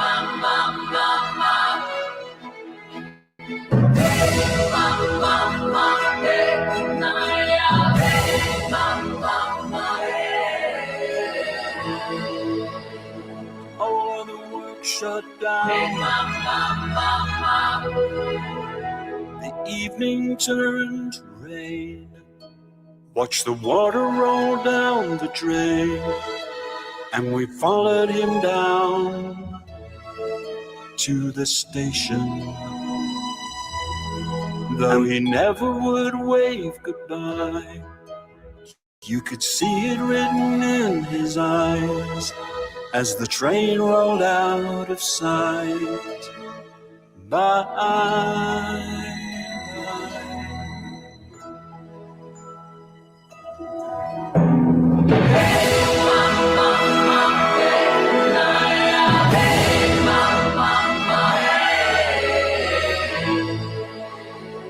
Life in a northern town.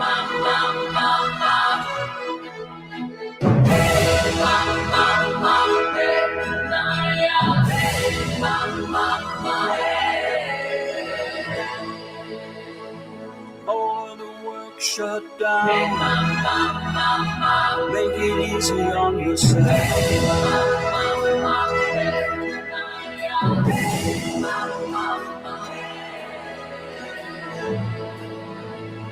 Life in a northern town.